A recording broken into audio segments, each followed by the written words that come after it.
the gravy, please. Rick and Bubba. Ooh, it brings me to my knees. Rick and Bubba. I can't start another. 8 minutes. 8 minutes past the hour. Welcome into the Rick and Bubba Show. 866-WE-BE-BIG is our number. Thank you, as always, for making us part of your day. 629-WE-BE-BIG, that's the number. If we can remember how to say it correctly, because muscle memory just has us saying 866. But anyway, it's 629-WE-BE-BIG. 629-932-3244. The days are a-churning. Hard to believe that we're already here on December the 8th if you're listening live. That is day 7 of the 12 working days of Christmas. And before you know it, we'll be sitting there giving away that last gift on the big year ender. But we're going to enjoy day 7 right now for multiple reasons. First, we got a great gift to give away. Second, it's Adler's birthday celebration today. Edgar's will be bringing a cake by as they're the official birthday cake provider for the Rick and Bubba Show. That's awesome. Golden ticket seats scheduled to be here today. If you're headed this way, drive safely. Wheel of Meat will spin. Greg will be on the drums. All that fun stuff. So we got a lot to celebrate today. And we have a full staff back today. Greg is here, and we are ready to go. So over to my left, it is Greg Burgess. To my right is Michael Helms. What's up, boys? How are y'all? I'm sorry I was a deadbeat yesterday, but I got home at 1:10 a.m. Look. We all got to take days. That's rough. That's tough. You wouldn't have man. been able to do anything but get in your car and come back in. I know. I was bumping 24 hours. Though. Yeah. Well, that's rough. Yeah. Wish we'd won the game, but we had a good time. Yeah, we went over a lot of that yesterday, just kind of how it all played out. Bubba talked about the fact that he and Hunter were there. And yeah, that was cool, and he was going off a couple hours sleep too, but he was here and got through it. But Bubba, we miss you. Bubba, last year he came when they played in Auburn. Well, by half, the game was pretty much out of hand. Yeah. This year, the game went to the last minute. So Bubba was fighting, do I leave or do I not? So he was standing at the door watching. It was like if they got a first down, then they could run the clock out. And the minute they got it, he said, "Oh, I'm out of here." He took off. He's trying to be there. But it didn't work out where he could leave early. But he hung in there. But we had a great time. Thank Bubba, obviously, for his connection with Alvin Briggs, outstanding. And I tell you who really took care of me. I thought he came in there was telling me that we needed to leave, but because we're a little confused if we're in the right booth or not. Yeah, just act like you're supposed to be there. But JT Lawrence met him, and he took care of us. That's great. Made sure we had everything, and between him and Alvin, I just thank them, and I apologize if for my group if we were a little loud. Yeah, but they accommodated. They were super nice. They took care. They gave us everything we needed. That's great. No, it was perfect because it was chilly and y'all were in an area where the kiddos could run around and have a good time and the wives weren't freezing to death. Yeah. So I know you like to be out in it. I like to be out in it. But it was better for everybody to have that set up. I will tell you this though, I've enjoyed one Lisa Burgess's social media post on detailing your driving. You know how I love traffic. Yeah. Her picture of sitting in the passenger seat saying, "Hey, y'all pray for us, we're headed this way," and then throws in a little bit of you're driving. That's already complaining, I think she said, about traffic. Oh yeah. I was in Birmingham. I was already mad. I wasn't even close. If you're around the country and you don't know, it was about a 2-hour, 20-minute drive from Greg's front door to Bryant-Denny Stadium in Tuscaloosa. So you had your little drive, and her detailing that was really good. Yeah. Really good. And the Republican debate was going on. Yeah. So I'd been sent like a memo saying, "Hey, try to come in from the west side." Well, Taylor's in-laws and Kelsey and all them, they didn't. They came down McFarland anyway. They got there a lot easier than I did. Yeah. So they acted like that end of town was going to be all blocked off. It really wasn't. Right. So when I left, I went home that way. Yeah, because the big thing, it wasn't really the crowds. It was what you just said. They were closing streets. Yeah. And so they were like, "Hey, you can't get to where you need to be coming in from the east," which would have been much easier because you could have just cut around the corner and gotten there a lot faster. But I thought it was a little much that Ramaswamy was in the booth with y'all. Yeah. Well, how about he was showing that one? Yeah. I wished he would have been in there with us. That would have been funny for him. It would have been so He's good. fired up. Yes. Maybe I could talk him into pulling for Thompson. Not a hell. Let me tell you this. When you have your wives with you, okay? Oh, easy here, Greg. Watch out, buddy. So you know how it is. You park. They only have certain areas you can park. Yep. And they're usually a good way from That from parking the lot's a couple of blocks away. They are. Yeah. So we're doing the track. We're all together. We got our stuff, and we're headed that way. And Lisa goes, I don't know if I hit the button and locked the car. She goes, my purse is in there. And, of course, you got to bring the little clear purse into the game. So, and I said, what? And we're a pretty good ways. Mm-hmm. And we're all in line, and the kids are there. And I said, it's going to drive us crazy. So I take off sprinting. You did run. I run. Okay. And listen, I'm going down hills, and I'm going. And I will be honest, I think my stamina was pretty good. I couldn't believe it. I actually got there and I went. But I had to run full speed almost for me. Go beep, beep, the car, turn around. And I told him, I said, y'all just keep going. I'll catch you. So then here I go running by people like an idiot. So I got a little workout. There you go. Of course, did you think back to the crap run training? So, I did. This was nothing. This was nothing like the crap run. So, but I did. I found out. I said, just give me the keys because we're gonna worry about this. Yeah, you'll be worried about it. First you tried to blame me, and I said, you got the keys, not me.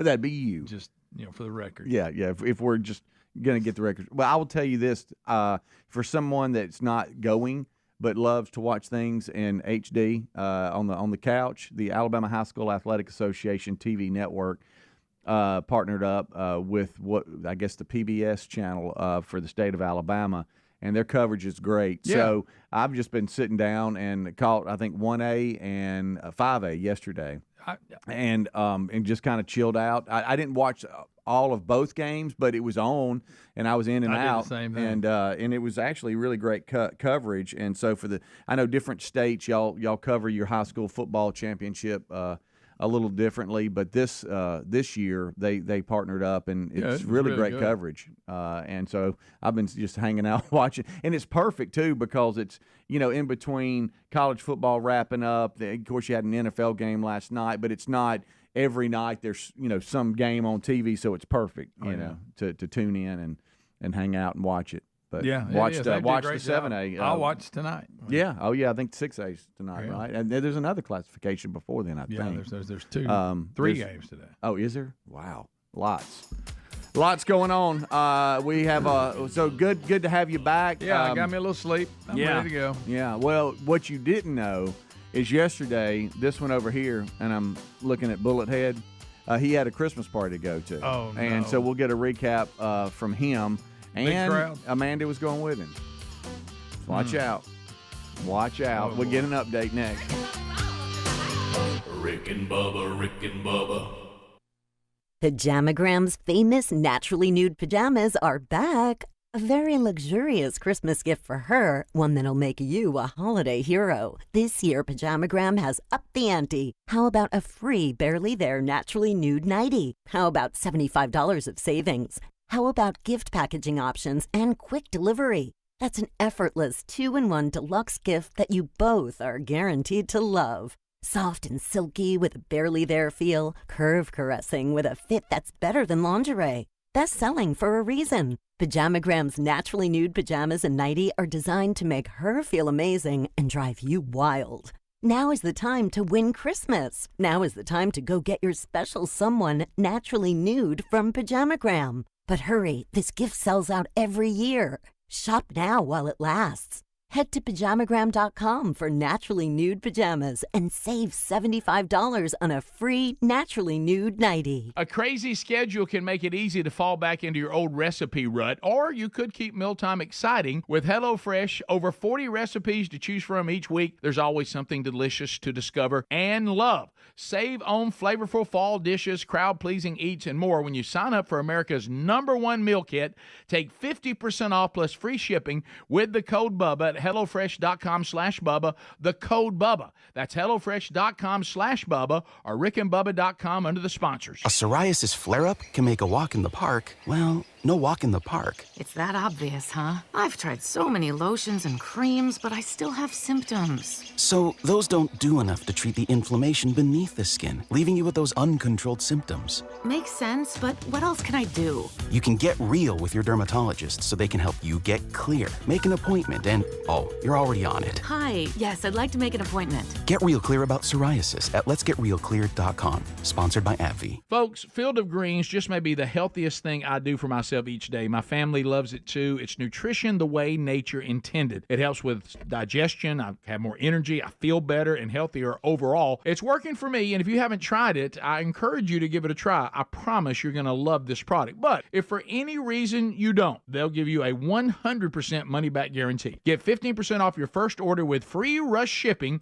at fieldofgreens.com. Use the code BUBBA, or go to rickandbubba.com under the sponsors. A psoriasis flare-up can make a walk in the park, well, no walk in the park. It's that obvious, huh? I've tried so many lotions and creams, but I still have symptoms. So those don't do enough to treat the inflammation beneath the skin, leaving you with those uncontrolled symptoms. Makes sense, but what else can I do? You can get real with your dermatologist so they can help you get clear. Make an appointment and, oh, you're already on it. Hi, yes, I'd like to make an appointment. Get real clear about psoriasis at letsgetrealclear.com. Sponsored by AbbVie. Just be natural.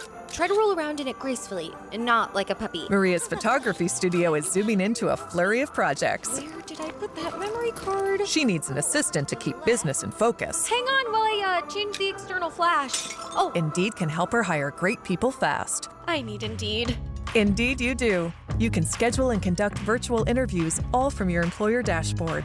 Visit Indeed.com/credit and get $75 towards your first sponsored job. Terms and conditions apply. Did you know that according to FBI data, break-ins and property theft spike this time of year? Burglars love taking advantage of people traveling for the holidays. That's why Simply Safe Home Security is offering up to 50% off on any new system this holiday season. Protect your home with Simply Safe for a limited time. You can save up to 50% on any new system with a Fast Protect plan. Visit simplysafebubba.com or look under rickandbubba.com for a link under sponsors. There's no safe like Simply Safe. Our friends at TheraBreath have some good news if you have bad breath. Try TheraBreath Fresh Breath Oral Rinse. TheraBreath is dentist formulated by Dr. Katz himself. TheraBreath doesn't mask bad breath like those burning alcohol mouthwashes that can actually irritate sensitive mouths. It's alcohol-free and free of gluten with no added dyes or colors. Find TheraBreath in all your favorite retail and drug stores. Look for the bright orange cap or online at TheraBreath.com. You can find a direct link at rickandbubba.com under the sponsors. TheraBreath, confidence in every capful. You know how you go into stores and the towels can feel super soft, but then when you get home, they don't dry you?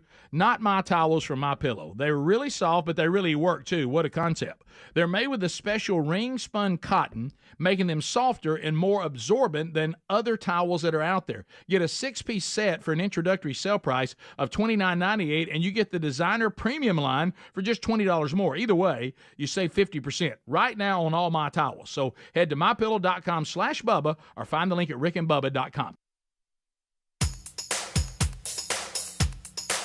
Rick and Bubba's in Ohio! Rick and Bubba. Pass the gravy, please. Rick and Bubba. Ooh, it brings me to my knees. Rick and Bubba. I can't start another. Rick and Bubba. Day without him, brother. Rick and Bubba. Ooh, there is no other. Rick and Bubba. 21 minutes past the hour. Thank you so much for hanging out with us here on day 7 of the 12 working days of Christmas. Also, Adler's 38th birthday today. As we celebrate that, and we thank Edgar's Bakery for providing his cake. That'll be delivered with breakfast, and love the folks there at Edgar's Bakery. And always fun celebrating birthdays. He is the last one of the year for the staff as he turns 38 today. All right, so yesterday we missed you, Greg. You were back now. You were where you needed to be. Got home in the middle of the night. Ain't no sense in getting here when we can handle it. And had a great time, but one of the things we talked about was that JSU Athletics was having their Christmas party. Oh, and Helms was speaking. And Coach over here was going to go with Amanda, and there was talks of kids, no kids, whatever. What's the update? Didn't go. No. What? We did not go. Wait a minute. After that setup right there. Are you serious? That's why I did it. Well, you said didn't go. You said ask me on it. What? I know. Had a hell of a time. Didn't go. Good night. So listen to this. Sorry. This is Sorry. typical us. Sorry, Killingsworth. Not typical us, but I left here yesterday, and I went and got 10 bales of pine straw. I got fingers. And had to get some dishwater. Now, if this is what we're going to do, my goodness. I mean. You had to grab it. I mean, goodness gracious. You had to grab it. So went to, and I, of course, you know, sometimes I wish I wouldn't text and say, hey, I'm running a couple errands on the way home. Do you need anything? You know? I mean, I want to be nice, but at the same time, I'm hoping they say no. You don't mean it. Of course. Or if you give me one or two things, that's fine, but I don't want a long list, you know? So did that, got some pine straw, ran in Publix, got a few things, got home. I had a recruiting call at 12, and when I got finished with that, I thought, man, I need to get out in the yard for a minute. I need to get the pine straw out of my truck because I don't want to come here in the morning with that. I really hadn't planned on laying it. I was just going to get it out of the truck and do that today. And so I got it up, I pulled up the top of the hill and I started getting the pine straw. By this time, it's probably 12:45, 1 o'clock. And Amanda had actually taken half a day off yesterday so that we weren't in a hurry to leave and all that. And kids had to be certain places yesterday too. There was tennis meetings that we also missed. And we didn't really have anything to do with Maddie, so she was actually going to try to go to the party with us. And anyway, so about 2:30 or 3, Amanda comes up the hill. I said, what are you doing? She goes, I'm going to help you get this pine straw out of here. And I said, I wouldn't plan on laying this. I said, I'm just doing a couple areas and I'm going to be done. And she goes, no, let's get the rest of this done. And because I don't have anything to do right now, we can do it together. Now you're doing it. So we're standing there over a bale of pine straw, and she says, I don't really think we should go tonight. Yeah, I was going to say that was her strategy. Let's just go ahead and finish the pine That was her straw. strategy. And I said, what are you talking about? And she goes, logistically, it just makes zero sense. You got to get up early in the morning.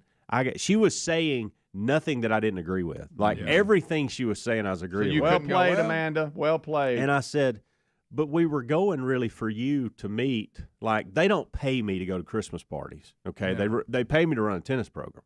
So if we miss this tonight, it doesn't really bother me. No. I see all these people all the time. The whole reason for this was, I said, the whole reason for this was, and she goes, well, I didn't even know this, but there was a mutual friend that's recently had a baby that was going to be there. And she told them she was going to be there. She goes, well, I just feel bad.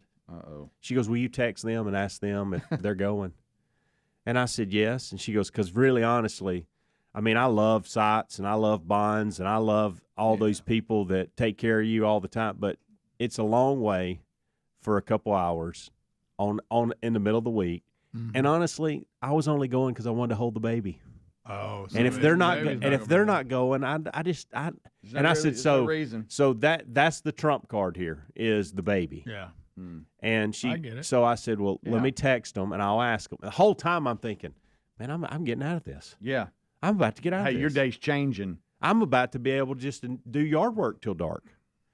And so then she had to go pick up Maddie, huh? I was waiting on Speedy to say I got fingers. Oh, so then, so Amanda's like, well, I need to go get Maddie. You need to find out if they're coming.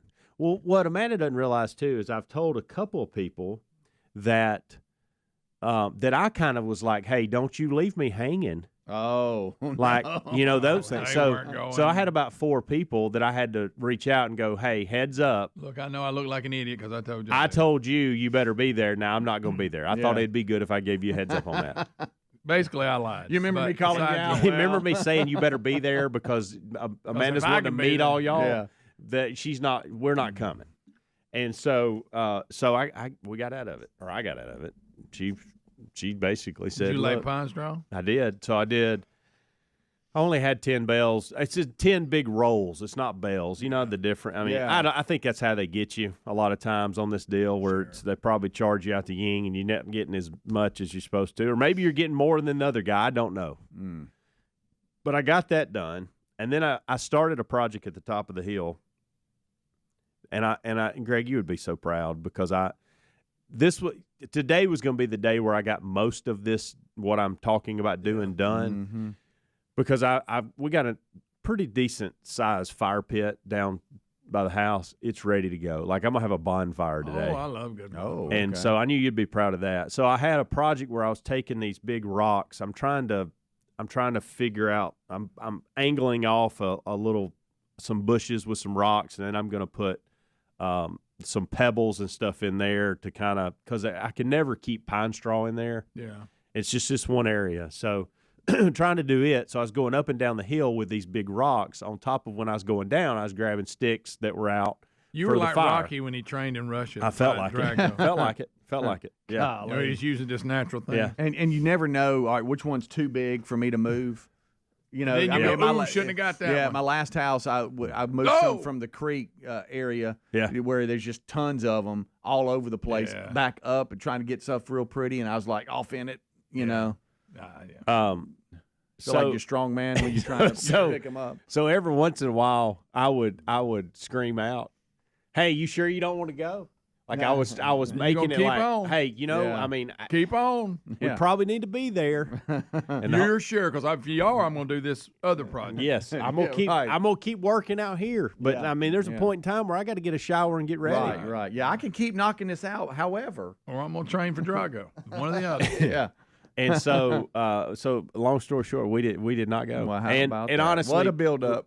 I love when you set it up. He went, we didn't go. Well, I wanted to know, hit the he shock said- factor of Well, it. I asked him, first thing I did when he walked in, I said, man, how was the party last night? He goes, ask me on air. Okay. I'm like, You thought, okay. well, either something All big right, happened. Well, I thought, man, something really big happened. I'll be honest, I never thought that he would go out and go. Well, that's why I think that was on the table. Especially after the deal he made about it yesterday. Yeah. That's why I didn't want Hey, to. I will say this, though. Amanda knew exactly what she was doing. She did. I told her I said, you do realize that when I'm asked about it, I'm blaming this on you. She goes, well, I mean, just tell them the baby wasn't Yeah. there.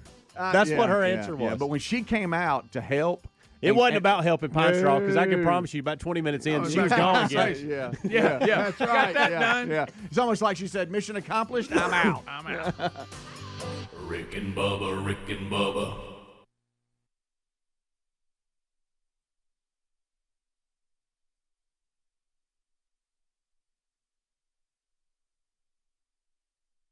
So the holidays are going to be chaotic no matter what, but Raycon is here to make your everyday a little easier. From earbuds that let you take premium audio wherever you go to PowerTech products that make sure you never run out of charge.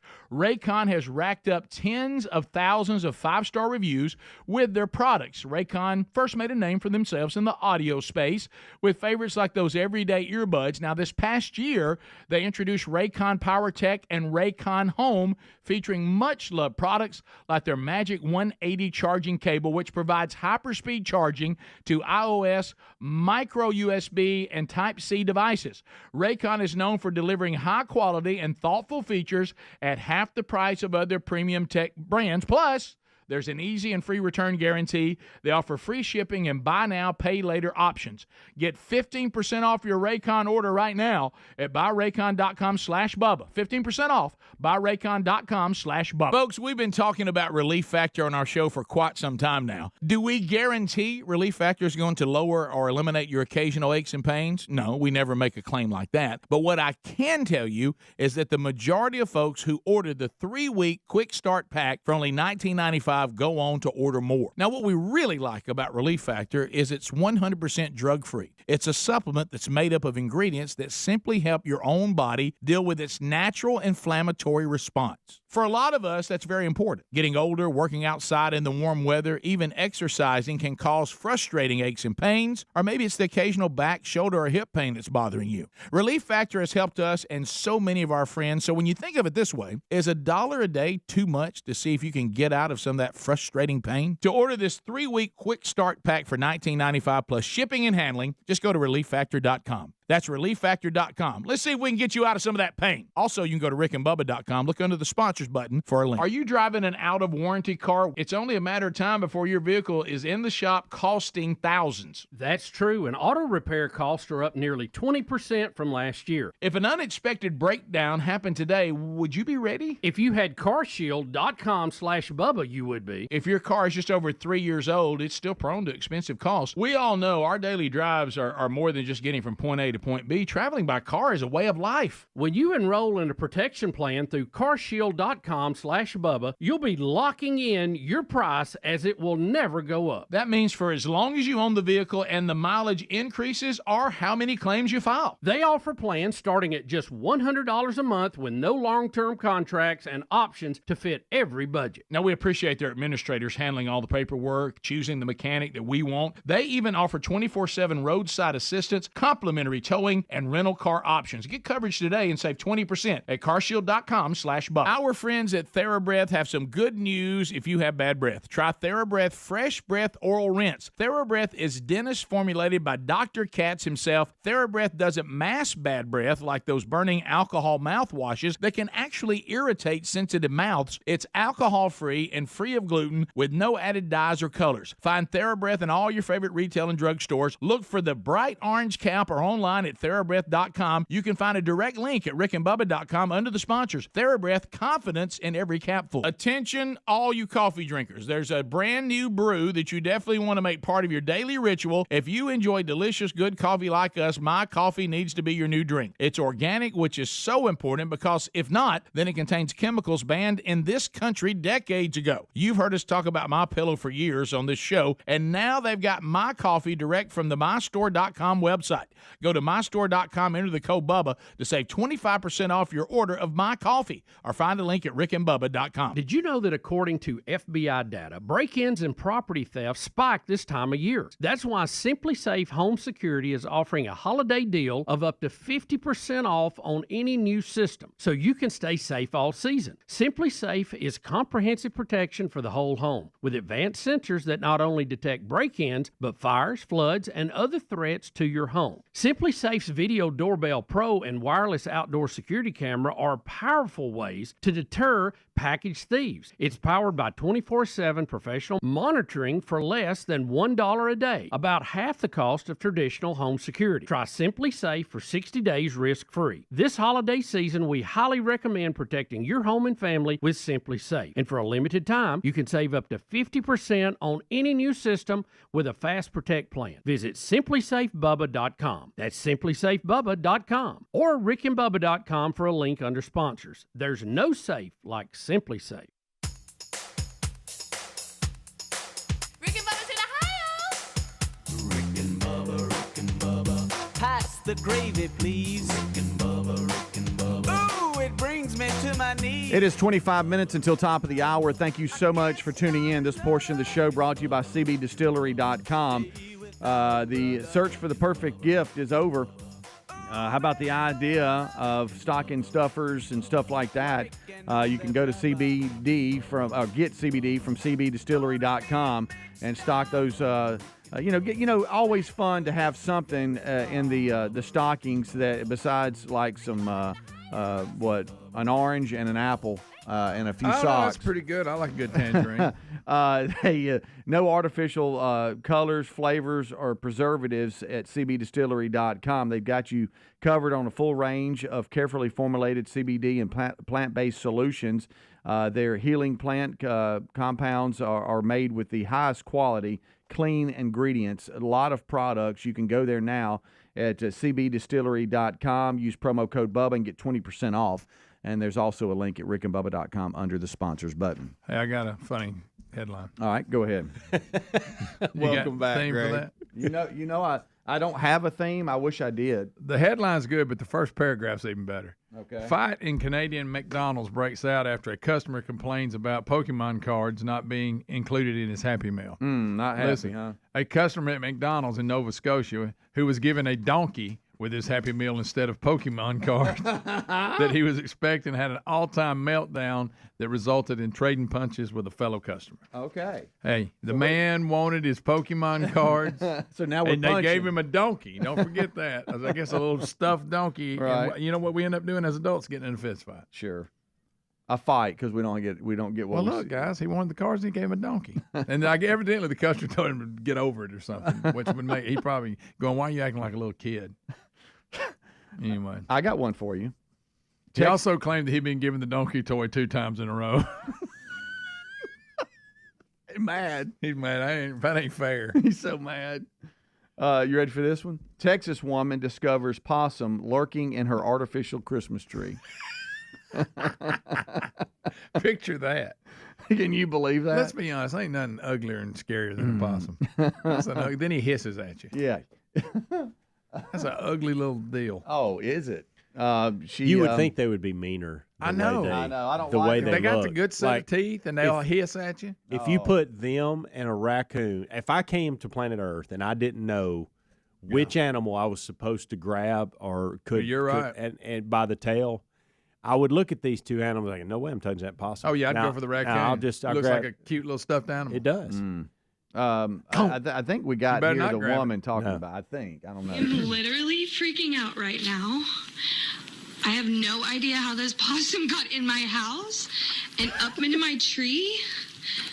And I'm trying to get him out, but it will not let me, and I just don't know what to do. No, I tell you Let me ask what, you you this. call somebody, but I ain't touching it. Somebody left the door wide open. I mean- a possum can't go under the door like a mouse. No, and not only that, if it's an artificial tree, you're pulling it down, and I mean it's not like it, I just pick the tree up, walk outside with it, Yeah. and then start kicking him. You can saw him up, reach in there and grab his tail and get him Yeah. out of there. Oh, when I was a kid, my dad would pick a possum. He thought, because we thought it was the greatest thing ever. Yeah. And he thought he was like an animal handler. Mm. And he'd pick a possum up by the tail and walk around with it all the time.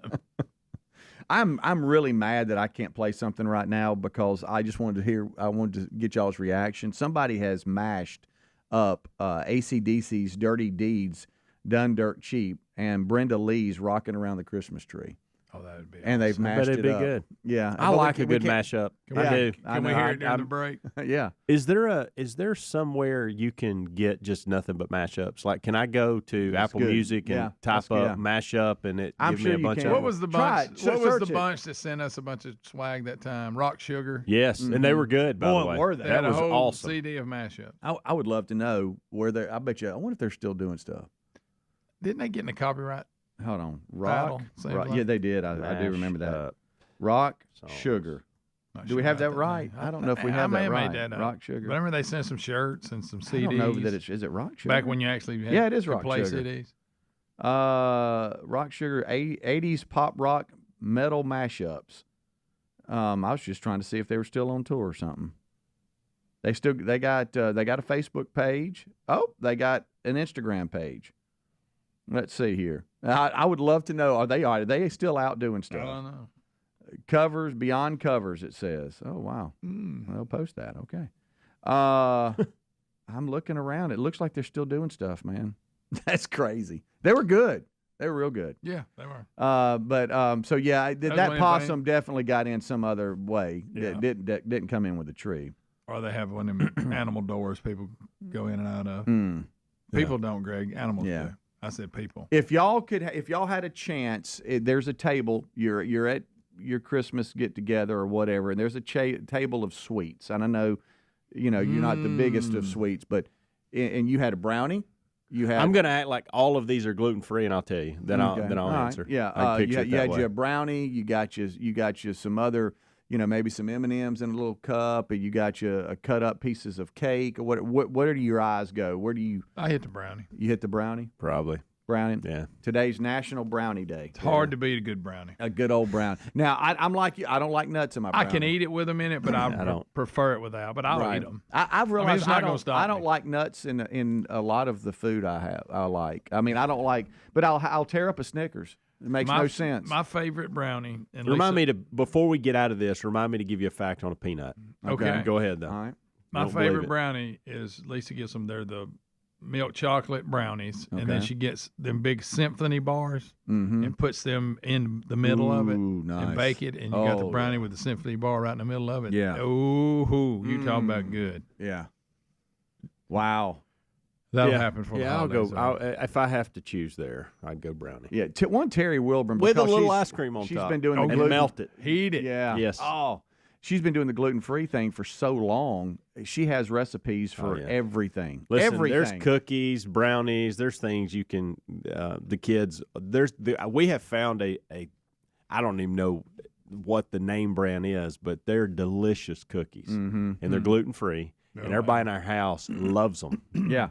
My favorite thing is she'll go, hey, I wonder if the boy. I said, stop. Yeah. Don't tell them. They won't That's even the know. key. That's they the won't key. know. Yeah. Oh, they won't have a come clue. down and just tear it up, and they're like, see, they don't even know. They don't. It's not like it tastes bad or anything. All right, so what do you have your peanut? Did y'all know the peanut is not actually a nut? It's not in the nut family. It's in the bean family. Didn't know that. Oh. I didn't either. As many peanuts as I eat, you think I'd know? I thought it was in the nut family, Really? and it's considered a bean or a legume or in that what's the golly, lentils. It's in that world. Wow, really? Yes. Okay. I was on. I guess I was scrolling through social media, and they'll hit you with things, and there was a dietitian that was saying things about top 3 things that you may not know about foods, and one of them was I didn't know that the peanut and how It's it's a not a bean. nut. It's considered in the bean family, the lentil family, legumes. Is that how you say it? Legumes, legumes. Some don't sound like nothing I'd want. Legume, not legumes. Legume. Yeah, Legume. Wow, I didn't know that. But it's Is in that the it's kinda in the like bean. people- It's in the bean family. Is that one of them things when they say a tomato's really a fruit, and you're like, what? Probably. Yeah. Yeah. You got to be kidding me. I've got Didn't know that. I didn't either. And I looked it up because I questioned her. Yeah. The dietitian. I was like, she don't. She don't know. And I was Well, like, I've- wow, okay, so she's right. Don Day brought me some beans. I've been eating them this morning. See, there you go. Believe me, I know. I ain't heard He you. was tearing them up earlier. You. His hands were shaking. I mean, while he was opening them up. Yeah. He couldn't wait. Slobbering. I got another headline for y'all, and then we'll move on. All right. Florida couple gets. Well, I ain't gonna read that. Florida couple marries inside of a car wash. Oh, I get it. So whoever was facilitating the weird. wedding was in the back seat, and the two, Bruce Melvin and his girlfriend of 5 years, Ingrid Holmes, were in the front seat. And as soon it was a 2-minute clip that aired on one of the stations down there, News 4 out of Jacksonville, Florida, I believe. Once the car wash started, the nuptials were performed, and it began when the car started moving. And by the time they got out of the car wash, they were married. They met at a speed dating event in Jacksonville, and they opted out of the traditional formal wedding attire and wore casual clothes. They're in their 60s. He had an Atlanta Braves hat on, Attaboy. and she just had some kind of floral print shirt. But you talking about a quick wedding, under 2 minutes. I'm married. I don't have to worry about inviting anybody. We're in our 60s. Who cares? Yeah. And I got my Braves hat on. my car's clean. That's true. And For the we're honeymoon. and we're married. Well, It didn't say if they stopped and used the vacuum, but Probably they not. could have just kept going.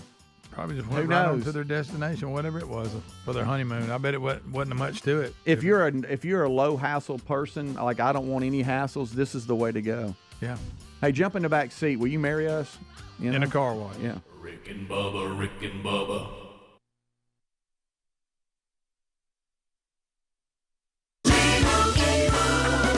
And Doug. With Liberty Mutual, you can customize and save hundreds on your car insurance. But what to buy with those savings?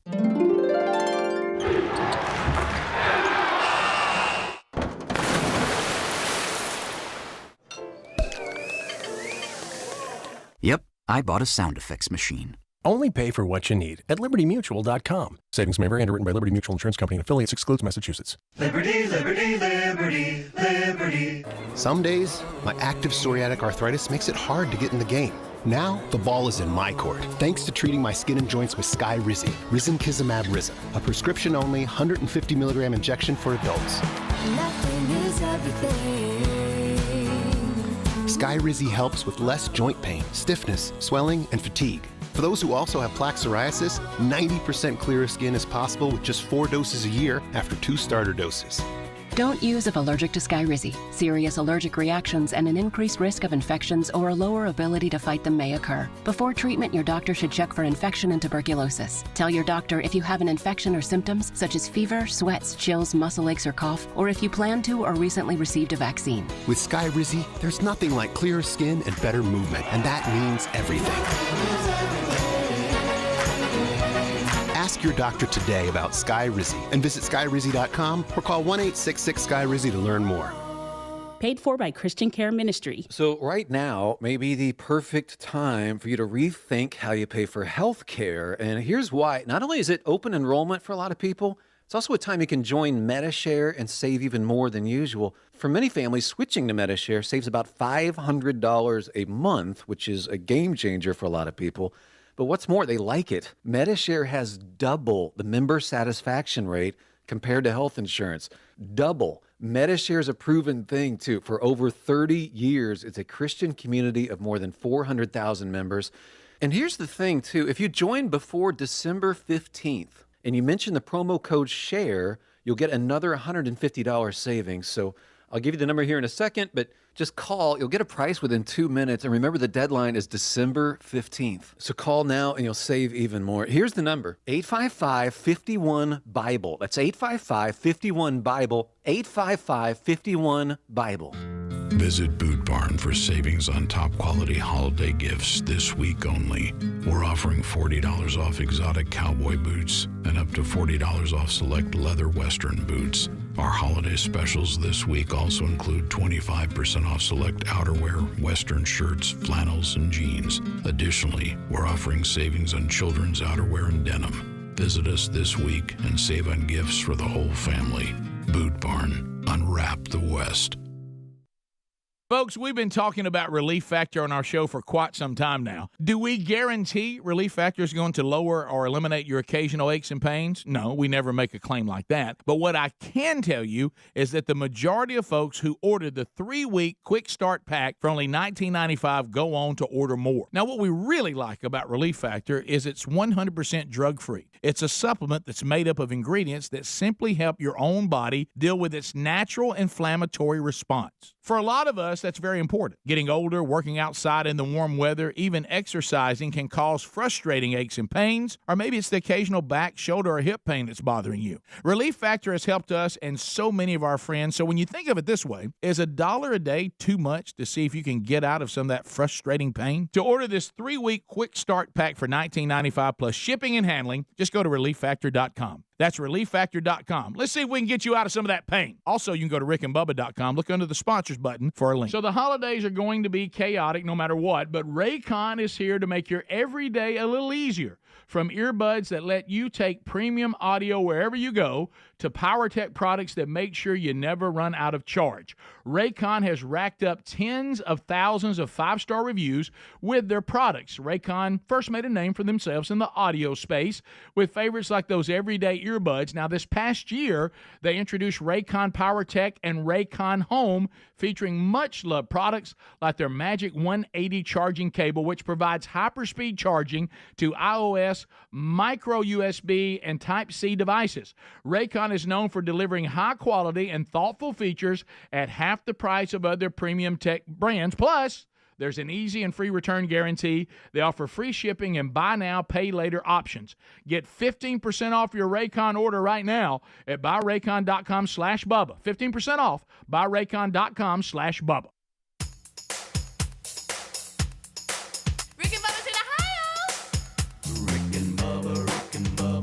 Pass the gravy, please. Rick and Bubba, Rick and Bubba. Ooh, it brings me to my knees. Rick and Bubba, Rick and Bubba. I can't start another. All right, it is coming up on 9 minutes until top of the hour. Did not see any of it last night, but Thursday night football was on. The Patriots shocked the Steelers, beat them 21-18.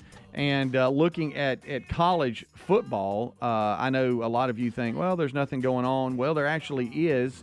Tomorrow afternoon, if you're listening live, Saturday, December the 9th, at 2 p.m. on CBS is the Army-Navy game. And that will be both teams 5 and 6. And they were talking about this prior to all the bowl selections, that these two teams are in a tough spot, or were, because the bowl selections are before this game, and they're both 5 and 6. Yeah, so one of them will be bowl eligible. But it's just anyway. It's going to be an event as always. CBS has it. They'll be on the call. Army a 3-point favorite.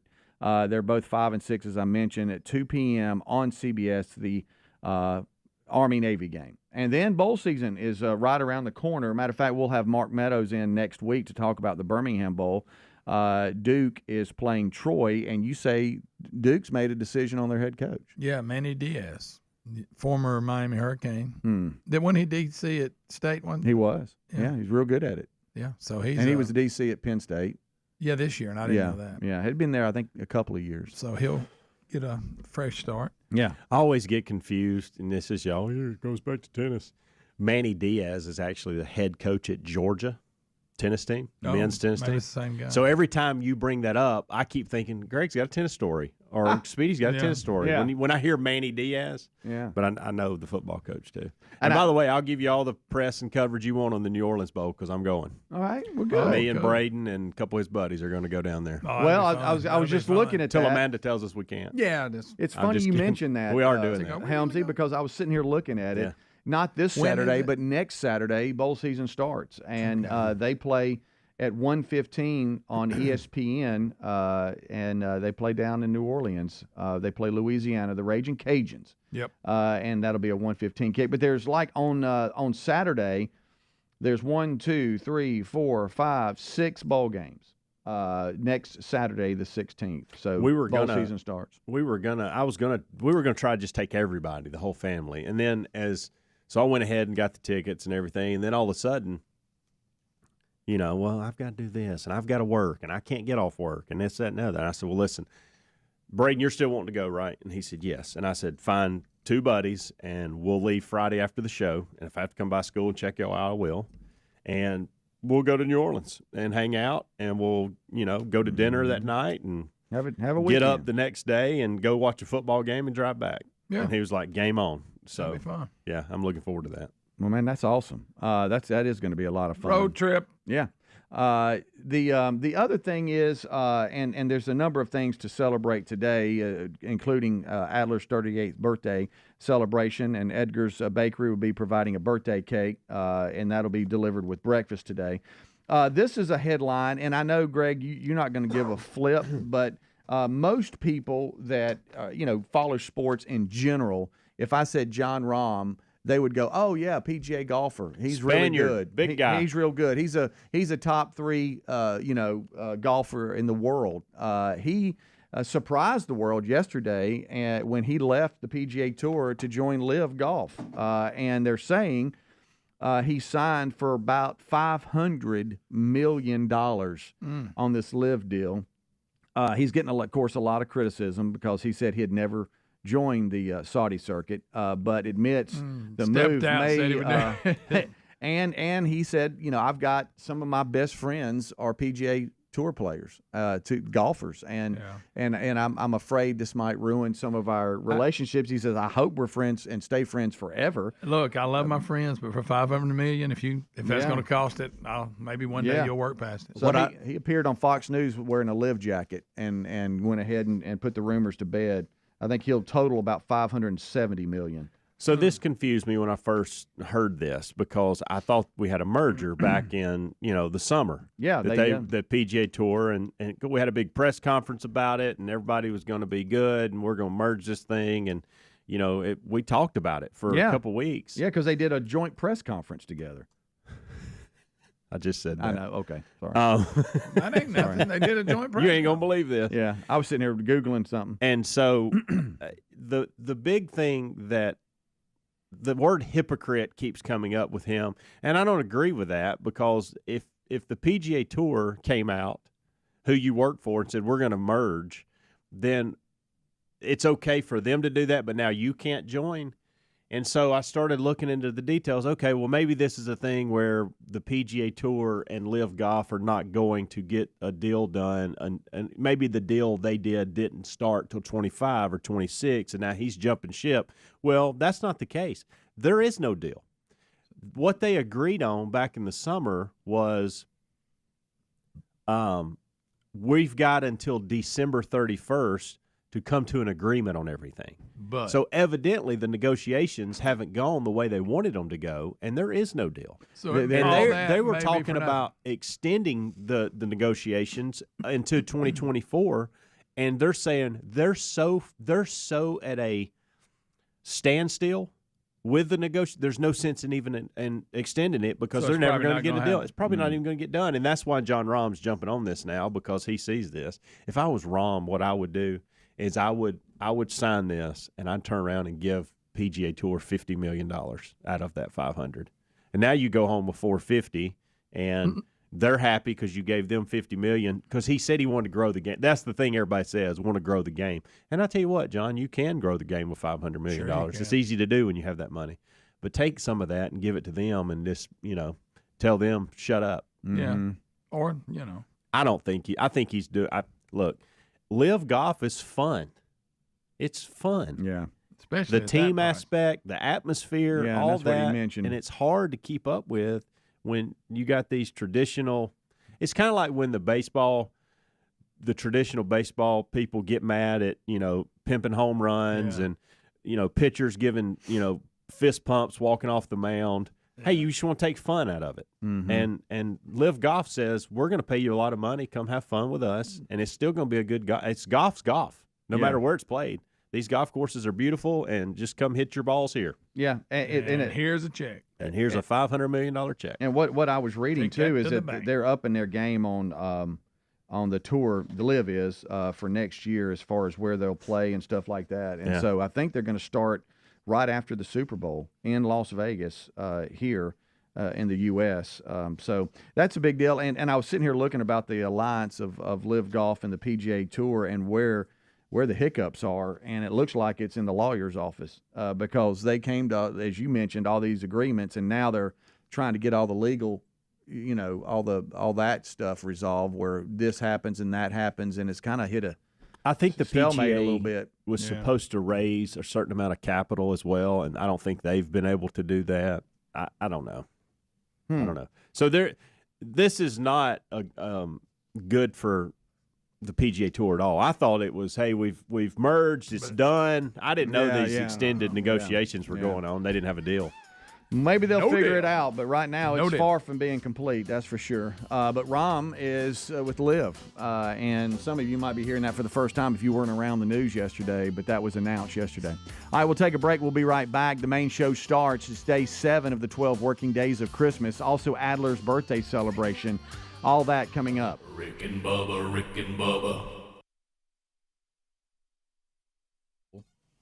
How that becomes a moment where you say, I tell you what, if you're up for it, so am I. And then both people agree that the squad car, that'd be the furthest thing. the squad car, and they said, sadly, Rick, it screams romance back there. I Boy, mean, doesn't it? let me tell you something. Nothing like bulletproof glass. Right. Well, we have it here.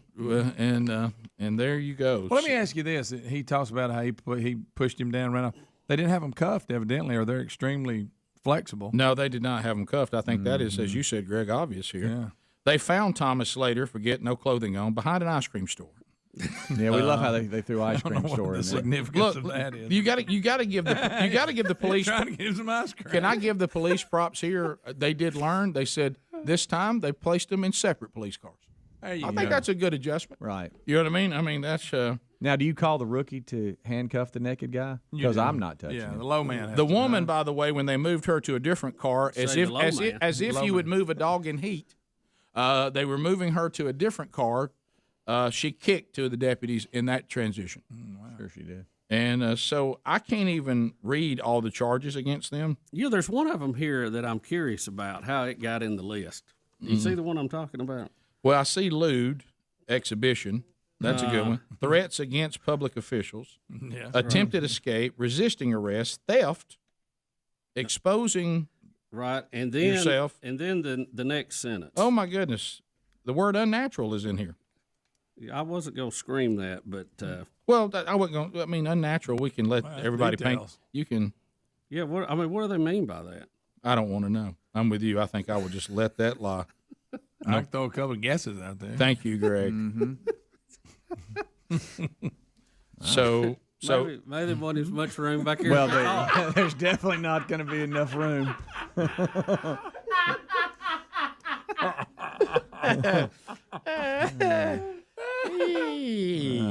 Well, seriously, the picture. What happened to her? What is Well, that? it looked like she fell off the bike prior to getting arrested. It looks like she fell off the bike, or She maybe got something going or there. maybe What we is can that? draw these scars to the word unnatural. I think you might be onto something, Rick. I don't know. I mean, is that?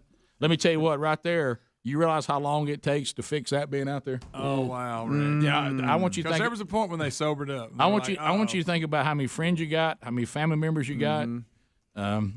Wouldn't surprise me if they both taught Sunday school together. All right. I mean, well, look, you never know. So earlier, Greg said he'd like to interview both of them sober and see what they think. Yeah, if you sober, man. Greg, I have to agree with you. I'd love to sit down and go. We've all sobered up now, and Give me your take we got our Band-Aids on, and now I'm here. I represent RBU, Rick and Bubba University, the podcast. Yeah. And I just like to. Let's talk this out. Tell me what in your How did world. we end Now, I up understand here? a lot of our local police cars have a plexiglass divider in it. So Yes. you actually are separated. You can't. That could not take place in Next some of our time local they will call cars. for that car. On Yeah, this. maybe they need that add-on. Well, let me tell you, whatever town, I think in just a this pair of Florida handcuffs town, might they're help. adding that to their. A pair of handcuffs may have helped, or not. Well, Greg, you sort of think, and I know it wasn't. We realize it was wrong. I got it now, but you sort of think. Let me tell you one thing we don't have to worry about, considering, how much trouble they're in right now. You just would think you wouldn't have to worry about that. I know. Oh, you're right. But You're right. not that. If you had a couple of rival gang members, you'd separate them. But or maybe, but you got a couple that's drunk on bicycles. You're thinking, all right, they're in trouble, a lot of trouble, right? They're scared to death back there. You would think that wouldn't feel romantic. No, it's normally not. Well, and romance probably doesn't apply to this. Doesn't sound like. I don't know. Police car passion, Rick. I've got too much.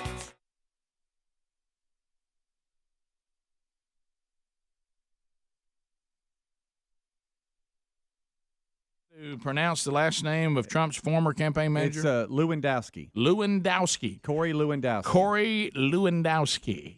And Corey is being questioned by Sheila Jackson Lee. Yes, this is where the Democrats have a few minutes to ask him questions. Then it goes to the Republicans. Now, Then it goes back to the Democrats. Right. So back and forth, Like back and all forth, the back others. and forth. And this is an attempt to find something to impeach Trump on. Correct. To Bubba's point a minute ago, so they can play to one part, but knowing that this is dead on arrival in the Senate. So this is all political positioning. And this guy's been testifying for 20 hours? Well, no, he's done it over Total? 20 hours of testimony once you add all the different committees up. And then you had the Mueller report. He actually came, Mueller did, and sat in the same seat. Right. The Democrats still didn't get what they wanted. So now they continue. So he is back. And There's only so many times you can say, I don't know. Right. You know? Democrat out of Texas, Sheila Jackson Lee, had the floor. Does she have her hat on or no hat? No hat. Okay. We pick it up when she is just ripping into Lewandowski on his role and how he tried to cover everything up. And you'll enjoy the encounter. He called the Attorney General to ask him to unrecuse himself from the special counsel's investigation. Sessions said no. His White House counsel said there should be no contact with Sessions because of his recusal. So what does the president do? He calls you in to do what everyone else wouldn't do. He called you in to do his dirty work in secret because he knew it was wrong. Well, we will expose the truth. The president cannot hide behind you any longer. How do? It is another hour of the Rick and Bubba Show. Here we are, Friday edition. Kickoff hours behind us. National anthem's ready.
It is 7.5 minutes past the hour.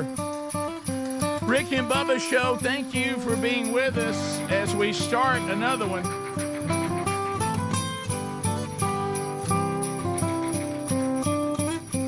We got a lot to do going forward on the program today. Gift number 7 in the 12 working days of Christmas is going to go to somebody today. It might as well go to you. Eddie Van Adler turns 38 today, and Edgar's birthday cake roars in here again. We're not worthy. So we got that. Golden ticket seats are coming today. Yes, give them a round of applause from all over the country. They'll line their way here. We got a brand new Rick and Bubba University, the podcast this weekend. We'll tell you about that. We'll also spin the wonderful wheel of canned meat today. My goodness, what a day. And we got updates from stories within the show and around the world on another show. We're missing one. We got Speedy. We got Greg. Greg's back. We got Helmsy, and I told you Adler is here, the birthday boy, with the YouTube option. But we need that silver tongue one. The man with a golden voice, professional lunch eaters, man of the year, the inventor of pizza and a cup, Shakespeare's worst nightmare, and the master of the King's English. Ladies and gentlemen, put your hands together for Bill Bubba Possoms!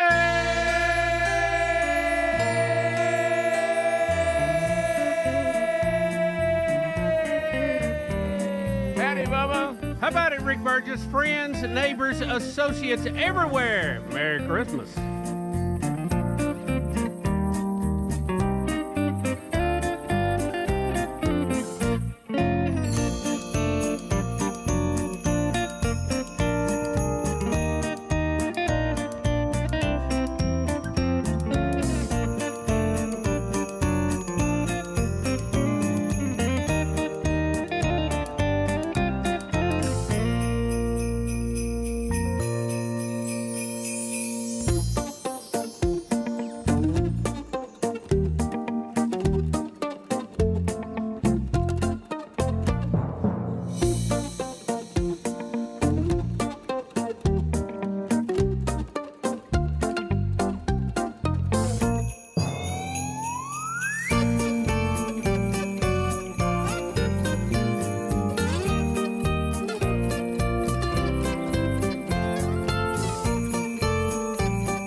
Somebody give the kazoo to the pig.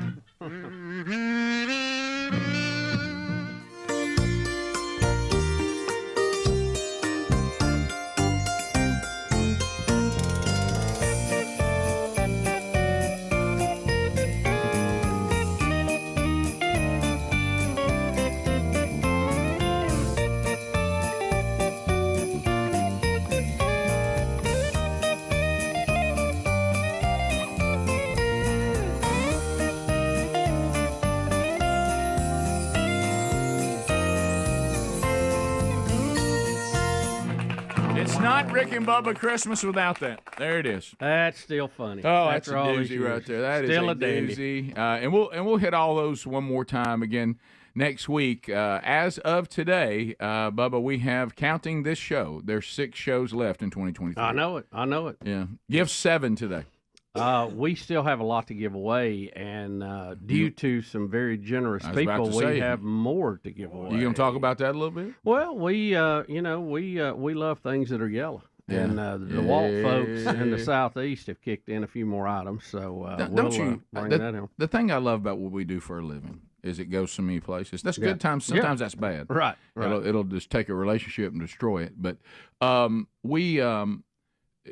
mean, you get contacted by DeWalt themselves and a representative saying, "What, y'all want some more DeWalt stuff? Heck, I mean, if y'all love our stuff here, Love the yellow, man. If you love stuff. Well, what was You interesting? colorblind like me, you can find it when you lay it down. I was still here when it all arrived yesterday, and poor old Brett, as if he hasn't already been through enough, with us destroying the phone line. And by the way, we don't know whether this new phone line is going to work because today's the day. Last week the other one got destroyed. Today will be the true When test. we do the canned meat wheel and a gift in one day, it destroyed 866 We Be Big. Yeah. Now can 629 We Be Big survive Friday? 866 couldn't. No. So we'll see. But anyway, so I didn't realize because I was in the middle of something, but I didn't realize that it was 2 big boxes full of DeWalt items, which are not light. Right. Okay. Oh. Right. So Brett, I think, gave me hey, there's a bunch of stuff here for Bubba. And I thought, okay. And, I thought it might be an envelope or, stuff like that. Yeah. And he goes, yep, got some boxes here for, it looks like Bubba or y'all. Oh, okay. And all of a sudden, I hear this sound of struggle. And I look out there, and our IT guy here, Brett, he is having to bring in not 1 but 2 boxes full. Is it Brett? Or yes. Brent? Yeah, Brett's right. Yeah, Brett gave me that I look. always think it's Brent. I did too. For a minute, these are Brent. You Brett mean people. Brent? Yeah. Sorry, Brett. It's Brett though, right? Brett Glover. Yeah, I call him bruh. And so, Greg, take that look off your face. I was right. I thought I had but to. anyway, he's struggling, and all of a sudden I look, and he goes, "Well, there's another one." And at that point, I should have stopped the call I was on and got up, and I didn't realize. So and then I looked, and you know how you just use any boxes you got. So this was an old sponsor. They're not with us now. Butcher Box. Well, I looked and it had Butcher Box on the side of it, and I thought, well, they're not even advertising with us anymore. And then I panicked because I think there's a bunch of meat in it that needs to be in the freezer. Right. Yeah, and then I go out and start looking at it, and then, unfortunately, little Adler was still here. Boy, he lit up like a yellow light. He thought Santa showed up. He lit up like a light, and I was like, "Hey, man, there's a bunch of stuff in here from DeWalt." And especially when this stuff arrives and Speedy's not here. Oh, I know. It's almost like Adler had free. He'd have hit it. He had free reign, and Adler sees himself as being a little handy. He's trying to be like his daddy. I mean his real daddy, Michael Adler, who is quite handy. And so that was. Did you get excited? Yeah. Oh yeah. Birthday boy, happy birthday. Thank you. Thanks. I just got out of that. I just got a circular saw, the leaf blower they sent, the table saw. I got that too. Okay. So Thank what you is your DeWalt. birthday? Yeah, it was your birthday. Thank you, That's DeWalt. fair. Appreciate How it. many today, Eddie? 38. 38 today. Yeah. I'm a birthday boy. And I'm 38. I'm a birthday boy. I'm somebody's husband. I'm somebody's daddy. Yeah. I'm a show enough man. You got a few more years before everything starts falling apart. Yeah, so, yeah, you're good. I feel like a 65-year-old that's really taking care of himself. There you go. Lots of bumps, lots of got bad it. knees, Got bad it. back. Got it. But really still active. Well, it's funny you said that. Last night, for the second night in a row, I sat on the couch in front of the Christmas tree glowing, and I would just wander off into deep sleep, come out, wander off again. I thought to myself, this is how Joe Biden feels. Yeah. I thought this is I'm living the life of Joe Biden right now. Do you love just sitting staring at the Christmas I tree can't get enough and of it. dozing? I can't get enough of it. And then I go look at my little Christmas villages. They're up now. I look at my little wintry Christmas town with all the little lights on and my little radio station with a tower light on it. I just sit there and stare at that. All the fake snow on the streets. And I pretend like I live in that little Christmas village.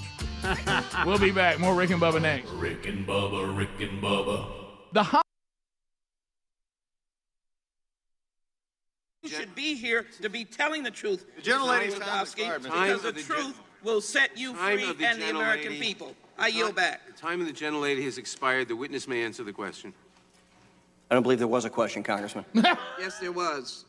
Could you repeat the question? I didn't hear it. I'd be happy to repeat the It's just a question. rant. The gentlelady's time has expired. The gentleman from... Did you know? There's no question here. It's just a rant. That was just a rant. And that's a lot of what you got. A lot of these committee members, they just want airtime to look like they're attacking the president, so they can put it in their campaign ad back home. Because they think that it gets them, gets them reelected, and they're back out there again. You have to have articles of impeachment brought by this committee, and they have not done that. But yet they say they're holding impeachment hearings. So you see they're playing a little word game here. But it works in sound bites for your far left people back home. Well, hey, they're working on impeaching the president. We need to keep them in there. And my favorite is when politicians reach and grab something out of the Bible and throw it out incorrectly. It's not even being used. And the truth will set you free. And they're like Archie Bunker. Yes, remember yes, exactly. And I wish that she would investigate what Christ was talking about, and really look at what truth he's talking about. He's talking about himself setting us free, and the truth, not the truth of a situation, and the truth that we are doomed unless God comes up with the plan of redemption. And now the plan of redemption is here. I am the truth of your redemption. I'm also the truth of your need of redemption, and the truth, will set you free. It's not about who tells the truth and doesn't tell the truth. It never has been. It's misquoted a lot. Oh my gosh! But anyway, all right. You're talking about Archie Bunker, Greg, and his quotes. I remember one, and it's funny when you hear it in the way he did it. But he used to talk about men and women were not equal. Rick, he said that women were below men. And the way that you knew that is that God took a rib from Adam to make a woman, and it's a cheaper cut. That's exactly what the example Greg was talking about. That's a great example. He would come up with his own quote. Yeah, he had it all figured out. A lot of that out there. But anyway, that was Archie Bunker. Right, yeah. So really, if we think about Sheila Jackson Lee and Adler running the impeachment, whatever it is, two things happened that I'm not sure Democrats should be happy about. He referred to her as a woman, gentle woman, or gentle lady. So there was gender. We got gender involved here again. And she quoted Jesus. Uh-oh. I mean, we got issues. Democratic Party, they're turning into a bunch of conservatives. Not only quoted him, but misquoted him. Right. Even better. Right. She didn't have the corner market on that one. All right, so let's go to another, which I think is eye-opening and refreshing. I don't know that Donna Brazile and I would agree on anything, but I will give her credit for being honest when there was an attempt to make her call Trump a racist, and she was very open about this, and she says, now she's the former head of the Democratic Party, right? Yeah, the chairwoman, and so she's talking to the host, and he wanted an explanation on why so many people in the Democratic Party. This is David Webb. He asked Donna Brazile, why do so many people in your party accuse the president of being a bigot or being a racist? And she says, she said, I don't know Donald Trump. This is her quote. I don't know his heart. But here's what I tell people. As a woman of color, I get asked this question more than I've ever been asked before. Don't miss that. I don't know Donald Trump. I know his policies. She said, I want President Trump to be the president of all Americans, not just his base, not just Republicans. He's my president, and she says she does take issue with some of the things the president said, and she says I don't like some of his tweets. I don't like his tone, and then the host says, so you don't know him. That's a fair answer, but why do so many of your colleagues not feel constrained in the same way you do of saying, look, I don't know him well enough to say whether he's a racist or not? And then she says what has kind of become the headline now. She said, do you know that I get in trouble when I don't say that President Trump is a racist? People on the left say, that he's a racist. I don't know his heart. But I'll tell you what I disagree with Donald Trump on. I disagree with his tone, his tenure, because we're all Americans. We're all fighting for the same thing. I know that the president wants everybody's respect, but to get respect, you have to give respect. And she says, there's things about him I don't like, but I'm not going to call the man a racist because I don't know that he is one. That's fair. I'm just sitting here saying we disagree politically, and I'm not a big fan of his personality. But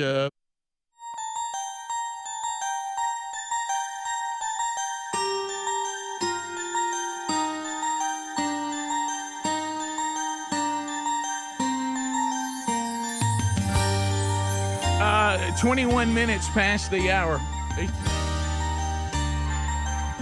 So we are getting ready for gift number 7 coming up on the show at any time today. The number 629, We Be Big. Bubba, I think today, you know how sometimes I just mention, you look in there on the conference table and you see DeWalt tools to be added as bonus gifts as we get down to the final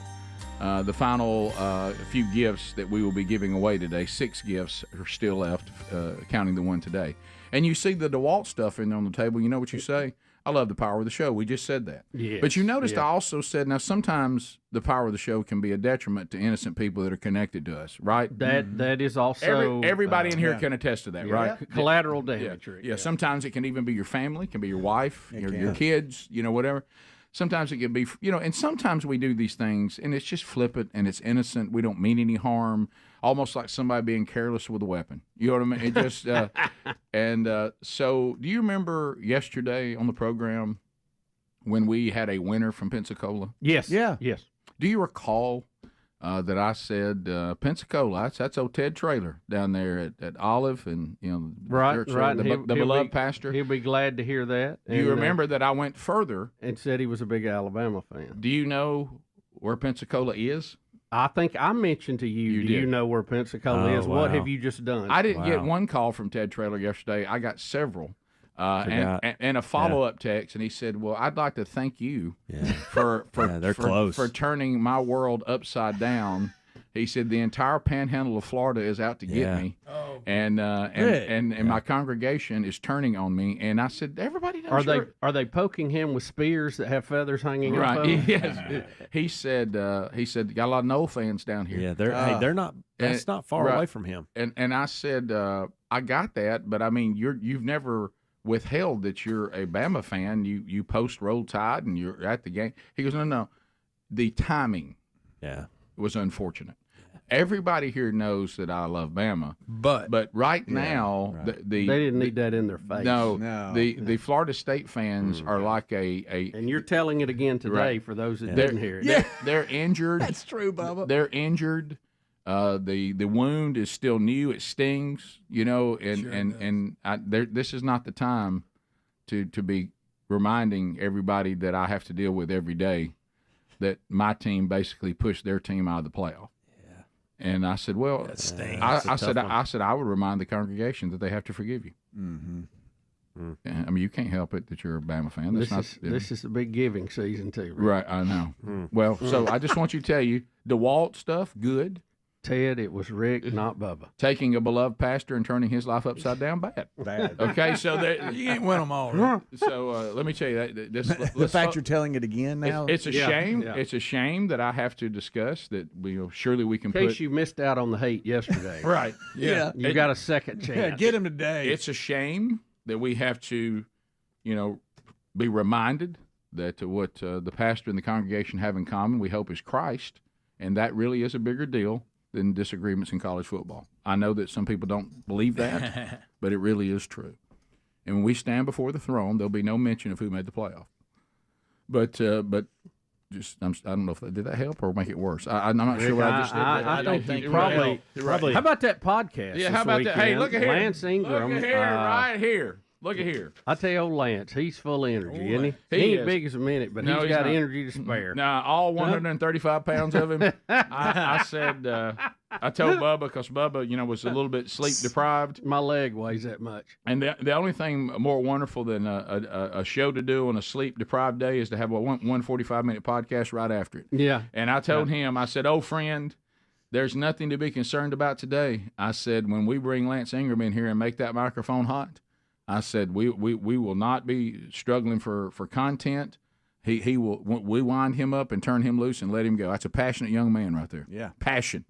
And I will say this, all kidding aside, Lance has been is great for the show. He does Dr. Lou, for those who don't know who we're talking about, if you didn't never put that together, and was an intern way back in the day. Old Firestone was his nickname.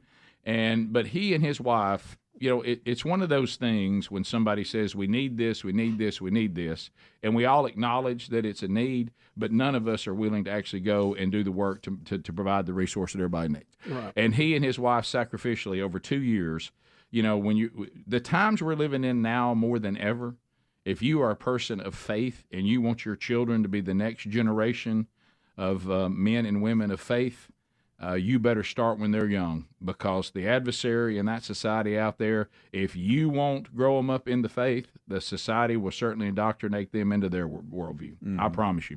And on their phones and on the TV and at the schools. So, but then you go, well, what resource could I use with small children to disciple them and to lay down a foundation of our faith at the in their lives early, and he and his wife have put together a new resource called Foundations 365, and it's a year of quick biblical declarations to help parents build a child's identity in Christ. And it is a great resource, and of course, it'd be great if you get it and get started in January, so you'll be ready to go next year. So catch that podcast this weekend, and he'll kind of tell you a little more detail on that product and that resource that he and his wife have made available. And boy, did they put a lot of time and sacrifice in that. And it's really simple. They're only 1 to 2 minutes, which is perfect for young children because they don't have a very long attention span. But they're not light. They're short, but they're not light because children can handle deep biblical truths. And even if they don't fully understand it to begin with, you're laying that foundation, and there's a power that comes from the Holy Spirit-inspired Word of God that is something that we don't have, but God does. So foundations365.com if you want to find out more about that or catch the podcast this weekend. So and it was great to spend time with Lance. And I'm with you, Bubba. I just love his energy. Oh, I know it. Yeah. I know it. He almost bounces off the wall. He's got the energy of a squirrel. He really does. Yeah, I'd like to harness a little of that. He's almost like a human squirrel. Just bouncing around. He comes in wide open and he's ready to go. Always enjoy having him around. Had one of his, we think, maybe 150 black T-shirts on. Right. And ready to go. And he's loving the joke that we've done on him about the Tungavaloa family. Yes. He said, "Hey, I appreciate that about as much as Ted Traylor appreciated you road topping." To connect yourself? Ted, that was Rick, not Bubba. But to connect yourself to this show, it can be fun. It can be a great thing. Like in his case, people know about our devotional. Good. People hear the jokes they make about me. Bad. But that all comes with it. Right? Is anything free? No, Rick. Everything comes with the price. Right. Everything's a trade-off. Yeah, everything. Yep. Now, are you back well rested today and back on your feet ready to go? We're good. Yeah, we're good as far as I know. Well, now I saw that you've added another event next week on a weeknight. Well, we had agreed to do that. We're excited about that. It's the Rock On concert at Jack State. Is that the one you said you had one more left? Yeah, that's it. Evel Knievel's going to jump one more time. But that one's got you so close to vacation. Yeah, maybe all I got to do is do the big year-ender. Oh, is it the night before the big year-ender? Oh, God. Stacking them in there. The big year-ender, though, has got a lot going on. It does. A lot of moving parts. A lot of moving parts. Yep. Always leaves me exhausted. We'll be right back. Rick and Bubba. And I think that's fair. If you don't have to agree with his policies, but she says, I keep being pressed by the left since I'm a woman of color to go out and say that he's a racist, and I'm just not going to do that because I don't know that that's true. Yep. And I will tell you this, and we said this in the break. We are people, everybody in this room, and grew up in the deep, deep South. So by our age, we were right on the fringe, praise the Lord, right on the fringe of what real racism looked like. I saw real racism and heard it being talked about as a child all around me. And I know how racists act, and I know how racists talk, and Donald Trump is not one. If he's a racist, he's not a very good one. Now, if you want to say that he's mean and he's rude and he's egotistical and he's arrogant and he lacks what my mama would call couth and class, that's fair. But a racist, because even if you go to the ultimate test, not what people say, what they actually do, he passes that test. Mm-hmm. I mean, he doesn't. Well, you think of a racist in the traditional terms was set to prevent people from a certain race from achieving or having access or having ability to do something, like George Wallace standing in the schoolhouse door at Alabama. But by what he is doing is he's helped African American communities by what we can judge on the statistics that have come from the government on jobs, historically low unemployment, wages historically high, access to more things, education than ever before, has done more than any other president to open the door of the jailhouse and take people out who have been found guilty of crimes and said, maybe these shouldn't be punished so harshly. We've had that reform. I I don't see that as the traditional racist mode. Now, when we had was it Chancellorsville? Was that where the incident with the people in the statue and all that, where he got kind of misquoted on Charlottesville. I keep calling it Charlottesville. And that's another thing too about how that went down. But his actions certainly don't equal racist. I don't think. And Donna Brazil agrees. Bubba. Let's see. Let's start with an anonymous caller. Anonymous, welcome to Rick and Bubba. How are you doing? Hey guys, how's it going? Fantastic. Look, I'm really struggling with this with the same-sex issue. In the wedding business, I'm a wedding videographer in Alabama, and I'm also a strong believer. And I asked actually several times a year to do a same-sex marriage. Right. And for me, it's very easy to say that I'm unavailable. And I don't make a big deal out of it. I don't make a political stand. And so I'm wondering from a standpoint of these other businesses or these things that are going on. It's underwater, man. Sorry. Dang it. Sorry, Rick. Oh, that was an intriguing question coming too. I think he's wondering if a lot of these people make a big deal out of it. Just there's ways to get out of it without drawing such attention to you. Well, or is he saying he's not available? Should he just be honest with him and say that it's against his belief? I don't know which way he was going. We can answer both. The thing about making a big deal out of it is, I don't know the case of the one that just won, but I know for a fact the wedding cake people, the customers made a big deal out of it. They weren't trying to make a big deal of it, and I would assume it may be the same way with these ladies. Yeah. Right. People, they get forced because these people run and say, well, we're going to make you do this for us, and they know they can go somewhere else. They're trying to be, Greg, sharp, and they want, and in fairness to them, they're trying to make a stand for what they believe, and they think that they shouldn't be denied. I understand that. And that moves the agenda forward. You're right, and I can certainly understand that. Now, to the other point, you have to think about if the question went, and we couldn't tell because he became underwater man, but if the question was, should he do more than just say he's not available?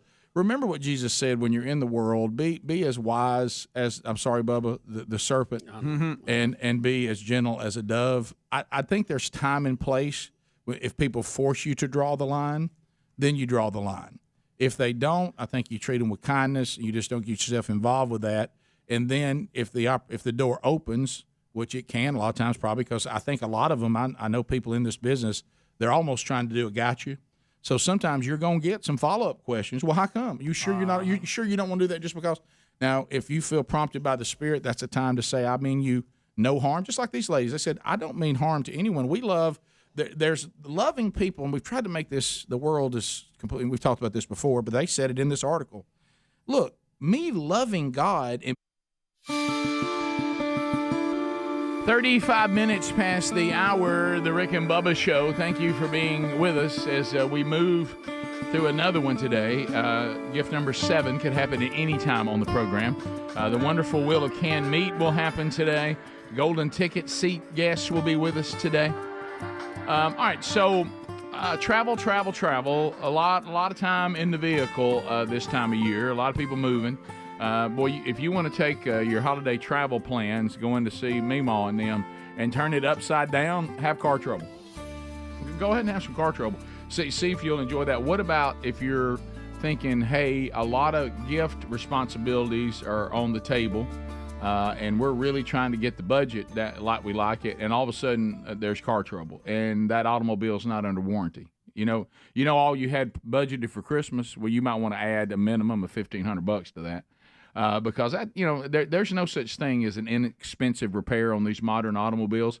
And if you do not have a warranty, then you're going to have to pay for that. Now, there are some things you can do. You can go to carshield.com/Bubba and get a protection plan. Okay, that way, if you're looking at repairs, which just like everything else is up about 20% right now from last year, carshield.com/Bubba offers protection plans starting as low as $100 a month with no long-term contracts and options to fit every budget, providing repair coverage for more parts than ever.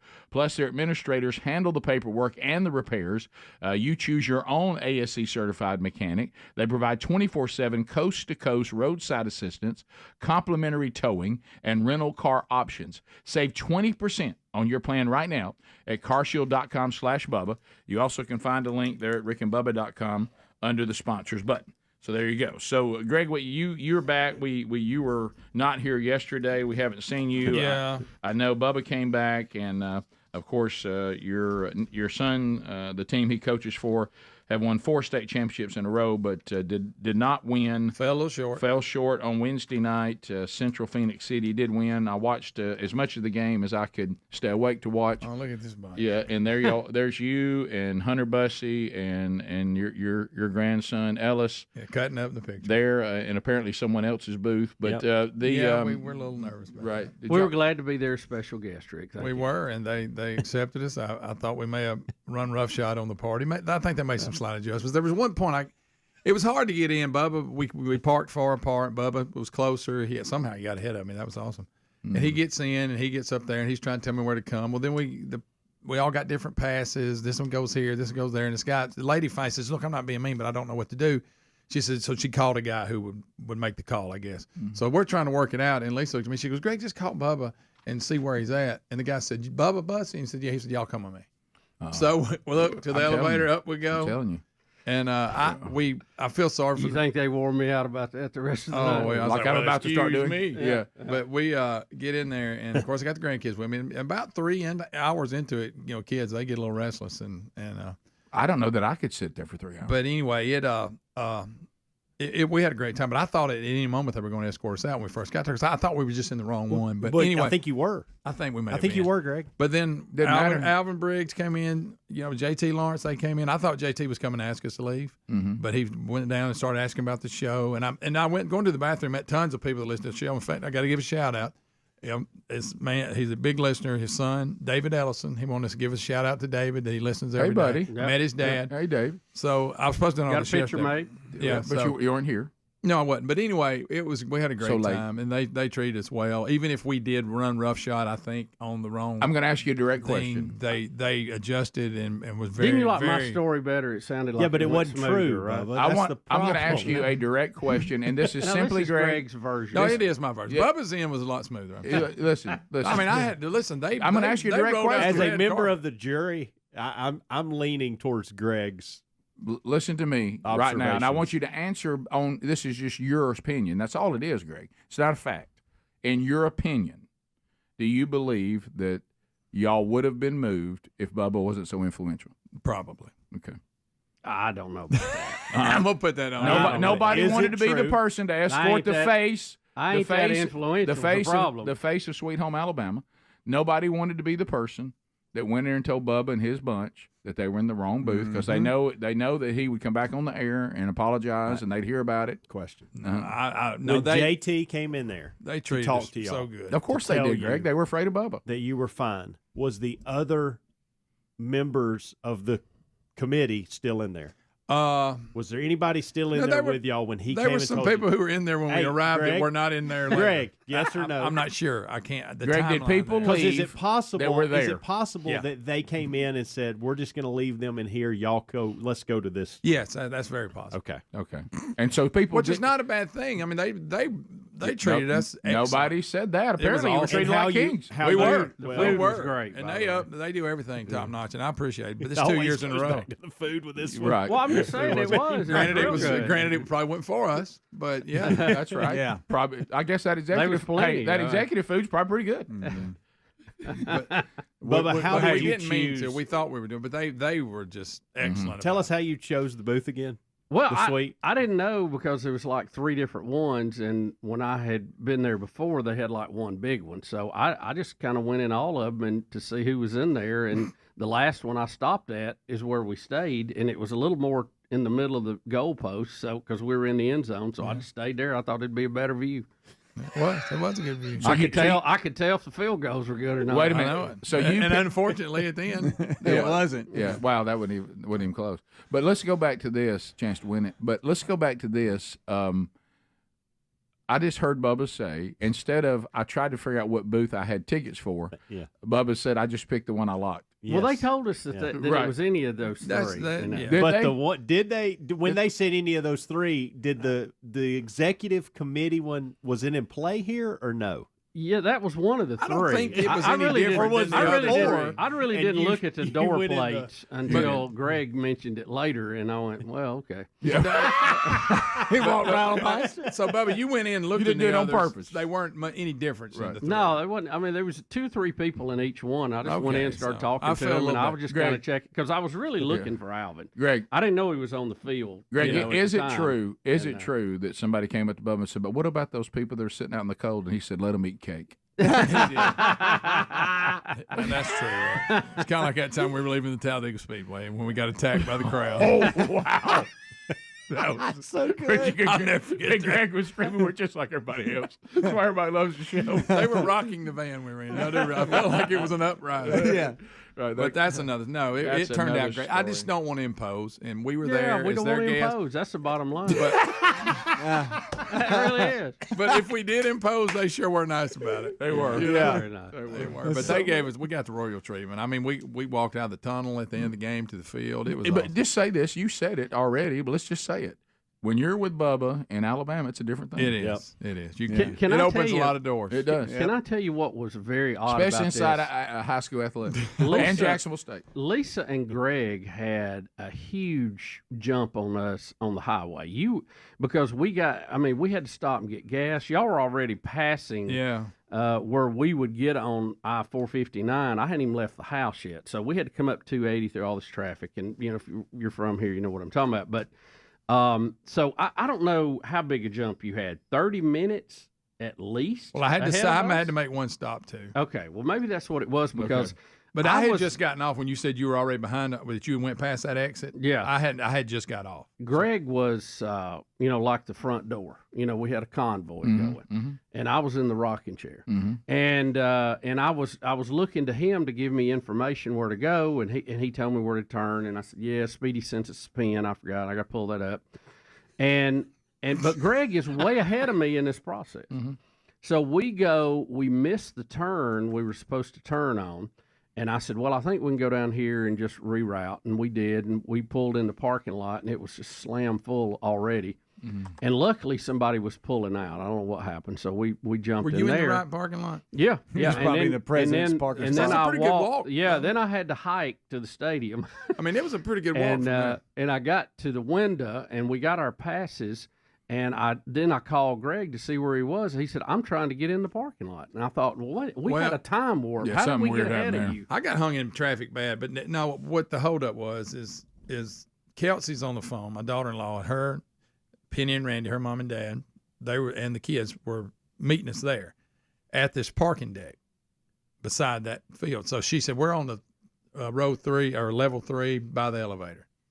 Well, I don't know how these parking decks work. So I see this is the right one, had the right now. I go in it. Well, you got different entrances. Oh, I I know thought if you exactly what go you're in talking about. one, you could go all the way up, but you can't. I know. Well, I keep making laps and don't realize I am, and Lisa's hollering at me, saying, "You're making laps. You can't." I said, "But most parking Gosh, decks, that's in you there. can go in one level and go all the way up. Well, in this one, you can't." All night. You're right. All Yeah. night. And she was wearing me out. Hey. with that. And But that held me up. Hey, She and, said and we have something to about ask him. coming over that she felt like she was hitting every mailbox. She screams that she always thinks I'm hitting mailbox. Right. We do have to at some time today ask why Greg had to sprint back to the truck and rejoin the family. Yeah. Good thing I run that 5K. Can we do that next? Oh, Rick, I hey. ran that 5K and I needed it. All right, I was in shape. we'll talk about that when we come back. Rick and Bubba, Rick and Bubba. Committed to my faith does not equate me hating you. I just love God, and He's made it very clear that I don't compromise Him for anyone, family, friends, your job. You don't, and so that's all we're doing is we're answering to Him on how we're treating Him, and how we treat Him. If you're devout, is more important to us than how you may perceive that we're treating you. And it's real easy to say, well, you're mean, you're hateful. No, they might just be committed. So that's that would be the way I would handle that. I wouldn't create a fire that's not there, because you need to live out your life, and if you get opportunities, be sure And I've handled this right at some times, and I've handled it wrong at some times. If you'll play it right, you'll actually get into a civil conversation where you can hopefully lay out your beliefs in a way that has that general spirit. But sometimes people back you in a corner and they force you to fight. And two, I think if you are a believer, you have to rely on the Holy Spirit to pick your battles. And even Jesus himself sometimes did not pick the battle till the time was right. He many times walked through the crowd and didn't try to draw the line and do that at that time because it was not time for that yet. Right. But I think you just have to be very wise with that and not bring on a battle that you don't have to fight today. Mm-hmm. Yeah. And I don't think that means you're compromising. I think it's you're being wise. When you're compromising, and I've seen that, is when people of faith will say, will stand there and sing these praises and talk all this about God's standard, and then a family member will come back and say, well, I'm going to marry the same gender, and then all of a sudden they just change their whole view on God for the family member. Yeah. No, that was the time you're supposed to make a stand. Or somebody says, if you don't condone this, you can't do that. There are times when you are to make a stand, and to Bubba's point, I think they usually are pretty obvious. Yeah. But when they're not, you have to adhere to that too. There's time and place for everything. But once somebody asks you a direct question, or somebody says, if you don't condone this, that's a different game. Anonymous caller, welcome to the Rick and Bubba Show. Go ahead. Hey, y'all. Hey. Hey, I just struggle so much with this, too, y'all. I'm a believer, and I had an uncle that struggled with homosexuality, and he begged and begged God to make him not feel this way and not believe that he was this way. And he ended up taking his own life, and I just struggle so much with, the fact that I don't understand it. I mean, if he was born this way, why is it a sin? And I'm going to hang up and let y'all talk. Okay, I can take that on, for obvious reasons, because it's not like this is not a topic that I don't have some personal experience with, and I've tried to talk these out, like you said. Here's the thing. First of all, and I'm going to be very respectful because it is very sad what happened to your loved one. First of all, let's take on I was born this way. Well, I was born a fornicator. I was born an adulterer. I was born a liar. Should I have just gone with that? See, God didn't make me that way. Sin made me that way. So I had to be redeemed by God because I was born to sin. So should I have just said, well, just told Sherry, look, God made me an adulterer, so I don't think you should expect me to be true to you because God just made me this way. I'll be chasing other women and doing this kind of stuff. Or, hey, I'm not married yet, but I think I'm a fornicator. See, I think we get into thinking that homosexuality is some special struggle or some special sin. Now, some people who do the wrong things in the church act like it requires some special redemption, like somehow their kids being out there sleeping with everybody down at college is not as bad as somebody's kid being a homosexual. It is. And I was asked that question directly on the air one day. A woman said, how would you feel before anything ever happened if your child struggled with this? I said, I'd be just as brokenhearted with my heterosexual child who's not waiting to marriage and is out being a fornicator. Any of my children or any of us sinning breaks my heart, not just some sins. Okay, so first of all, it doesn't require extra redemption, but it's not special and gets a pass. And I think where the mistake made is when we start asking God to take away our even struggle with sin. Well, Paul said, I asked God 3 times to take away this thorn in my flesh. I asked him over and over about it, and a demon has been assigned to me to torture me over it. And he hasn't. But he hasn't because he's reminding me to be humble, to keep me humble, and to be reminded. Merry Christmas from the Rick and Bubba Show. We are approaching the end of the year for the old Rick and Bubba Show. The big year ender 1 week from today. Now, there's a lot of things going on that 1 week for today. So let's run them for this time of year. I know you got to get these things done. So 1 week from today, the big year ender. Okay, you got that. All right. 1 week from today, there will be a price increase on both conferences for themanchurch.com. 1 week from today. So there's still premium seats available, about 30% of both rooms. Starkville, Mississippi, March 8th and 9th. Granger Smith will be speaking. James Spann will be speaking. Also Scott Dawson, Andy Blanks, and I will be speaking as well. Chuck Hooten doing worship. And, of course, we'll be kicking off our 2024 resources from themanchurch.com. It's a great gathering. Churches are doing our strategy all over the country. Come into Starkville on March 8th and 9th. They're on the campus of Mississippi State University. About 30% of those seats remain. There's still some good premium seats. All of them are reserved.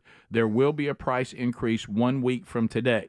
So if you're planning on getting tickets for your men's group so you can all sit together, or you want to give some as gifts, do that before next weekend. Also, 1 week from today, the Birmingham Man Church Conference at the Wright Center, February 16th and 17th. Robbie Gallaty will be speaking. Andy Blanks, Rich Wingo, I'll be speaking. Chuck Hooten doing worship. About 30% of that room is available. Premium seats still available. Chuck Hooten doing worship, as I said there. We'll have the same format in Birmingham, but just a different lineup of speakers. If you're planning on getting tickets to that and you haven't, either for a gift or for your men's group, you need, or for you as an individual and you and your son or whatever, or a group of guys you know, you need to do that before next Friday, because there'll be a price increase next weekend for the remaining seats. So I want to pass that along. The Rick and Bubba items for Christmas, you need to have those orders in by next weekend for them to get to who you want on your Rick and Bubba Christmas list out of the Rick and Bubba store. And I will tell you that the tea glass that is the first in our series of 30th anniversary celebration merchandise, it's going to sell out again if it hasn't already.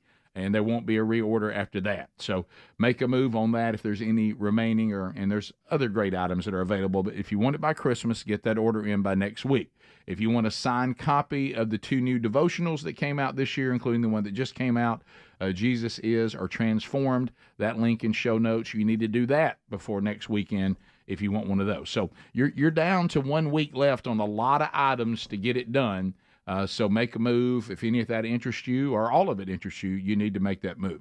So what happened, Greg, when you said you were glad you ran in this 5K run? It wasn't a disaster. What happened? All this with you and Bubba and your grandkids and your wife and your family trying to go to the state championship game at Bryant-Denny Stadium, and you know, thank goodness you had Bubba with you. Oh, everything, yeah. And all the benefits that go with that. Yeah.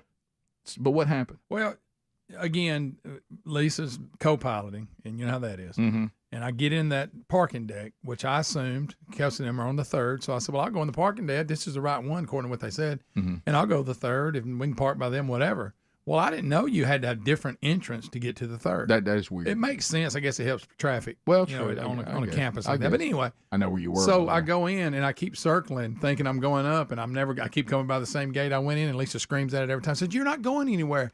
And I said, well, they said they're on the third. And I said, well, then we can get to the third. Well, we yelled and screamed about that for a few minutes. And finally, I just pulled in a spot. And Kelsey said, we'll ride the elevator down. Well, they ride the elevator. It comes to that floor. So we got that resolved. So now we got the entourage, and it's a pretty good walk to the stadium. It's a good clip. And it's cold. So we're all bundled up, and we're walking. You know, the kids, you know, they're 10 feet into it. They're already, their feet hurt. Yeah. So we get a pretty good ways from the parking deck. Pretty far. So if I'm trying to get to the stadium, am I over halfway there? Not quite. Okay. Close. Okay. Close. About almost half. Almost half. About 40%. Yeah, and this isn't just level. We got a few hills. Anyway, so all of a sudden, listen, you got this guy can't bring my purse in. You got to have a little square clear thing. Good gosh. So she has the car keys. Stupid terrorist. She's got the car keys, and she goes, I don't know if I hit the button. No, first of all, she asked me if I did. I said, I don't have the keys. She said, I don't think I hit the button. And my purse is in there with my wallet and everything in it. And of course, I'm going to tell you what I said. But and then no way. So, I just say we'll just have to. I almost did, and I turned around, I looked, and I could see off in the distance. I could still see it, but it was a pretty good clip. I said, "Give me them keys." I said, "Y'all just keep going." Oh, Greg. And here I go. Oh, Greg. I felt like a crap run all over. Greg. I'm digging. Then there's one part that goes straight down, and my feet get ahead of me. Wait, you're digging? I'm flying. You're running hard. Yes, because it's downhill. But like I say, it was real steep in grass. And then my feet tried to get away from me. Oh, yeah. You know? Look, so then I get within reach, and I go. You could have took a tumble. Yeah. So I keep coming there doing with grass stains. And I was on the lower level right up against the end. And finally, I see the lights go beep. So I said, okay, I got it.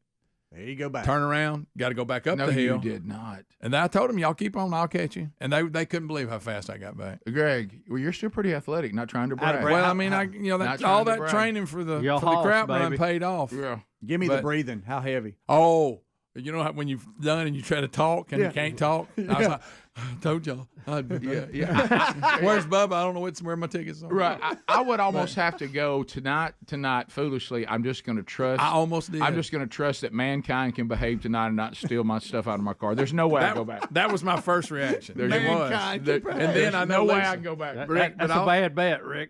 But then I would take it. You know what? If I'd have done that, what would have happened? I would have heard this all night. God, I hope I No, you're right. Car. No, you're 100% right. Somebody's got my purse. And then you can't take the chance that somebody actually does steal it. That would be then better. your life's ruined for the rest of your life.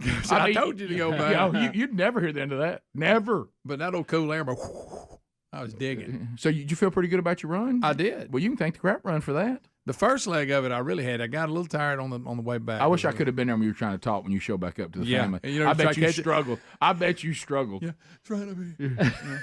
Great. So, and Lisa goes, "Well, was it locked or not?" I said, "I don't know. I didn't get. Once I got the beep, you didn't kind of want to know? I did, but then I thought I got to save time. Once I got the beep, and then I beeped again, then beeped again. I said, okay. I go back to the other end of the spectrum.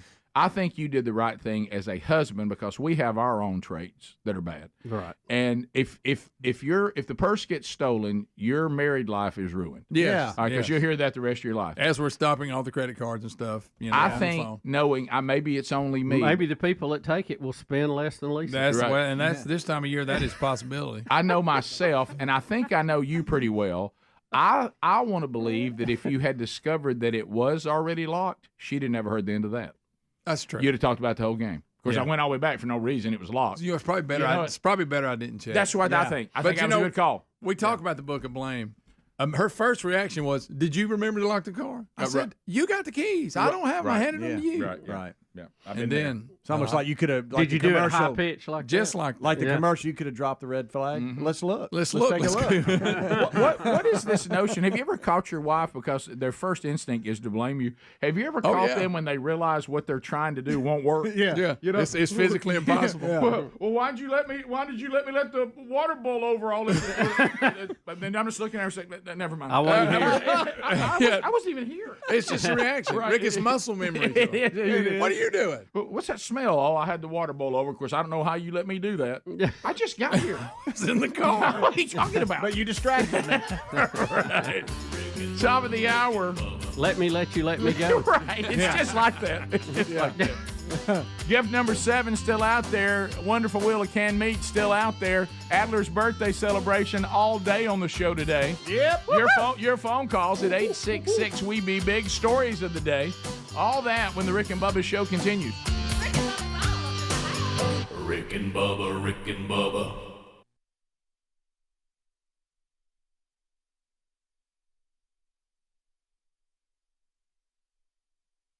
Okay, let's say that you struggle with nausea. Okay, and boy, is there any worse feeling in the world? I mean, maybe you get motion sickness. Maybe you get migraines. Maybe you're pregnant. You're getting morning sickness. Maybe you're on Ozempic. So let me just tell you, if you're struggling with nausea, why don't you go? Right now, you can go to reliefband.com. This product is outstanding. New discounts every day through December the 12th, okay? That's reliefband.com for new discounts every single day. Check how it continues to get better. And you can use this band and say goodbye to nausea. And, like in our family, we have people that struggle for some reason with car sickness. I don't understand it. They can't sit in the back seat. Somebody's got to sit up front. But Relief Band's changed all that. Now we can all travel as a family. Just put your Relief Band on and let's roll. It is really good. It's natural. It's fast acting. It'll last as long as you need it. You can change the intensity of it. It's non-drowsy. Hello, that's good. So there's no side effects that go with it. And they're running their 12 days of relief sale right now. So head over to reliefband.com. New discounts every day through December the 12th. That's reliefband, reliefband.com. Do that right now and take advantage of these specials at reliefband.com.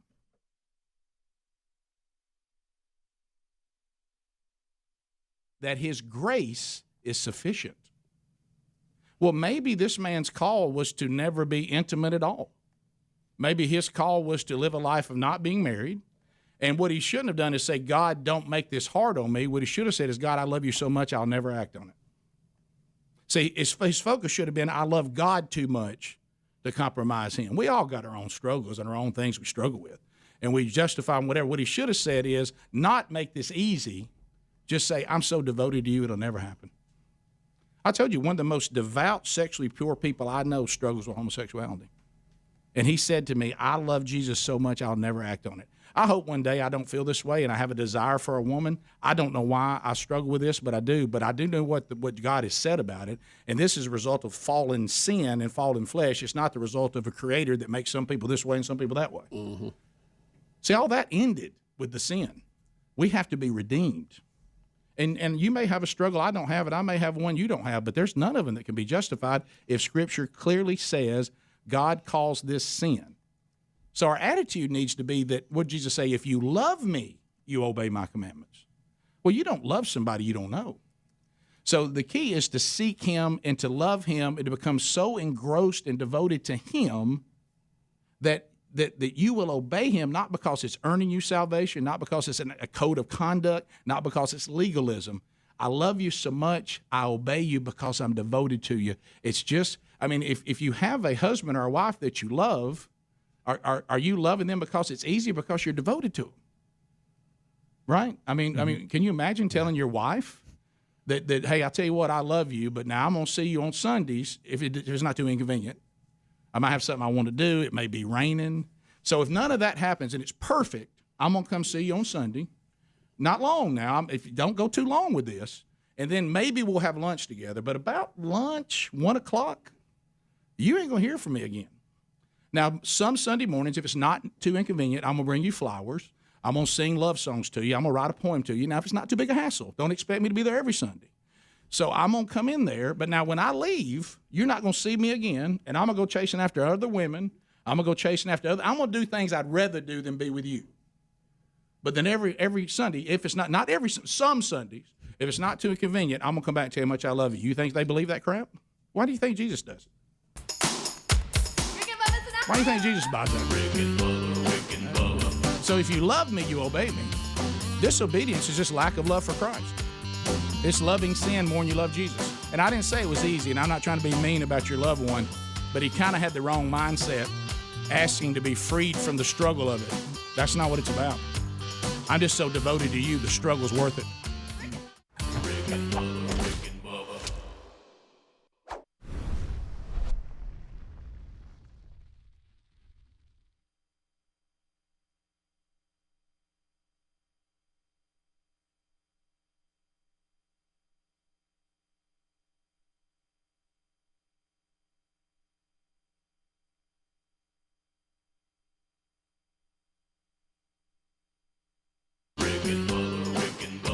This is the Rick and Bubba Show. Watch more at blazetv.com/Rick and Bubba.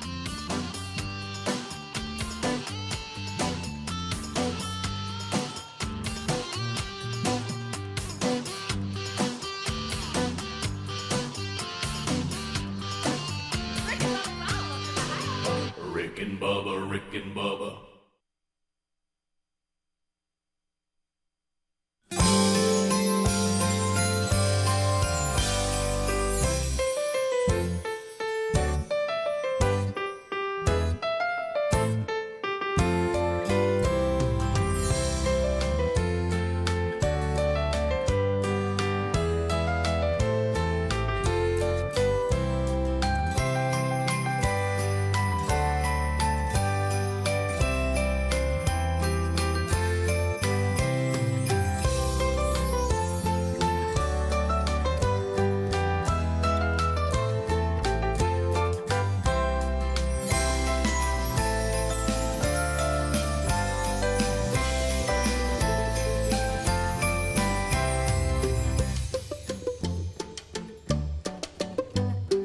Oh, yes, it is. Merry Christmas.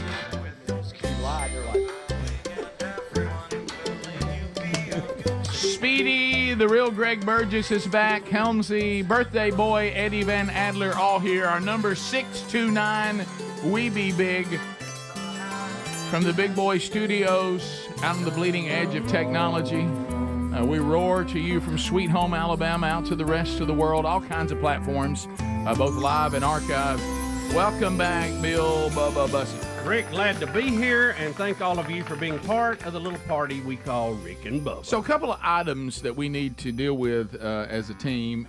One of them is because of our 30th anniversary, we end 30 years of Rick and Bubba on the big year ender next Friday. Then we come back and celebrate our anniversary, Lord willing, on January the 3rd, and we'll celebrate 30 years of the show all next year. So as a lot of things we're doing to celebrate that anniversary, and we're doing it, and I think we need to officially do it. Are we ready to officially call the studios the Big Boy Studios?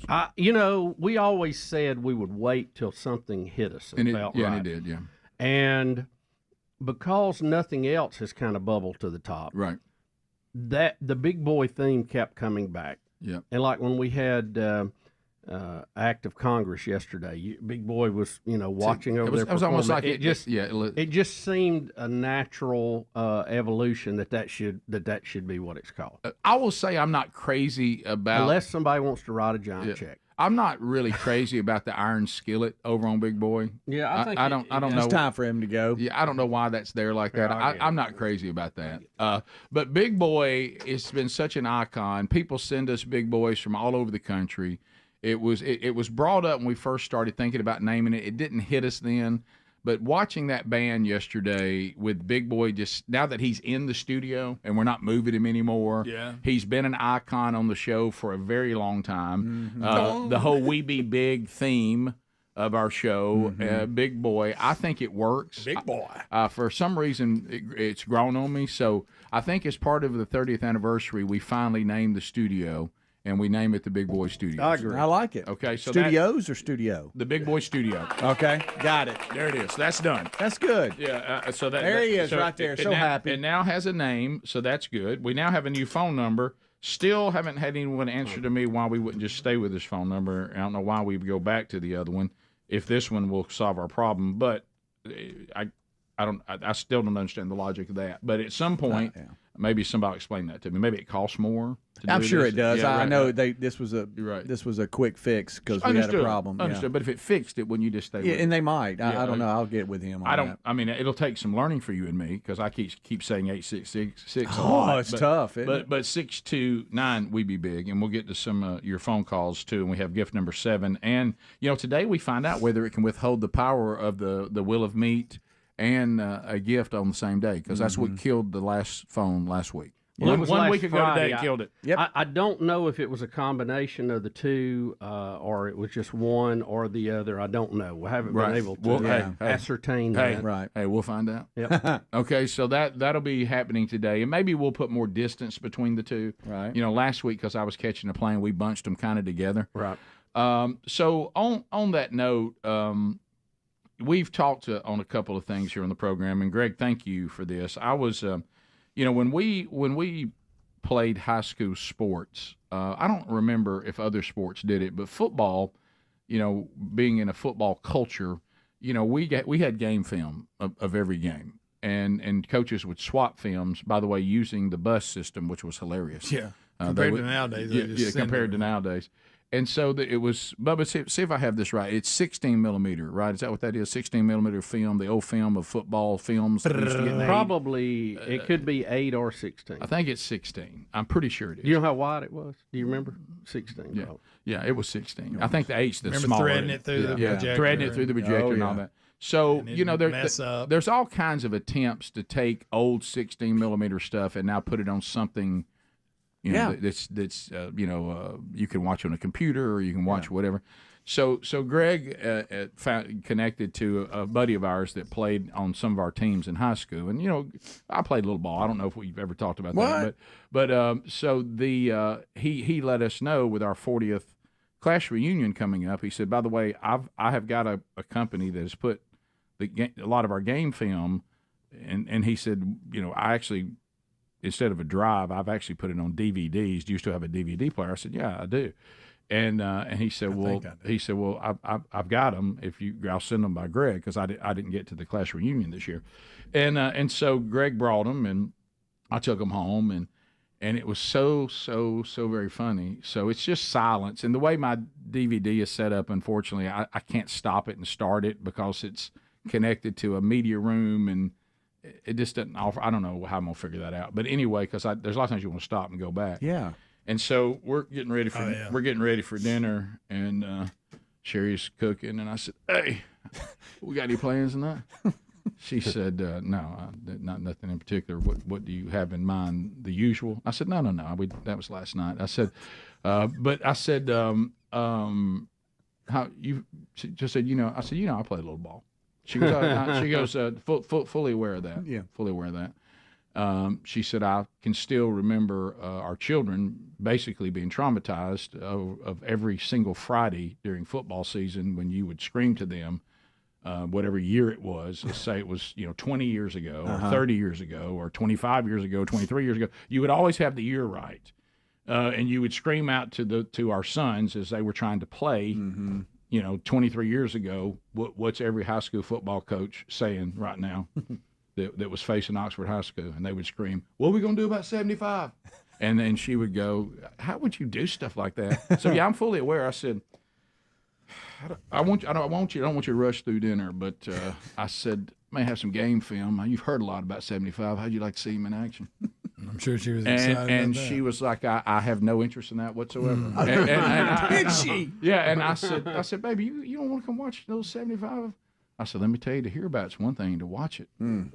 I said, she goes, I'm honestly, hey, I love you. And if, you'd rather not watch something with me tonight or whatever, and you want to watch your film, that's fine. But I don't know that I'm going to get a throw blanket and a cup of coffee for that one. And did that break your little heart? I struggled with it. And so I went down there and I started watching some of it, and I was like, wow. My goodness, in the backfield every play, and so look at Greg. She finally comes down and you hollering a little bit like, "Oh, look at that! Good night! Oh, wow!" I looked at her and I said, "Baby, it's more than I remembered." and she said, I said, "Come in here and how's the quality on the video?" Yeah, I said, "Come in here and get a look at 75." And she goes, "No, I don't want to see that." And I said, "Sit down, baby." Well, here's the problem, and it was always my problem.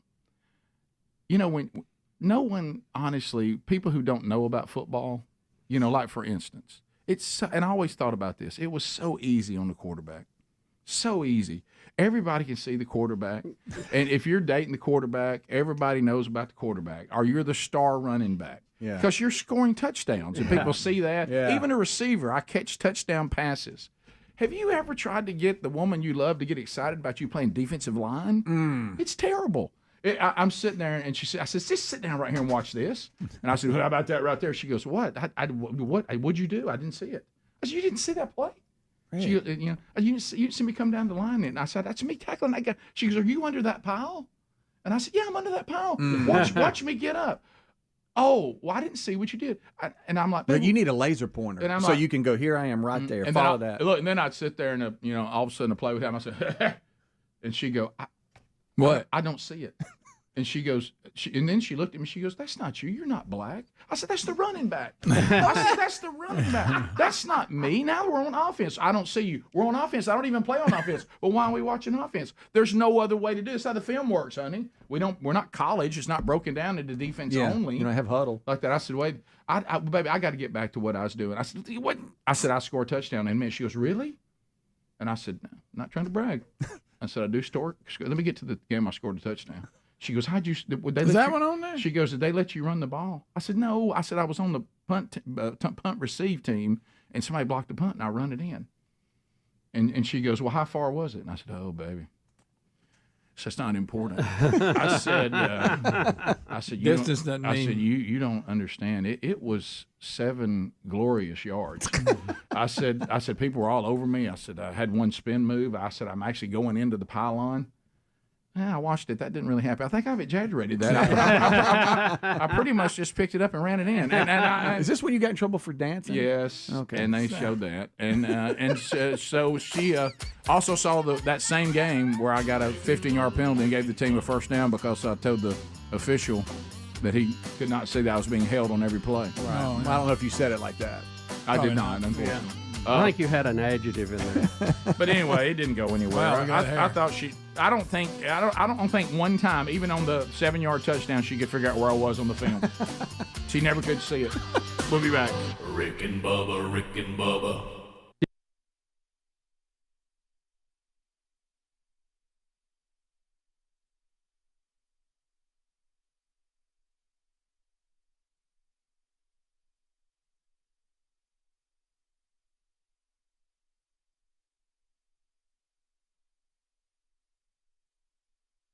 Oh, sweet. Fox on the run. Oh, sweet. Fox on the run. That's different than the bluegrass. Like a fox, like a fox. I used to love that. You remember that one? Yeah. Who was that? Who originally did that one? I don't know, but I saw 3 on String do it a lot. I did too. I certainly did. You know, I've got a weird 3 on the String story. Maybe I need to go search my email. We were headed into weird. I guess it would have been Labor Day weekend, maybe. Yes, it would have been. And I started getting emails, which was interesting, from the legendary Jerry Ryan, the longtime leader of 3 on the String, and he was a character. And he was claiming that 3 on the String, that they were going into the studio to record a football song about football fans. Okay. And he would send it to us. Either I haven't been paying attention, which is could certainly be a possibility. Or Jerry just forgot. Or they didn't do it, or he forgot. I don't know. Because you think he would do it right before football season, right? Right. He got even aggressive about, hey, we're going in. He even told them what time they're going in the studio. Well, Rick, where's the finished product? I haven't seen it. You'll have it soon after. I'm gonna have to text Brad about that. I just remembered that. Isn't it interesting how life works? It took the group Sweet, and for us to play their Fox on the Run, for me to think of the bluegrass song Like a Fox on the Run. And then I thought of 3 on the String. And then you thought of 3 on the String, which reminded me of an email conversation I was having with Jerry a few weeks ago. Yeah. It's interesting how life took us a minute to get there. It did, but you know what? See, that's the thing we have to understand. As we start aging, let's not talk about how long it takes us to get there. That's the fact that we do. You know, if we get that information and we come up with it somehow, how we got it is not important. You know, you get savvy when you get older. You learn how to survive. Right. You know how they say every time there's something happens to you that becomes a handicap, the rest of your that's still works. Compensating. It starts compensating and rising up a little bit. Right. I'm still trying to figure out what on me is compensating and rising up because it all appears to be falling down. Well, I will say today your hair. Yeah, there you go. Yeah, I went with Shark today. Yeah, that's good. Yep. Like a bub, like a bub, like a bub. You know, there's no hairstyle can survive headphones for 4 hours. Oh, you I know. It's a mess. It's funny. And since I have such a cowlick now, I just started doing this so nobody can really tell. Have you it kind of looks like it's part of the style. That's a good look. Did you address the cowlick on the last haircut? Yeah, I did, and it was with someone that normally is the A team, and I thought they would leave it longer, but they cut it shorter, and I don't know. It's just I don't know. I'm about ready just to shave the whole area and start over. Well, if you're wondering, Bubba has developed a cowlick. We did the show about it that he's never had before. We don't. I had one that fell out. Well, I mean, over life, I've had one from time to time, but I haven't had one in recent memory. Mm-hmm. I remember my son had one, and I was thinking, well, I'm glad I don't have those anymore. When he was in high school or something. So I'm like, ain't nothing wrong with good cowlick. I mean, it's just funny because it has its own deal. It's going to go its own way, I know that is Isn't that funny? So we do have a lot to unpack on the show today, as you can imagine. We'll walk through all the stories. Your phone calls always part of it at 866-WE-BE-BIG. We've been taking your feedback on Rick and Bubba University. We're filing it away. I've even created my own little mailbox. There's nothing but RBU emails. Yeah. And I've got some today too to share with you. Yeah, and so some good ones, some not so good. Yeah, some maybe we need to rethink it. Yeah, that's right. Yeah, some of them I've realized that some people don't listen to the actual show because a lot of what they're wanting us to do gets covered quite often on the actual show. But we will have fun with that, and we'll dive in. We have a recording session set up today to get that done. And then, like I say, it'll publish this weekend, and then we'll kind of roll from there and see how she develops. Should be a lot of fun. All right. We'll take a break. We'll come back. Don't forget to get ready for that. That's going to publish this weekend. So all of you that are podcast people, and I've been hearing from a lot of you. Go out there and get that ready to go. 866-WE-BE-BIG, rickandbubba.com. Of course, that's always the place to find out all the ways to get the Rick and Bubba Show. We'll be right back. Rick and Bubba, Rick and Bubba. We had a story that I know was on the kickoff hour yesterday, and it was never part of the bigger show going forward. But we have a lot of people that listen to us in a part of Alabama that is where Dothan, Alabama is kind of the center. We're heard on News Talk 103.9. Wide open right now. 866-WE-BE-BIG. Right now, grab your phone. And that's not right. It's 629-WE-BE-BIG. I told you. 629-WE-BE-BIG is the number. We're phone trolling now. This is not the gift today. So don't call and say, oh, I'm just trying to see if I can win that gift. This is for you to make comments, ask questions, bring information to the table. It's time for you to comment on the program. And the real Greg Burgess is taking your phone calls. 629-WE-BE-BIG. The buzzer will sound when your time in the program comes to a close. There's no meaningless shout-outs, no shameless plugs, no baby predictions. This is just you saying, this is what I have to say right now, and I'd like to chat with Team Rick and Bubba, and you certainly can. The number again, 629-WE-BE-BIG. There is no reason to be calling that number for any other reason than to be on the air right now. So 629-WE-BE-BIG. Just added to upcoming events at rickandbubba.com. Ladies and gentlemen, put your hands together for Bill Bubba Bussey. Bubba, you will MC the big event benefiting JSU coming up next Thursday night, the 14th of December. And this has got some big acts. Yeah, it's called Rock On. And it's going to be featuring some really top musicians that we have that all came from Jack State, that are all Jack State alumnus. How about that? And that would be Randy Owen with the group Alabama. You got Riley Green, Jamie Johnson. Wow. And Gordon Moat. So are you the one that will come out and work everybody into a frenzy? I guess I'll have to. Is that the MC duties? Get the crowd. Do you introduce each band and stay till it's over? Whooped into a wild frenzy, Rick, is the way I'm thinking. Will you have them chanting something? You love to lead a chant. Sure, I love a chant. Yeah. I love a good chant. So if you want to go to that first of all, it's a great event. You'll see Bubba, and it also raises money for a great cause. So all that next Thursday, you can find that at rickandbubba.com under upcoming events. Christy is standing by in Alabama. Christy, go ahead, 30 seconds. Hey, I was just going to say maybe Buffalo Wild Wings could add one of the TVs for the old 75 there. You know what? I didn't think about that. When you go to the Oxford location, there's a screen there, and all it does is roll highlights of 75 in action. At that table, right there. Absolutely. That's a phenomenal idea. Somebody get Tim on the line. Tim will be in here next week, Rick. You can just pitch that to him. I like that. It's at one point I almost gave up and just declared, well, you know what, I've been telling you this, in these particular games I'm actually number 10. So at least I'd get credit for being the quarterback. He made some big runs. Let's go. By the way, watching that wishbone work. Ooh. When we ran up on teams that didn't know about it, it was ugly. That full house backfield. Oh, it was so good. It looked good. Also, it's also interesting to watch old films and realize that everything we're doing is now illegal. Everything. Everything. All of us be thrown out of the game. Nick, welcome to the show. 30 seconds. Go ahead. Hey, y'all. First off, good morning. Merry Christmas. Thank you, buddy. You too. God bless every one of you. I love y'all's show. I listen to you every morning. Thank you. I just wanted to see if y'all went to the Gardendale Christmas Parade last night. Did not. It was awesome. We've been there a few times, and I think we were like the Grand Marshals one year, but we didn't make it this year. Was it good? He said his quote was, he said it was awesome. Yeah, good. Yeah. Let's go to Robert in Alabama. I love parade. Robert, 30 seconds. Go ahead. Yeah, I just wondering what we are going to do about our government, what y'all's opinion is on it. Well, all you got right now, Robert, is the vote. There's not a whole lot you can do, because if you go and protest, they'll deem you to be insurrectionists and put you in jail. Pray and vote. Yeah. You need to be petitioning to the one and only living God, because He completely controls who gets to go into power. And sometimes it's a blessing and it's mercy on His part, and sometimes it's wrath and judgment, and it is a punishment. But He's in control. Yep. And it's kind of tough to read that sometimes, isn't it? It is. And I know that I'm as guilty of it as anyone.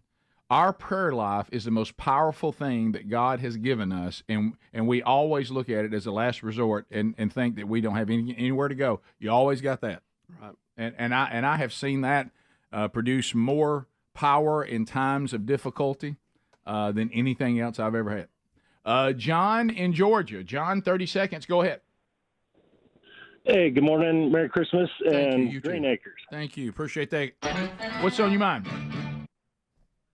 So I grew up in Montana, moved down south after I retired from the Army, and never saw any racism up in Montana when I grew up. Saw some when I moved down here to Georgia, but it seemed like it was a lot less under Donald Trump. Now it seems to be moving the other way under Biden. No doubt. When the Democrats get in control, they'll take all the advancements we've made on bigotry and racism, and they'll just take us back in time and drag us back and turn everybody against everybody, because when we're all fighting amongst ourselves, the government, of course, always steps in and gets more power. Well, too, that's part of their game plan, and that's been one of their plays out of their playbook for a long time, is to play race cards and get everybody stirred up, and they think they secure votes that way. Yep. Where, again, if you win, say you do secure the votes, what are you now the elected leader of? But just a trash pile, with everybody fighting and fussing, the economy upside down, illegal immigration out of control. So You go all the way back to the old days of the West when these painted wagons would show up. The government does the same thing. What did the painted wagon guy usually do? He would create a problem and claim he was the answer to it. Right. Understand y'all hadn't seen rain. Or sell you on the problem. I bet you I can make it rain. Well, what the government does is they create problems and they become the solution for that problem, which it gives them power. Hunter and Auburn. Hunter, go ahead. 30 seconds. Good morning, guys. I was just calling to see if y'all had seen the candidate list for the Time Magazine Person of the Year. I thought they already announced they that. did. Taylor Swift, yeah, but the list they was did. It's Taylor Swift, but the list was wild. Yeah, so Taylor Swift was one, then Vladimir Putin, Barbie, Sam Altman, Xi Jinping, Hollywood strikers, the Trump prosecutors, and King Charles III, and I think Jerome Powell was. Wow. Yeah, What a I think that shows you kind of their mindset of what they think is really cool in the world. And see, all of those would get two big thumbs down from me. Yep. I saw where Putin is launching his re-election campaign for 2024. Did y'all see that? Yeah. Did he really? I got a crazy feeling he's going to win. Yeah. You know what I mean? I don't know that I'd spend a lot of money out there campaigning. Did you Putin. see Babylon? I think you're all right. Did you see Babylon Bee's Person of the Year? Woman who loves her kids and does the right things. We'll be back. Bubba, Rick and Bubba. And also going to do a big men's conference with Rich Wingo and Bill Searcy and Brody Kroll coming up there in February. The Pursuit Men's Conference. It's already in upcoming events. And so we've spent some time there. Sherry went and spoke there at the community-wide prayer breakfast. We've been there for book signings. It's been we got a great relationship with that community. So a lot of people there started sending me yesterday, knowing that the guys had talked about it earlier, but they said that it's certainly becoming viral now. And this is the new times that we're living in, and times have changed. And I'm not saying that all changes have been bad. We certainly know some changes have not been good. But maybe some of them have been moves in the right direction. And I realize what we're about to talk about. We're living in a different time, and I'm not even saying one thing or the other. I'm just going to talk about, when you hear stories now in the gotcha world we live in, you have to take time, take a breath. First of all, you got to realize that usually the way journalism is now, the first version of what you hear probably isn't right. Right. It was probably a rush to get it out. Right. Yeah. And then you got to wait for somebody to decide to be a journalist and get all aspects of it. And there are times when you feel a certain way, let's say like with this story, hey, you're angry. And then when you hear every detail, you're still angry. You just say, I don't care what the details are. This right here is unacceptable. And that's certainly okay.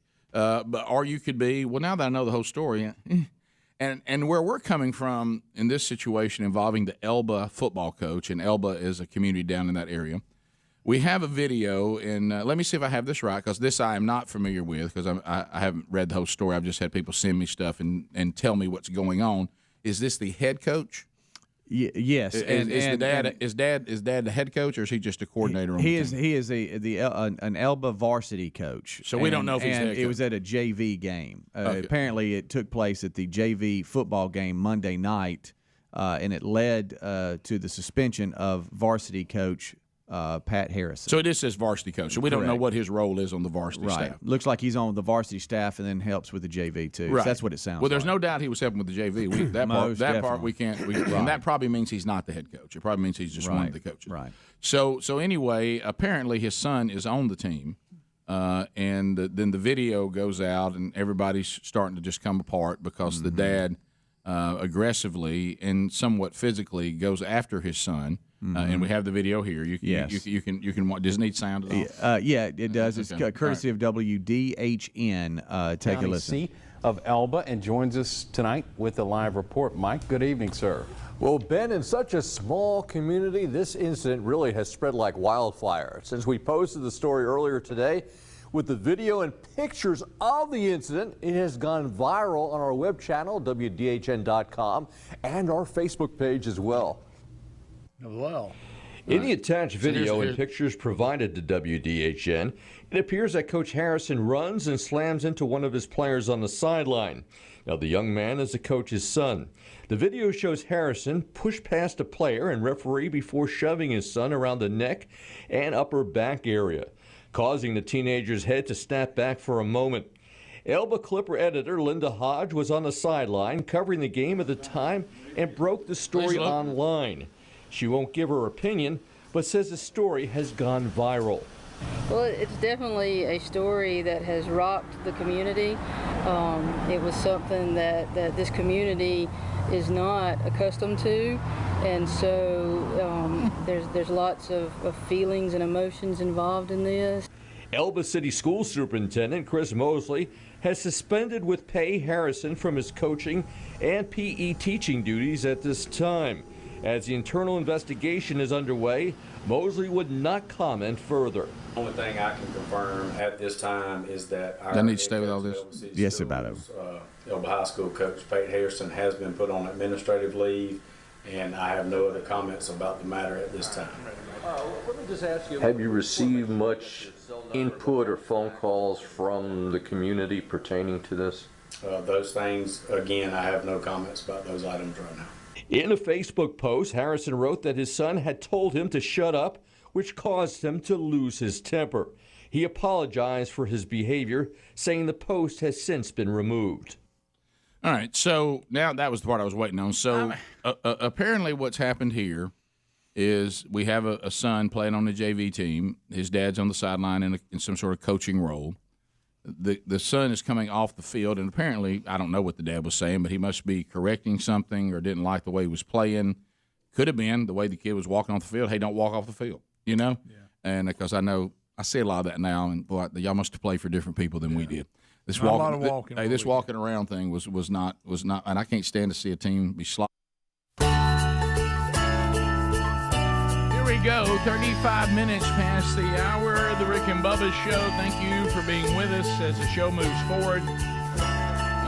Golden ticket seats will join us at the top of the hour. The wonderful wheel of canned meat still to come on today's program. Relief Factor. Love it. Man, a lot of you out there love it and take it every single day. All natural may be the answer you're looking for. Rod from Mississippi says, for the past 8 years, I have increasing discomfort and debilitating pain in my back and my right shoulder. I did a lot of strenuous physical labor and overuse. And let me tell you, Rod says this has been a game changer. Started back in July taking it, and I continue to take the product, and the pain and discomfort has pretty much completely gone away. I'm sleeping through the night again. I exercise, and it's much easier, more comfortable. I'm glad I'm not having to take some of these dangerous pharmaceuticals. I get relief all naturally, and he was, like a lot of us, a skeptic, and then he started trying it. Okay, and it's working. It does for the majority of the people. I love the product. You will too. $19.95, 3-week supply. Inside the 3 weeks, you'll know whether it's working for you or not. And if you're like the majority of us, it should work for you. So stop putting it off, and then get ready to take it. And hopefully, we get a testimony just like that from you. What? What are we doing? What are we doing? Goodness! Gift number 7. 12 working days of Christmas. Bubba, tell us what we're buying for today, my friend. Well, Rick, we have a big DeWalt toolkit here, package. You're getting all kind of things in this. You're getting a drill, you're getting a Sawzall, you're getting a flashlight, and you're getting an impact drill. Oh. And man, this is a sweet prize right here. I kind of like this. You one like that myself. one? I do. Greg's been eyeing it pretty hard over here too. Daddy likes that one. All of these run off the DeWalt 20-volt battery. They call it the Sight Ready for Tool Brushless Power Tool Combo Kit with soft case. Come on. It even comes with a case. No. Case. It is a retail value of $449. How about that? $449. We're getting serious. All right. It's a very yellow Christmas. Teresa Hughes, Pensacola, won yesterday. Xavier Hughes out of Kentucky the day before. Shep Waits out of Abbeville, Alabama the day before that. Frank Williams out of Elmont, Alabama the day before that. Brandon Harper out of Lauderdale, Mississippi before that. Brian Graham out of Eudora, Mississippi before that. And Matt Driggers out of Crestview, Florida. All have won. But boy, Bubba, can you imagine your name being on that list? Oh, Rick, this one right here will make any handy person, man or woman, that enjoys doing small jobs around the house. This will make it a whole lot easier. All right, so today is Adler's birthday. Yep. He is 38 today. Happy birthday. So we could do caller 38. Of course, that's it. Yeah, I think so. That's a given. That's a given. Yeah, happy birthday to you. Thanks, guys. Bubba keeps asking, where's the cake? Should be here any second. Okay. Oh, good. And we'll be I didn't want to have her cutting it. left out. I know. Thank you, Bubba. You know what you are? The giver. Big-hearted is what they say. Giver. Yes. Rick, every time we do this, I get emails on the Jingle Bells song, the version that we play. Will you please talk about that and who sings it? Well, it's the late Mark Phillips. Unfortunately, Mark Phillips had battled cancer. So when the horrible pandemic started, he had immunity problems with his immune system. It had been compromised greatly through his huge battle with cancer, and unfortunately, when he got COVID, it did take his life. So he is no longer with us. But we love Mark and his version of that, and it's available on Apple and all the streaming services. Just look for Mark M-A-R-C Phillips. His version of Jingle Bells, and get that whole Christmas album he put out. That's great. Yeah. Rick, he was in the hospital with COVID the same time I had it the first time. I remember and, you that. know, he's laid up in the hospital. I'm at home, and he's calling, checking on me. I know. every day. That's something. I know. I mean, just speaks to the kind of person he was. Yeah. I really do miss Mark. I mean, do we too. didn't hang out every day. I do too. But we did get to see him 2 or 3 times a year and goof off, and I really miss him. Well, you spoke to him being an encourager. Even He really was. Even with everything he had gone through, and I can remember so many days that I would get a voicemail, and he'd say, "I don't need anything. I just want you to know that I love you, and I'm just checking on you." I mean, and so Mark though is now in perfection, and he's with the Jesus that he loved and served so much, and so it's Mark Phillips' version of Jingle Bells. So we go caller 38. There's 1, 2, 3, 4, 5, 6. 7, 8, I like that 9, popping noise. 10, Yeah, not good. Makes me feel 11, confident 12, that we're gonna get through 13, it. 14, 15, 16, 17, 18, 19, 20. And then there's We all know 21, that 22, ones and 23, zeros pop. 24, 25, 26, 27, Oh, that's a good 28, one. 29. There's 30. That went up my spine. 31, 32, 33, 34, 35, 36. Oh, good. Hey, Rick and Bubba Show. What's your name? Where are you calling from? My name is Jan from Sylacauga. Oh, Jan, you're caller 37. Jan, one short. I mean, you can't One even... short. Can you believe that? Good night. Greg, it's good to have you back so you can tell her what she won. Well, I got good news this holiday season. Merry Christmas, and you win absolutely nothing! Greg, that's terrible. Oh, my. Man, I am sorry. That's terrible. I am so Hey, sorry. Rick and Bubba Show, what's your name and where are you calling from? Daryl from Montgomery. Daryl from Montgomery. You did it! You're the winner! My brother Daryl and my other brother Daryl. Oh, yeah. Come on with it. Sing it, Mark. In the land of I-92, Montgomery, Alabama, Daryl.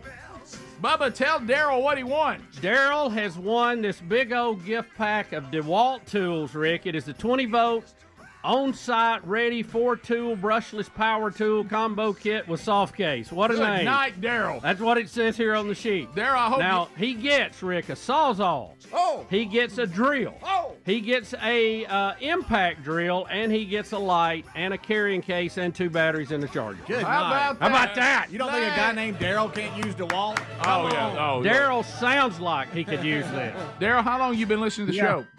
Yeah, I've been listening probably 20 years. Greg? 20 years. Well, you are lucky today, Daryl. Ooh, Daryl. Hey, I heard Daryl went on there, and I wouldn't mind having that myself. So you think Gary Hantner told me that? Oh, Look, now if y'all got a bunch of tools laying around. Let's go. Hey, Rick and Bubba Show. What's your name? Where are you calling from? Josh, Hamilton, Mississippi. Josh, you are one too late. 39. Can't have enough. Can you believe that? I mean, you're milliseconds from winning that. Ah, man. Greg, Well, it's not all lost. You get a big old box of nothing! Wow. Oh, man. Greg, that's terrible. I love it. I don't want to let them down. All right. Too A little easy. frustrated. All right, so Bubba, 6 of them, 7 of them are done. ended. 5 more remain. Yeah, we still got a few. We're doing some adjustments here as we go, as we add a few things. Well, So we're trying to make it bigger and better. And we got that Bromberg's necklace for next Friday. Come on. It is over a $2,200 gift. Uh-huh. The ladies will really like that because I know that some of them saying, "Oh, you're giving away tools and toys. What about us?" Well, I know. you're getting the grand prize. That's it. The grand prize is going to you. Mm-hmm. So that's going to be a biggie, but there's still so much to do, and it really is. I don't know what it is. I remember how 20 years felt. This 30-year anniversary, well, Rick, it's pretty obvious. There's now 10 more years, another decade to reflect on. Right. But I don't know. It's been very. What's that word we were talking about? We learned, you get kind of melancholy and pensive, and a lot of reflection. A lot of reflection going on this year. There's been a lot that 20 is going years seem like a long time. It does not seem like it's been a long time since 20 years. No. You know, That decade went 10 quick. Flew real quick. Went real quick. And it has been a decade of contrast and change. Think about the We Ain't Never Been Nowhere tour. That was a decade ago. Really? A decade. That's crazy. That's shocking. It is. It's very shocking. Yeah, so very shocking. We probably looked young then. Yeah. If you never saw it, because I didn't like there'll be another one, you can get that in Blu-ray DVD at the Rick and Bubba store. I think they're still in stock. So if you missed that 20-year tour, you can certainly catch that live concert and go back and relive that. And you'll notice, and Greg, you mentioned it, on that 20-year tour, for some reason, none of us worried about our weight. No, I didn't. We're bigger than ever on the 20-year tour. Rick and Bubba, Rick and Bubba.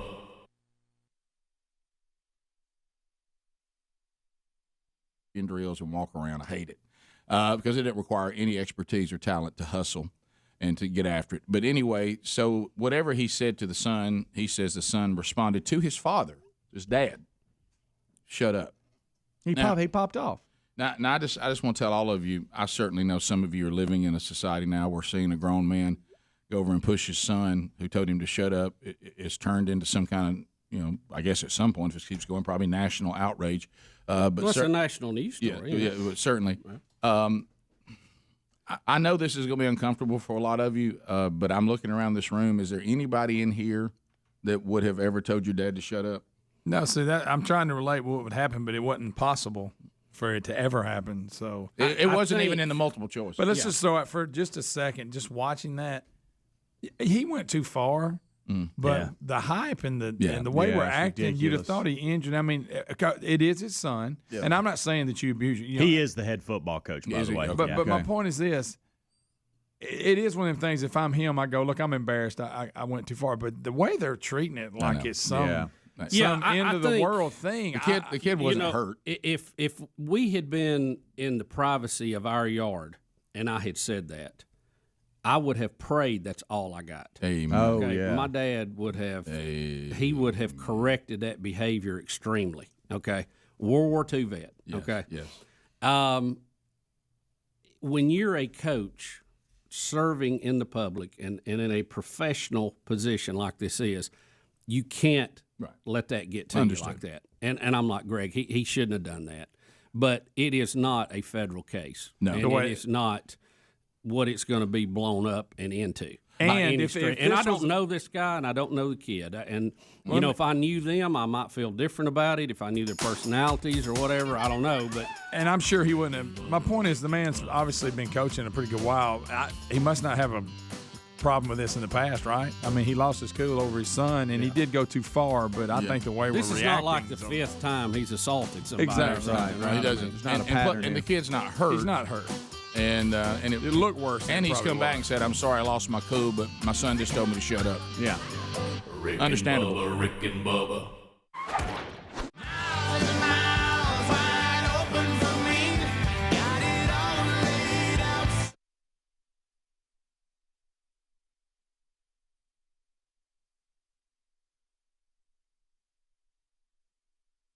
I had a guy who called Gooden on himself the other day. He was asking me about a song, and he said, "I want to apologize. I just went to the website, and it's right here, and I apologize for being a Gooden." All right, so we played a little Ted Nugent coming out, and this has been. I don't. Maybe I'm wrong. I haven't seen the story go back the other way. Even in our state, there's the whole back and forth on whether you can hunt over bait and this and that, and of course that just changed in our state, and some people love it, some people don't. Well, in this particular case, and it's not just what makes the story a little more intense is that Ted Nugent is involved. Oh yeah, and add an intensity there. Turn the knob up about 10. So he's got a lot of land he hunts on and all that in Michigan, and Michigan has now gone back the other way, and the Department of Natural Resources and the Natural Resources Commission has now ruled that they will ban hunters from feeding deer and elk. And they will no longer allow for them to hunt over bait, and they will now say that will be against the rules. And Ted Nugent says this is such a big deal to the hunters of Michigan that it will result in widespread civil disobedience. And so he's now. Why? How long have they been doing that, and what is their thought process? Because I don't have that story unless I lost it, Speedy. I was looking for it a minute ago. I forgot. I'll tell you what the opposition to it, and this is going to sound familiar to you, Bubba, because I know you heard some of the same things. Undoubtedly, though, the people who were opposed to it must have gotten some ground. They're saying they're banning hunters from feeding deer and elk because they think that will lower the odds of the animals spreading certain diseases. Oh, okay. And they bought into that. And here is the official word from the spokesperson with the Department of Natural Resources in Michigan. We believe the authority to ban baiting and feeding should remain with the Natural Resources Commission, the body responsible for regulating the method and manner of take of game in Michigan. In addition, peer-reviewed research has shown that baiting and feeding that concentrates animals beyond their normal movement patterns increases the likelihood of disease transmission. Wow. And Mr. Nugent has taken issue with this. So let me.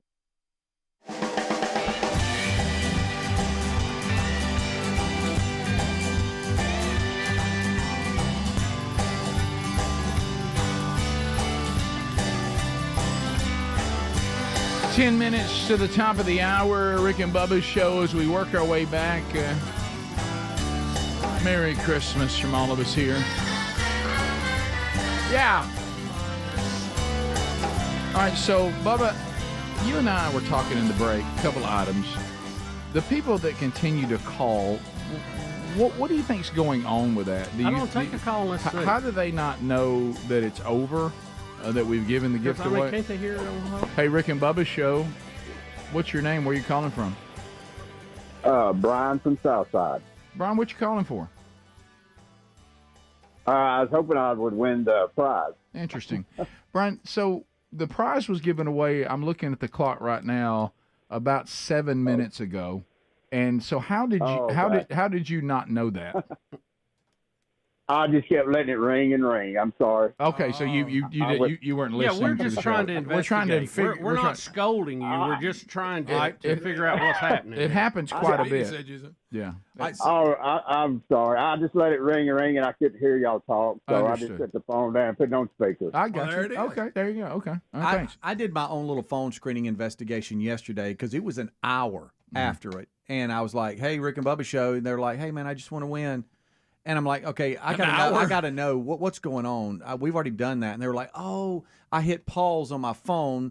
They either listen through an app, the stations have an app or whatever, and then they go back and hit play, and they're like, well, I totally forgot I hit pause. You were about to call them stupid. No, I was doing my own little investigation. I was like, what's up? So I think some of it might be that they're just off on their time a little bit. Hey, Rick and Bubba show. What's your name? Where you calling from?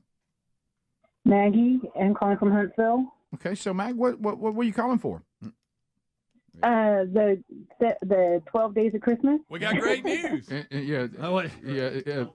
So how are you not aware that it's already gone? Or did you put yours on pause? Did you just sit and let it ring on speaker? How did you not hear the prize be given away? I was sitting here listening. I had the phone on speaker, and I listened to you on my phone. Got it. Okay, so you're just letting it ring. I think just the. Yes. Okay.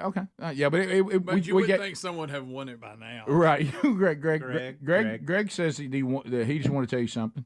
Well, we got good news for you since you held on this Okay. long. You've actually won nothing. Greg. See how.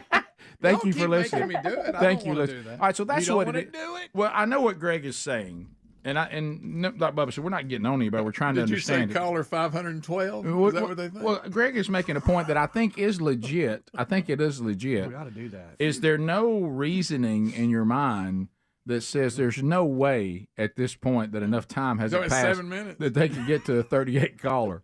You know what I mean? It wouldn't take 8-9 minutes to get 38 calls. So wouldn't you think to yourself, it's got to be over by now? I mean, I understand why they didn't hear it, but couldn't you still figure it out? Well, I'm gonna give. Here's y'all. Of course, there's people that are going to vote for Biden if he runs again. So I got This is gonna be a shocker I felt bad coming about my from last me. nothing. Okay. Did you really? She laughed. She did. Greg, people, you being mean to them because It's almost like a badge of honor. Yeah, if you're a true fan of the show, you love that. I'm tired of y'all doing We need to get a shirt that says "I got ate up by Greg." All right, go ahead. Just leave it alone.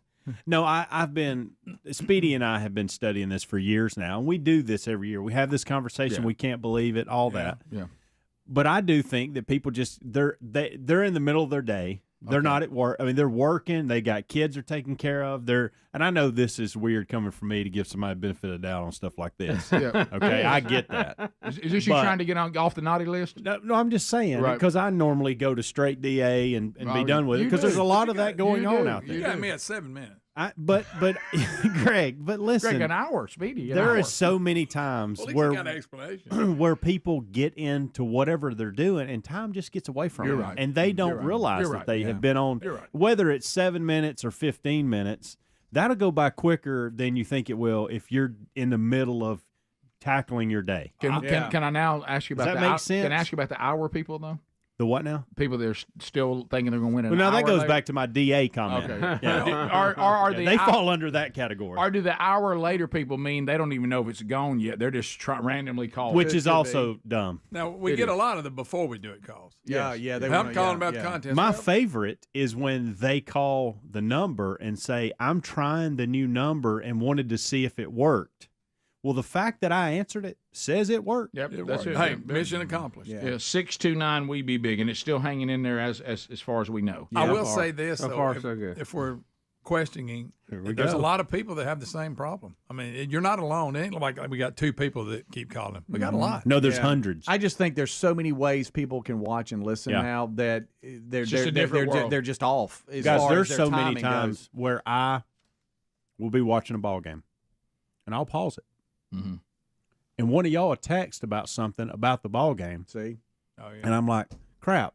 I should have fast forwarded it. And I Yeah. completely forgot that I wasn't on time with everybody That's else. it. That's what's happening. So what we're saying is those that are 5 to 10 minutes late, we can understand them. Mm-hmm. Now we still have no solution for those that are an hour or 2 hours late. No. Still calling. Yeah. Now that we can't explain. Yeah, it's Right. it's just back to what Helmsy said. They might pause the YouTube feed. They might pause an app that they're listening to, whatever, and then they come back and they forgot an hour later that they paused it and Yeah. they're just off. Yeah. I mean, we can make this announcement, I think, though, if you're listening. When it starts, maybe 2 minutes. What's the longest? It doesn't take very long. It doesn't take very long. Just make a mental note. There's so many calls, guys. The system was destroyed last Friday because we were Y'all, just. what's going on right now? It was just Same thing. It was just under 90,000 attempts. Yeah, Rick, you got 90. every Greg, listen, line. don't It's think. got Bubba returning email. A lot of Here's times what you can't. This is. Here's what happens too. Please look over there. I know, but Yeah. here's the problem. That's probably thousands of calls. That's not. We can only see 10. Yeah. Right. Oh, yeah. You're right. See, you also thousands gotta- of people calling right now. You also right. got to realize too, if you're listening through your phone, when you start to call, a lot of times you have to stop listening depending on your It just phone keeps setup. calling. So they think, I got a call, and they stop listening, so they don't realize that it's over. And I can't really be too critical. No, it's- Yesterday, I looked for these glasses while I was wearing them. Well, yeah, you're Okay. right. I can't All say right, that. yeah. And We've I'm so all glad- done it. We've Yeah, all done yeah. it. Or On have them my on, face. or have them on Have your them. head. Yeah. Oh, yeah. Yeah. Did you accuse somebody of moving them? Who got my glasses? Who got my glass? Well, Greg's not here. I can't blame him. But wearing them in there, couldn't find them. Where the heck? Bubba, you know how we talk about a lot of times with the different conferences and stuff. It's all relative to whether it's a big deal for you or not. So looking at the Republican debate, which we don't really understand why the debates right now when Trump's not there, but still holds on to 50% of the vote. So these debates for the Republican candidates, they're going down as far as viewership. And the one we just had, we started with 14.2 million. We're down to 3.2 million. So they continued to decline since Trump's not there. But here's the funny part.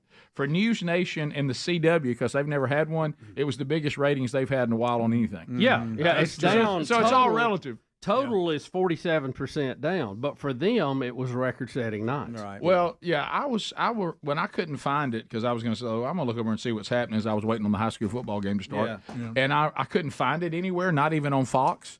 And then finally I scrolled looking for the football game and like, well, here it is on the CW. So for the CW, CW. it was huge, but overall, people watching these people debate who have no chance to get the nomination, the numbers just continue to plummet. Yeah. I mean, because why are you watching it when you see Trump he's doubled them up. when he's got more people watching whatever he's doing than are even willing to watch them. Yeah. So the first debate, did you run these numbers? I did. You just ran them? Yeah, I was showing you the reading better other printed back copy. part of it. Yeah.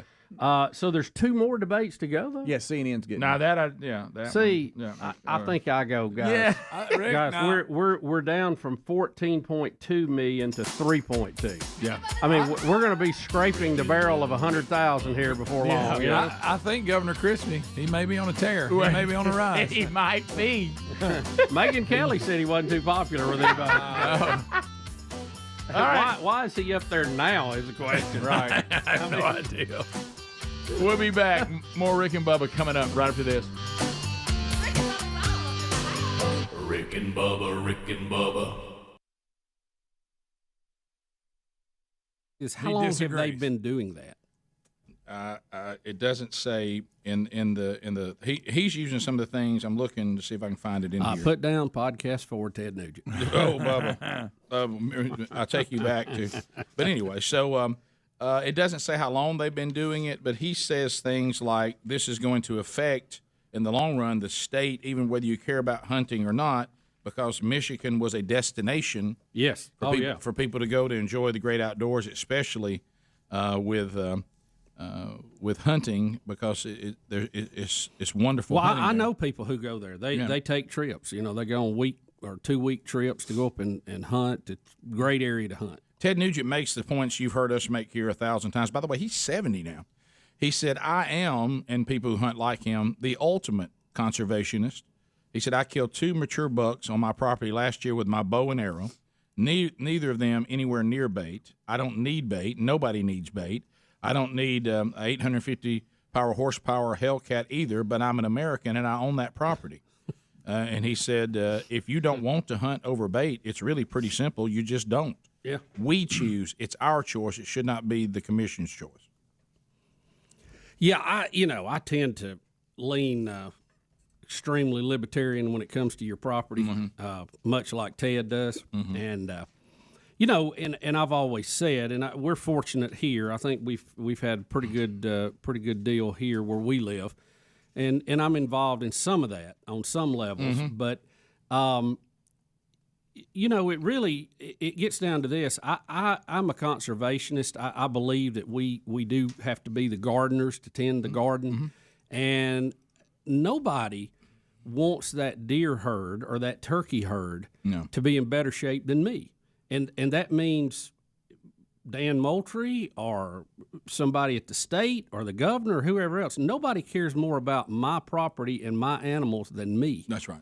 And I want to be able to manage them in the best way that I can and with the most, with the most flexibility that I have. So I have all the tools I need to do that.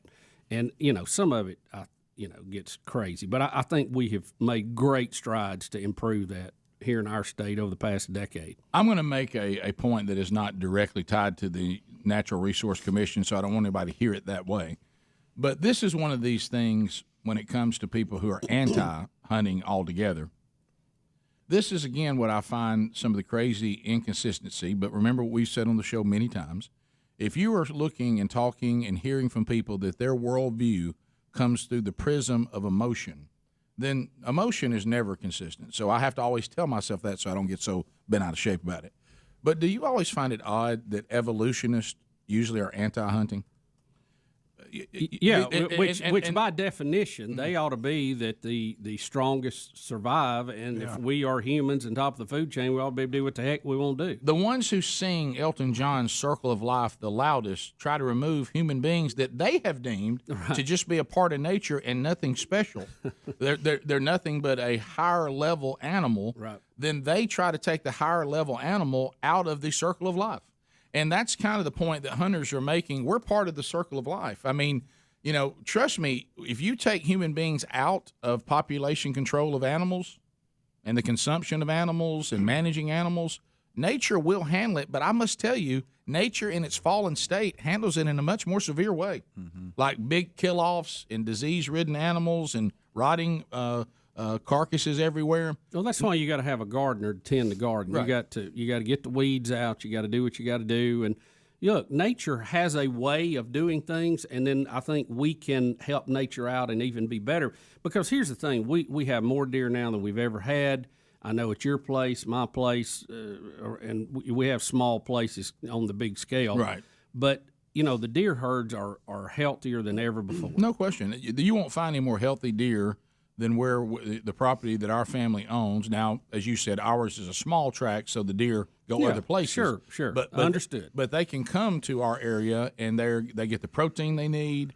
They get the water they need. Supplemental feeding. The supplemental feeding they need. And as like Ted Nugent, let's see, we have hunted in the last 2 hunting seasons at our place.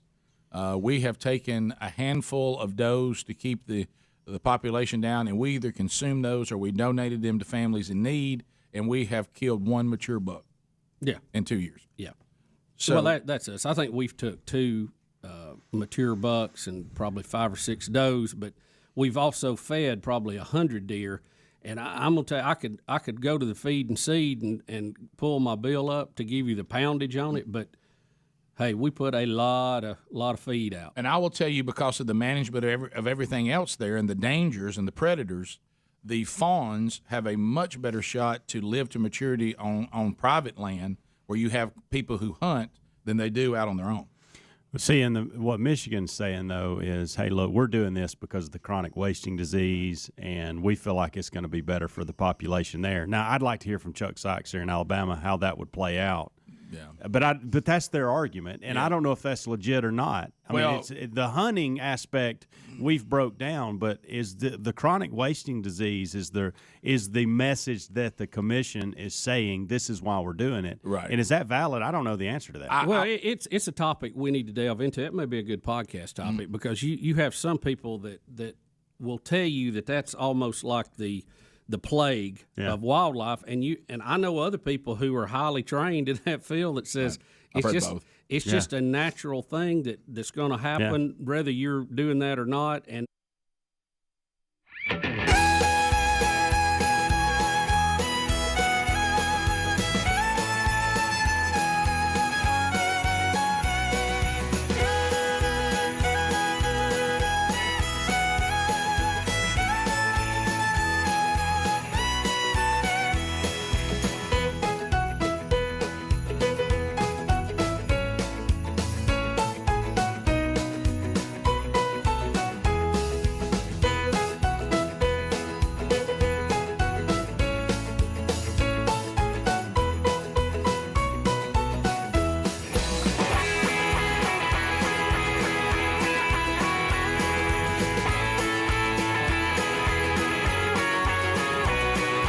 It is 7 minutes past from the Big Boy Studio on the bleeding edge of technology, from Sweet Home, Alabama, to the rest of the world on all sorts of platforms, either live and or archived. Welcome in as we roll forward. Speedy, the real Greg Burgess, Helmsy, Eddie Van Adler, all here. Welcome back, Bill Bubba Buster. Rick, glad to be here, and thank all of you for letting us do what we do. The golden ticket seats are here. They come from all over. Welcome to the Big Boy Studio. And for those of you that are not from our home state of Alabama, welcome to Alabama. Glad that you're all here today. Alabama. Enjoy. And also, we will add, for this special bunch, welcome to Eddie Van Adler's birthday party. Yes. We invited some of your friends. We still got hats and horns. And they're all here as we celebrate 38 years of everyone's favorite little big man, Eddie Van Adler. I appreciate them making this special trip just for my birthday. It was Everybody very, very in the kind. golden ticket seats. Edgar's Bakery continues to crank out the delicious breakfast for us every morning and birthday cakes on special days. So what's the theme on Adler's cake? Look at this cake, y'all. They did my van. Oh, it's the Sweet A van. That's what I'm talking about. That's what I'm talking about. You got the sweet van on it, baby. Yeah, they got my kids on there, and we're evidently about to head out. They even got the black rims right. It's just so cool. Eddie's sweet van. Look at Ezra. Adler. Yeah. So thank you, Ezra. Thank you, Edgars. And Ezra. And your son Ezra. And Ezra, yeah, I got my cool dad shirt on today because I'm not a regular dad. I'm a cool dad. You are that. I got a little long hair. Let's all sing it like we mean it. Happy birthday to you. Happy birthday to you. Happy birthday, dear Adler. Little man. Happy birthday to you. Thank you guys so much. In all seriousness, I posted today. I'm just so thankful for my life. God is good, and I really am just so thankful for every day. And it's a gift. My family is a gift. You guys are a gift to me, contrary to what I say sometimes about Greg. I really am so thankful for every single day, and yeah, it's just amazing to be. And Adler, the good news, you got 2 more years before you need reading glasses in every room. And we usually don't give gifts here on the show, but Rick, you may want to share with him. We all went in together and got him a little something. Well, here. Take a wide shot and walk on in. Yeah, we got a couple of items for you, and I know that one thing you were really wanting is one of these flashlights. What is this? It's a DeWalt flashlight. It's a DeWalt flashlight, and then some kind of killer knife of some sort. It's a DeWalt knife too. Okay, in case you're attacked on the way to your sweet van. Yeah. There was actually a situation last week where he had to crawl up under the board and use his phone's flashlight to find a cable. And now you've got a sure enough good one, buddy. Happy birthday, cool dad. Aren't these supposed to be part of the 12 organization? I don't know about that. What are you talking? Happy birthday. Happy birthday, buddy. Happy birthday. We didn't buy jack. We all combined our money. That's got right. you a We all pooled it together. Spent a lot of time looking for that. Happy birthday to you. A couple of DeWalt gifts we picked up. I actually saw that. I actually went and made an effort to go get those. I'm sorry, actually, Brett, the IT guy, made an effort to bring them in. Yeah. So for my birthday, do you guys think that I could have like a birthday maybe jiu-jitsu demonstration or something like that? Would that be cool with you guys? Just absolutely, of course. Like a self-defense one. All right, Greg, let's get out on the mat here, and I'm just going to show you guys. I actually learned this earlier this week, so let's get on out on the mat. It'll be good, Greg. It's going to be fun. Hey, Greg hadn't stretched. Yeah, you're going to love it, Greg. Well, he ran all the way to a parking deck and back on Wednesday night. So okay, all right, here. Yeah, absolutely. Look, here goes that. All right, so what we're going to do is, Greg, go ahead and just lay down on the ground. Yeah, lay down on the ground, head facing that. Adler, are you saying if somebody lays down, you can stop them? Yes, if somebody lays down, they're done. Flat. Flat, Greg. Yeah. Is that way flat or the other way flat? Yeah, all right. All right.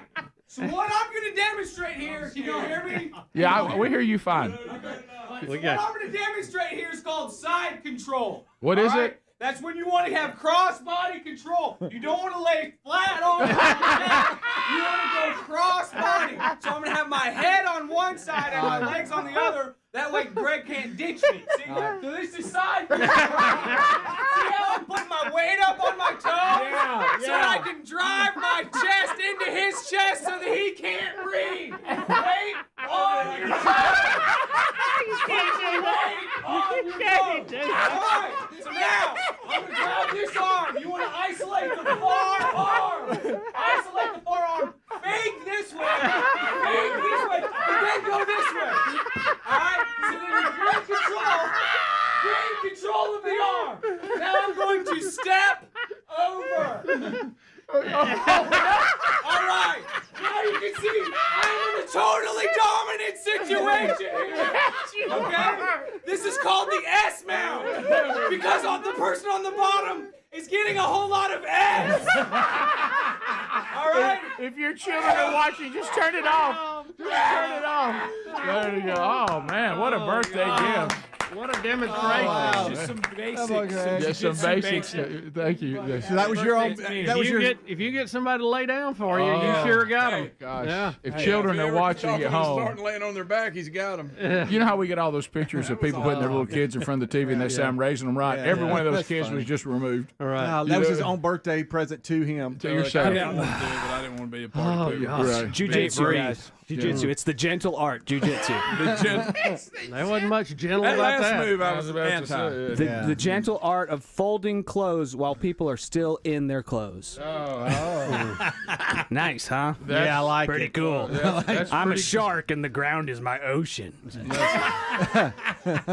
Greg, who was tougher, him or Kyle Maynard? Oh, Maynard would destroy him. Oh, did you say that you're a snake and the world is your Shark. ocean? He's a shark, and the world is his ocean. And the ground is my ocean. Yeah, Oh, I'm a the shark. ground. And you fold people's clothes while they're still wearing them? That's the art of jiu-jitsu. That's what I'm talking about. Right. You know, so if you can ever get people to sit down or lay down, they've had it. Done. Yeah. One time, Rick, years ago, I had to feed the show and I had to stay late. Some reason Adler, is when he was making his TV channel podcast.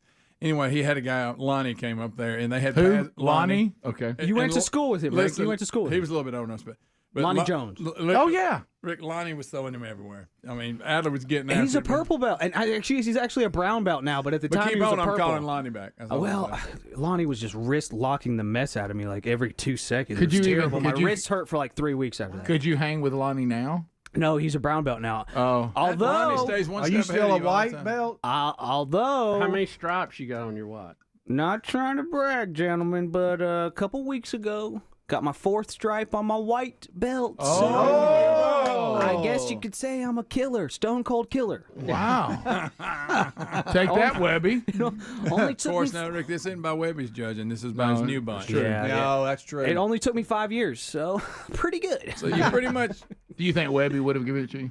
Well, y'all, okay, so I went kind of slackishly for 2 years with Webby at Lionheart Jiu-Jitsu. You frustrated Academy. Webby. Yeah. And it was night classes. 'cause pointed at that score they that didn't have daytime classes. And then the lockdowns happens, and I had a kid, and I'm like, all right, I'm going to take some time off. This is crazy. I can't go. I can't pay for this every month, anything. Yeah. The next thing and that was when Ruby was born. The next thing I know, Ruby turns 3. And I'm like, I haven't been to jiu-jitsu in 3 years. Wow.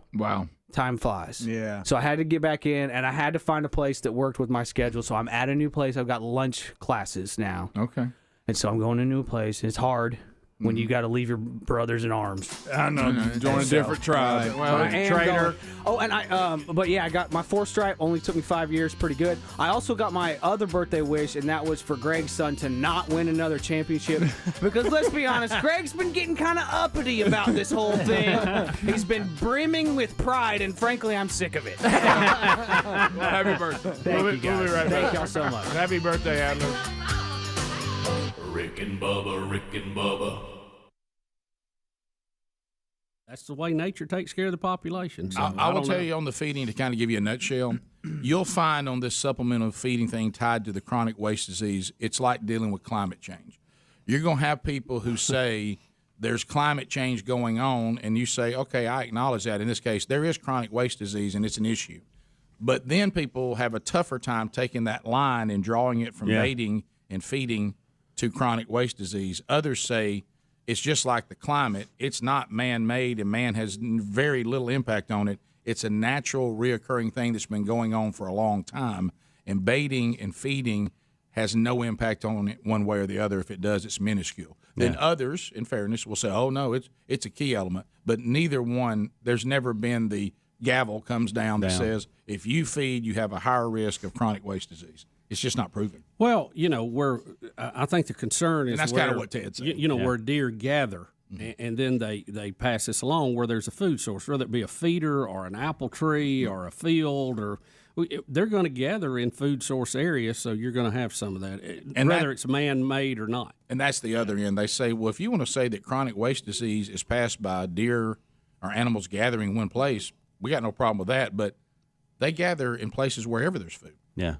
Whether it is, you're not going to have green fields, you're not going to have or just bedding down. Trees the winter. In my mind, the winter they'll bed down so they get first sunlight to warm up. Yeah. So in my mind, it's like the commission is using chronic waste disease in order to do this. Yeah.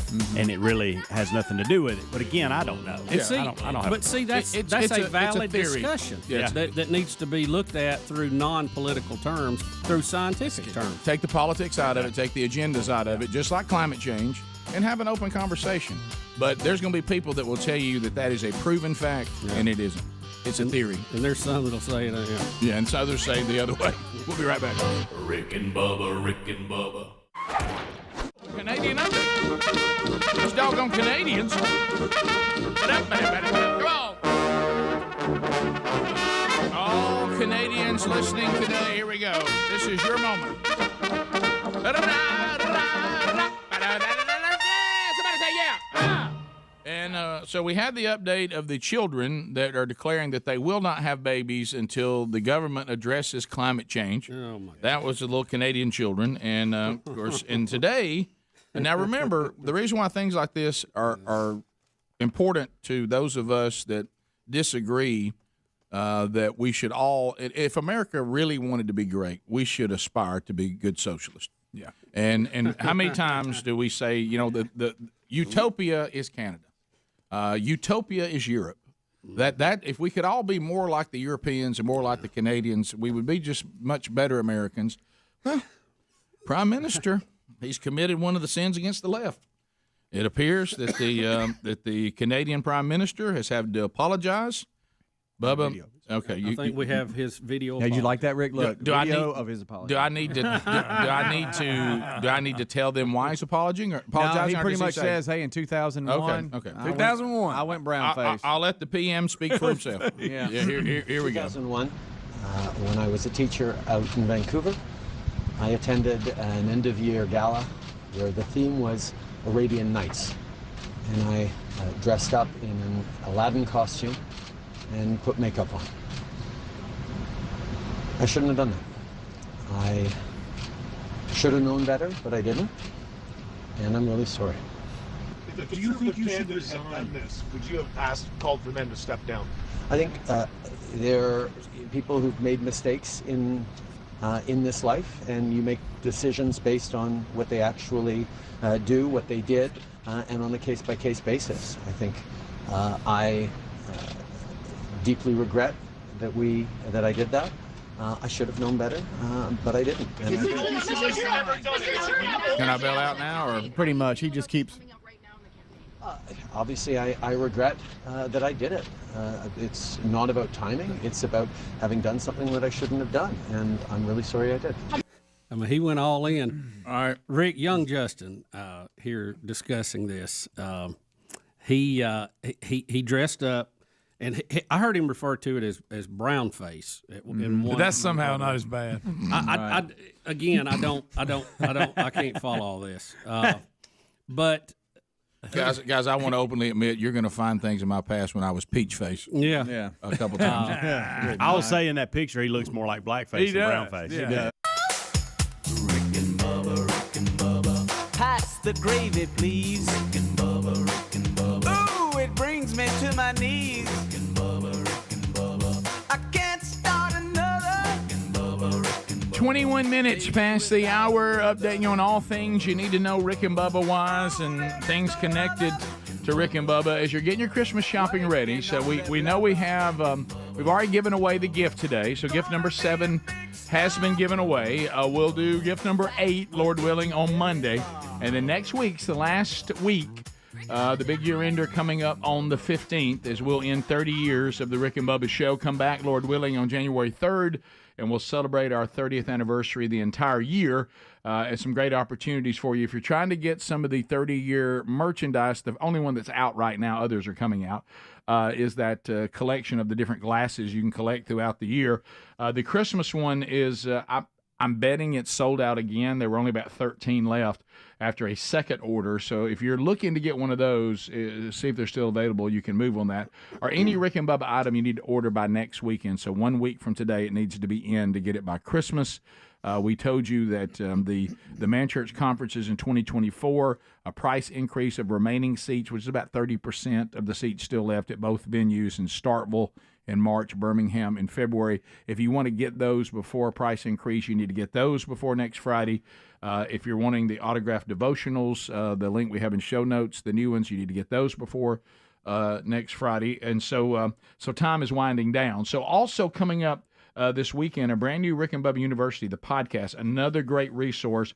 If you'd love to start the year with a game plan to begin to disciple your children as their parents, as followers of Christ, Lance and Brooke Ingram have put out a great resource called Foundations 365. These are quick declarations and devotions you can do with your small children, and you can do it through the entire year. And if you want to get that started in January, go get that, and we'll tell you how to do that on Rick and Bubba University, the podcast, coming up this weekend wherever you get podcasts. So there you go. Golden ticket seats are here. The wonderful wheel of canned meat will spin before the day is over. So, Bubba, we've got a lot to consider today. We haven't played any Biden clips. Are you needing those? Do you want those? There's always seems to be plenty to go around. Did we talk about the email from the Steel conference? Or was that mean you talking off air? I can't remember. We did not talk about that on air. I can't remember what we did. We did not. Do you want to weigh into that now or Biden clips? You want to just mention that now, and then we'll go into the Biden. All right, since it's creepy and weird. You know you're going to stir. I mean, the next phone segment we get into. But go ahead. How about this? No matter whether the creepy part is legit, and there are some issues, especially since we just came off the study of the Revelation. I'm fresh on all that. But I will say this: it is a problem whether that's part of it or not, right? Because this is really going to be. It already is an issue, and it's going to continue to be one. That's these ESG scores. Yeah, I'm not saying this. I mean, some people have said it to me, but I thought it was interesting as a point of discussion. We got an email from a guy, and he works in the steel industry, and he was at a conference, national conference. And, financing, and I mean, there's just so many things go into the steel business, the actual making of it, and then financing projects and customers and shipping and, international business and all of this. Well, he said that they were being briefed about some international banks now that are heavily using ESG scores, which we've talked a lot about on the show, and this is these scores that basically the woke left liberal agenda is using to force American businesses to act in a certain way. And, a lot of people don't like it, and there's been pushback against it, but it's still going on. ESG, by the way, is environmental, social, and governance. There it is. Right. And you're awarded a score, Yeah. and it's actually based off something the Chinese have been doing for a long time to individuals. Right. But let's be sure and do that. They're scoring companies, and we even had the big one of the big investment firms. We had the clip the other day of the guy that runs that hedge fund talking about, we're trying to change the world, and we're doing it through ESG scores. So what he was saying though at this conference, that these international banks, and a lot of them were overseas, are now basing their loans on your ESG score. In other words, if you don't have a certain ESG score, it doesn't matter if you're making money, can pay it back, they won't loan it to you because you're not acting the way they want you to act. Wow.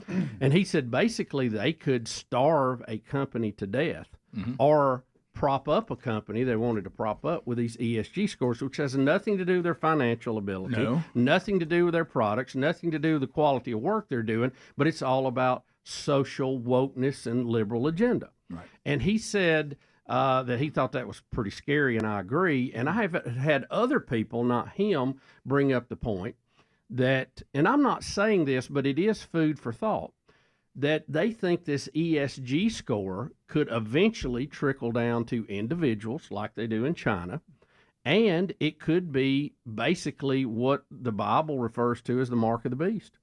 Because if you don't do what they want you to do, they will limit your ability to buy or sell goods. And that's exactly what we're told it does. Well, Which is scary, really, if you think about it, because you see how that could be used. Yeah. Well, and when you think about all that, there's no doubt that's true. I tend to see these things more as what Jesus kind of tried to tell us. If you go read the conversation he's having with the disciples in Matthew 24, it's also documented in some of the other Gospels, but that's the only Gospel I know exactly where it is. And this is when they're asking him, about the end times. And he says, well, I'll give you kind of some things that will be markers. And he refers to these things as birth pangs, meaning you're never going to know when the baby's actually coming. And we also know that the adversary also is got a game plan that's going. And I don't think it's a reach at all. It's a reach to say this would be the actual mark of the beast, because the Antichrist would actually have to be in power and have the false prophet legitimizing him and saying, if you don't take this mark, you'll be killed and you will not be able to buy goods and sell goods. However, wouldn't it be much easier to sell that if the people through generations were already accustomed to something like this? Yeah, I mean, and people thought barcodes were going to be that for a while. Well, barcodes identified products digitally, and it was easier to do inventory and keep up with things. But it was not being used to say you cannot participate because you're not doing what we want you to do. Now, could it be tied in? Sure, it could in a stretch. But this other system is actually dictating to you what you have to like and how you have to act. That's why these companies have to meet so many goals of environmental issues, why they have to meet so many goals of, different lifestyles and other social things that are going on. Has nothing to do with their products, nothing to do with the way they sell, but we're being told by the people who are now buying their stock and dictating to them that, Rick, they're basically using the thing that we love the most, and that's our freedom and our capitalistic system, against us. Yep. Holding us hostage by the people who are buying the stock. Let's unpack that a little more, because there's much more to be said about this that's important. We'll be right back. Rick and Bubba, Rick and Bubba. I think Brown's being. But I want Brown y'all. is being generous. He's dressing up as the genie, right? Look, he apologized for it. Aladdin, right? Yeah, it's a cartoon. Yeah. And he even said then I didn't think anything about it. Now I see that it is. I wouldn't have done it again. How are we going to hold him accountable for that hand placement as well? Well, I started to say, Now, Rick, if you see the whole thing, you need. Yeah, he's pretty handsy there. He looks a little Joe Biden like. He really does. Mm-hmm. But again, how the national media will handle this, and you already see this. They're saying he apologized. It's okay. Mm-hmm. But then they will turn right around in the same conversation and complain about Trump being a racist on something, which I know. is well, Bubba, or you just take so this, ridiculous. You take the exact same story and put it in on a conservative, and they won't accept his apology. Okay, let's just say that was Trump at a New Year's party in 2001. What would it be like matter today? if he apologized? Chelsea, of course, he probably would. Chelsea Handler would go back to see her therapist. Yeah, that's ridiculous. Joey Behar would dive into the camera. Yeah, screaming. There'd be people crying. There'd be people going into safe rooms. Look. And look, guys, but remember, this is a Canadian, so Canadians, of course, they must be forgiven. He's kind of they just make mistakes like the rest. But he's kind of a lib too, so there's something from a comedic value for me personally when liberals get caught up in their own political correctness. Mm-hmm. Now that part I do enjoy. But again, I go back to this, and I get it. I don't dress in blackface. Okay, I get that. But we've seen people in blackface being very disrespectful, posing with and stuff like that. But when you're dressed as a character, I know. And again, I'm not saying but it's not. It can't.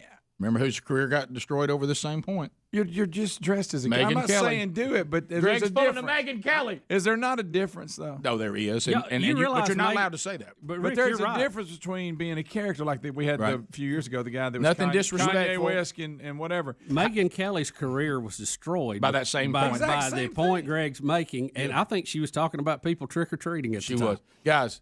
If you watch, she's saying if you're a fan of the person that you if were you watch dressed the up if you watch as, the right? cartoon Aladdin, if you're going to dress up as one of the characters, you would darken your skin to be more accurate. Like Greg's point and Megyn Kelly's points that they tried to make, is that disrespectful? To try to be accurate in the presentation of the character you're pretending to be. First of all, I got news for you. This cartoon Aladdin, the characters in it aren't real. But sadly, they're guys, not real people. We're not going to find any consistency in this arena here. But there do you is remember the great bit Eddie Murphy did about turning white? Yes, and hilarious. how white America acted was when black hilarious. America was not around. Hilarious. And see that was funny. And he had to read greeting cards to learn how to speak like a white person, and walk with his butt cheeks tight. You remember all that stuff. See, I thought that was fun. See, that kind of comedy is dead now. I guess you could still do it to white people, but for most part, that's dead. I guess. We'll be back. More Rick and Bubba next. Rick and Bubba, Rick and Bubba. With Renee. Renee is in Hartselle. Renee, welcome to Rick and Bubba. How are you today? I'm good. So what's on your mind today? Well, I need to apologize. When I was 9 years old, at the Horse Center in Priceville, Alabama, I dressed up as a little Arabian girl to give out awards. I need to apologize.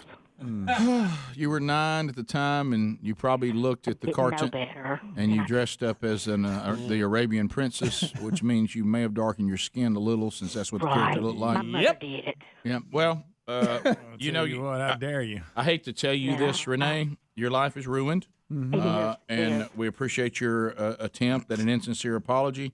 But you will be punished for that for the rest of your life. Yes. That's it. All right. See you. Bye bye. That'll do it. That's it. What's the princess's name? The Disney princess from that show. Jasmine. That's it. Thank you, Adler. Thank you, buddy. Yeah. We're all over. How many little girls that have dressed as Jasmine need to throw themselves on the mercy of the public court? Oh, we covered that around Halloween last year. Remember, there were certain costumes they were saying you can't if you're off limits. Yeah, Jasmine was one of them. Yeah, some of them are, cultural misappropriation. Misappropriation. Is it misappropriation? I don't know. I would also or like. is it appropriation? I thought when you dress up though for whatever the whole thing is to be somebody you're normally not. Yeah, Isn't that part of the fun in it? You know the fact that costume's available. Yeah. I mean, Great point up here on line one, by the way. And I was wondering about this. Speedy, you can't dress as buckwheat this year. Shanna and Troy, go ahead. At Disney World, they actually the Aladdin, he is actually painted. He's not the color that of his skin. That is actually painted. Wait a minute. Wait a minute. Whoa! Somebody get Mickey on the phone. So you wait a minute. You're saying that Disney's character from the Aladdin Correct. cartoon, that some of these are white people. Back 35 minutes past the hour. Gift number 7 has already been given away. So the next 12 working days of Christmas will be Monday, Lord willing, gift number 8. All right, so helixsleep.com/Bubba. Go right now. If you want your sleep to improve, one way you can certainly improve it is if there was a mattress that was made for you, designed for you. They're going to ask you some questions. I told you on yesterday's program that little baby brother Gregory was sleeping on his as we were talking about. I sure was. He was snuggled all in with his little wife. And didn't get home till late. I know you didn't. You made that very clear. And Didn't make it. and so right now you can go get your customized helixsleep.com/Bubba mattress at 20% off. All right, so go to helixsleep.com/Bubba. They'll ask you, do you sleep on your side, your back, your stomach? You tell them that. Do you like what kind of firmness you like? Really soft, somewhere in between? You like a really firm mattress? Could be that. You need big and tall. Maybe you're someone of size. Maybe it's for a child. They need to know all that. And you can get 20% off. It'll be customized just for you at helixsleep.com/Bubba. They'll ship it to your door. You get to sleep on it for up to 100 nights to be sure that you love it. If you don't, which you will, but if you don't, they'll take it back and you get a full refund. GQ and Wired Magazine said this is the #1 mattress in the country. It doesn't get any better than helixsleep.com/Bubba. So, Bubba, let's now look at how that's going to affect our lives, what you talked about, these ESG scores, because it will. So we had a story where some people in the steel industry said they're seeing that some of these national banks are going to withhold money from international money from companies that if they don't have a good ESG score, that is environmental, social, and whatever governance. Boy, I don't. Just the name of it's scary. And what that means, and how it's going to affect your life. I will tell you this: it may affect our lives as early as next year, because we have different ways that advertising is bought on this program. And some of it is direct, so that's a little more straightforward. That means the agency or the client, they buy directly from the sales team to directly be on the show. But then there's these groups out there, Westwood One is one, there's various, and they're national groups, and they just go onto all kinds of media and they buy in bulk. And we have filters that sometimes work, sometimes don't. That's why some of you go, hey, I could not believe the commercial I heard run about, well, I can't believe y'all have that product on. Well, there's filters with our show that certain types of products are not supposed to get put on this show with those bulk buys, and sometimes the filters work, sometimes they don't. Sometimes the turnover in the coal area, they got a new person there and they mess it up. But anyway, those people have already approached the national sales team and said, let's talk ESG score. And, of course, our national sales company says we're not going to abide by that. And they said, well, if you don't, then we're not going to buy.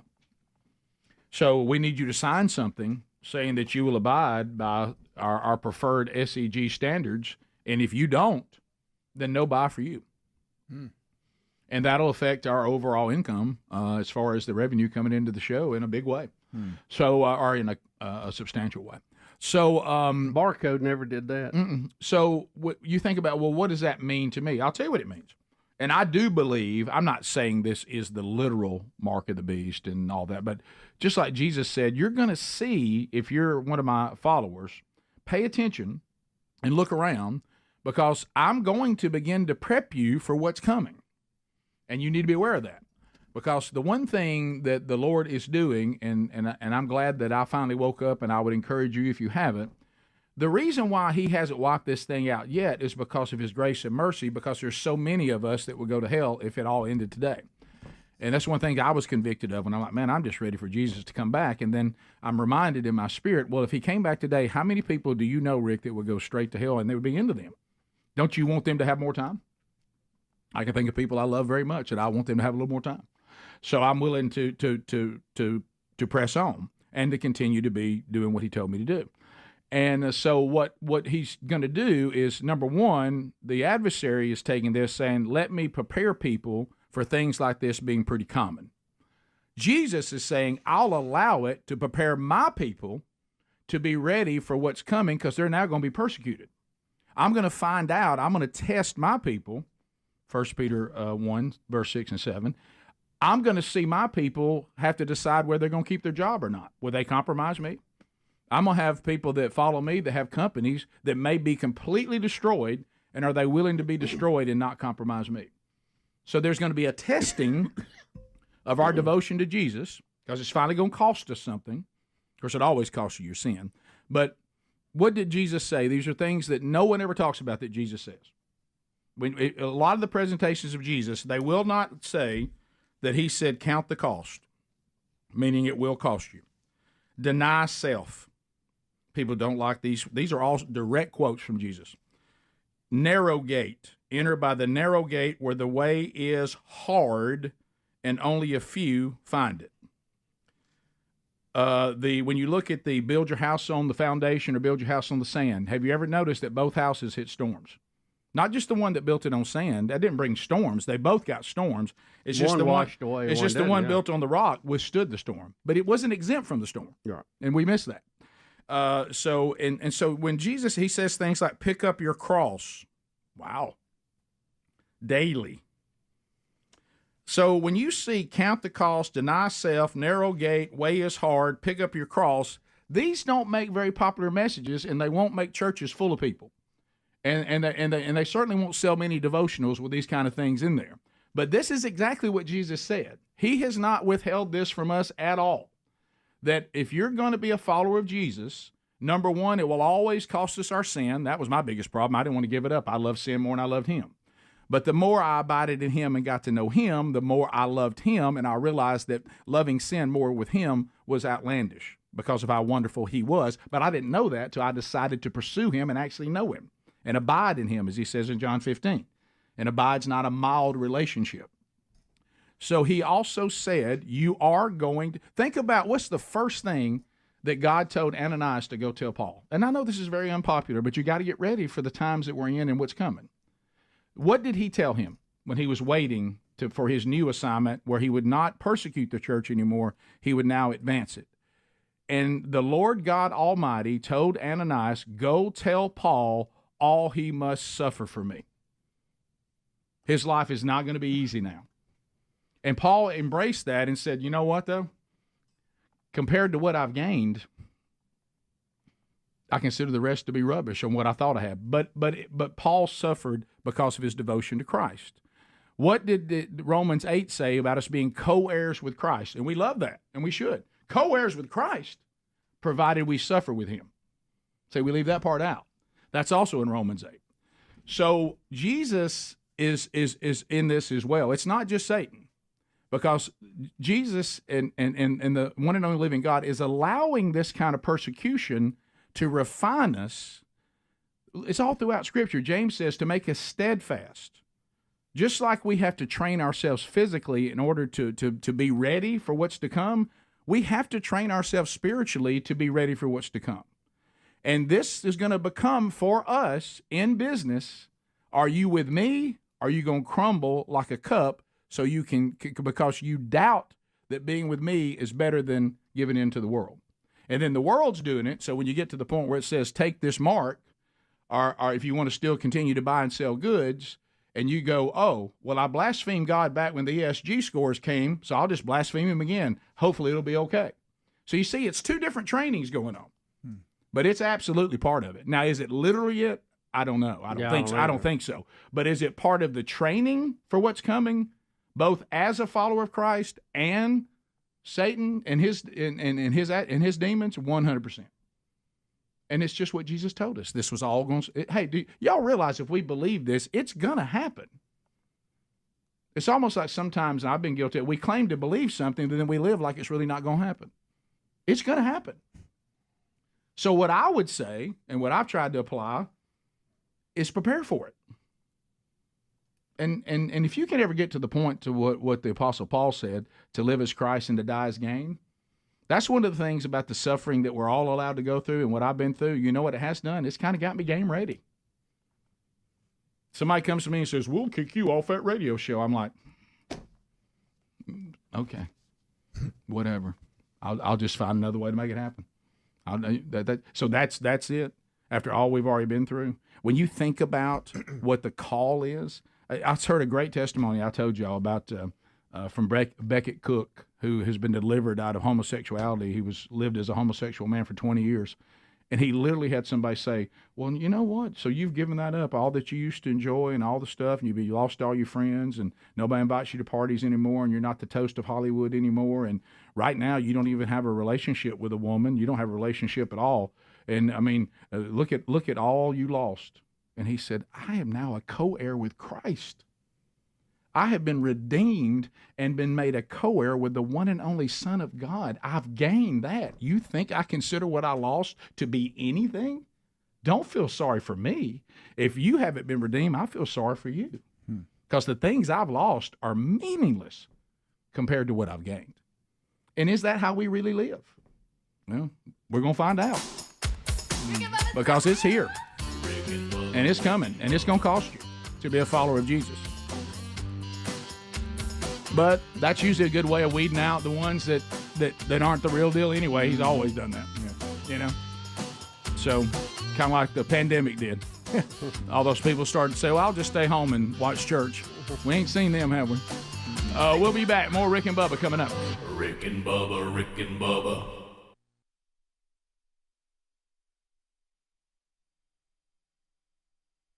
That have darkened their skin? Wait a minute. That is correct. Whoa! Whoa! So, wow. I mean, that's just 1 second. Yeah. So, in other words, are we saying if they want to present these characters that are made up, by the way, from a story that they've even added their Disney slant to? Mm-hmm. So, does it mean they can only have people like if they say bring the Jasmine people in that want to be Jasmine, you have to be that actual ethnicity, or at least look like it, or be close? Yeah. You cannot add paint. You have your skin's not dark. Paint out. Guys, I mean, can I ask you, I don't know how anybody here want to run for public office that's around my age. Bubba, do you have any desire to ever do that? Not that I'm aware of, Rick. Right. Well, I got news. I can't remember any time I've done anything. Do you I think? Just barely, because I don't like stuff on my face. You know? I wouldn't have put all that on me anyway. I remember we did Kiss I don't like time. dressing up, really, period. Yeah, we did Kiss one time, and that was such a mess. Which member were you? I was Paul. Paul Stanley. I painted up like a Tennessee Titan helmet one time. Yeah, on my bald head. But here's what I'm saying. Guy. The reason why I'm Looked like I asking, had a helmet if you're around our age, and Helmsy, I'm going to be interested to know if this campaign was still going during your age. Face mask. Really, it's been determined. It's been determined that the Frito Bandito. Yeah. Was the Frito Bandito was in bad form. Ay. I am the Frito Bandito. Yeah. So what I'm saying is that are we now forever punished for the rest of our lives? Evidently. Unable to move forward because as little kids, Fritos had a campaign that was called the Frito Bandito. And now we've been I am the Frito Bandito. And now they're and now they're saying though that the Frito Bandito is unacceptable, but it was acceptable in a time period. Are we held accountable for that time period? Are they really saying the Frito Bandito? The Frito Bandito. We put him on a pedestal. The Frito Bandito is out. We sung that song at the top of our little lungs. He was when our we little were kids. friend. I know it. Come on. I am the Frito Bandito. We continue. I have no idea what y'all are talking about. You don't know about the Frito Bandito? No clue. That was my I was about to say that doesn't mean it was it wasn't around. It just I don't know. What I'm saying is you may not be able to find it because I'm sure YouTube has banned it. Let's go. We're worried to death about it. Let's go to Sean in Mississippi. Sean, welcome to the program. Go ahead.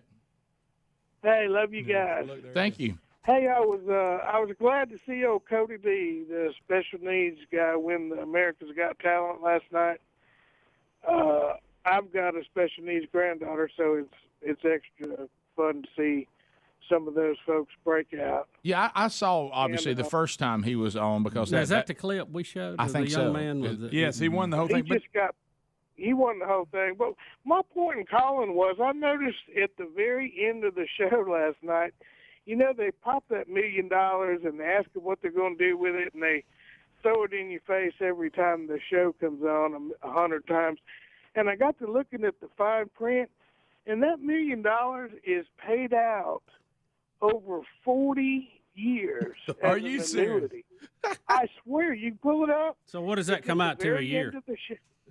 I'd think that'd be about $25,000 a year, because every 10 years you'd be at $250,000, or something roughly. So, like that. but you're saying it ain't exactly the windfall they're pushing it as. Yeah. Well, they say in fine print that you can either take it like that, or you can take a cash equivalent of what the annuity would be today to reach $1 million in 40 years. So that again would just be $25,000, I guess, if you found some place that would hold an annuity for you for 40 years. It'd probably turn into $1 million. I didn't know that. 40 years, yeah, that's dead on it. You're right. I try to follow without that, interest on it. that show, but it goes on so long. Right. I can't stay with it. Well, the first time he you performed, got so that many was rounds. incredible. Oh, he is incredible. Yes, I didn't know he won the whole thing, so that's I didn't either. But I that's what I'm saying. I didn't even know the final was on because I get so burnt out on that show. Let's go. And I get tired of looking at 900 dance troops. There he is. I hate Rick, that. let's hear him say. I don't know. We get banned. Will we get banned? We didn't do it. Huh? Well, we could. Let's hear it. All right, where was that coming out, Scott? The frito bandido. You know what I heard about you? I heard you want to be a frito bandido like me. I did. You do? Then you must sing the bandido song. Let's sing together. Here it comes. You just follow the bouncing Fritos corn chips bag. I forgot about the bouncing. Ay, ay, ay, ay. I am the frito bandido. I like Fritos corn chips. I love them, I do. I want Fritos corn chips. I'll get them from you.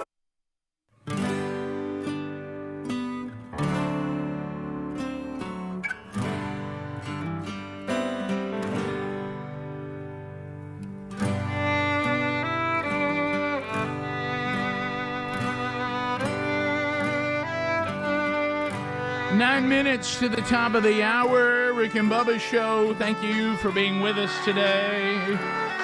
Boy, a lot of giving and winding down on this most wonderful time of the year. We now move over into the world of sports. And speaking of idols, time to talk sports.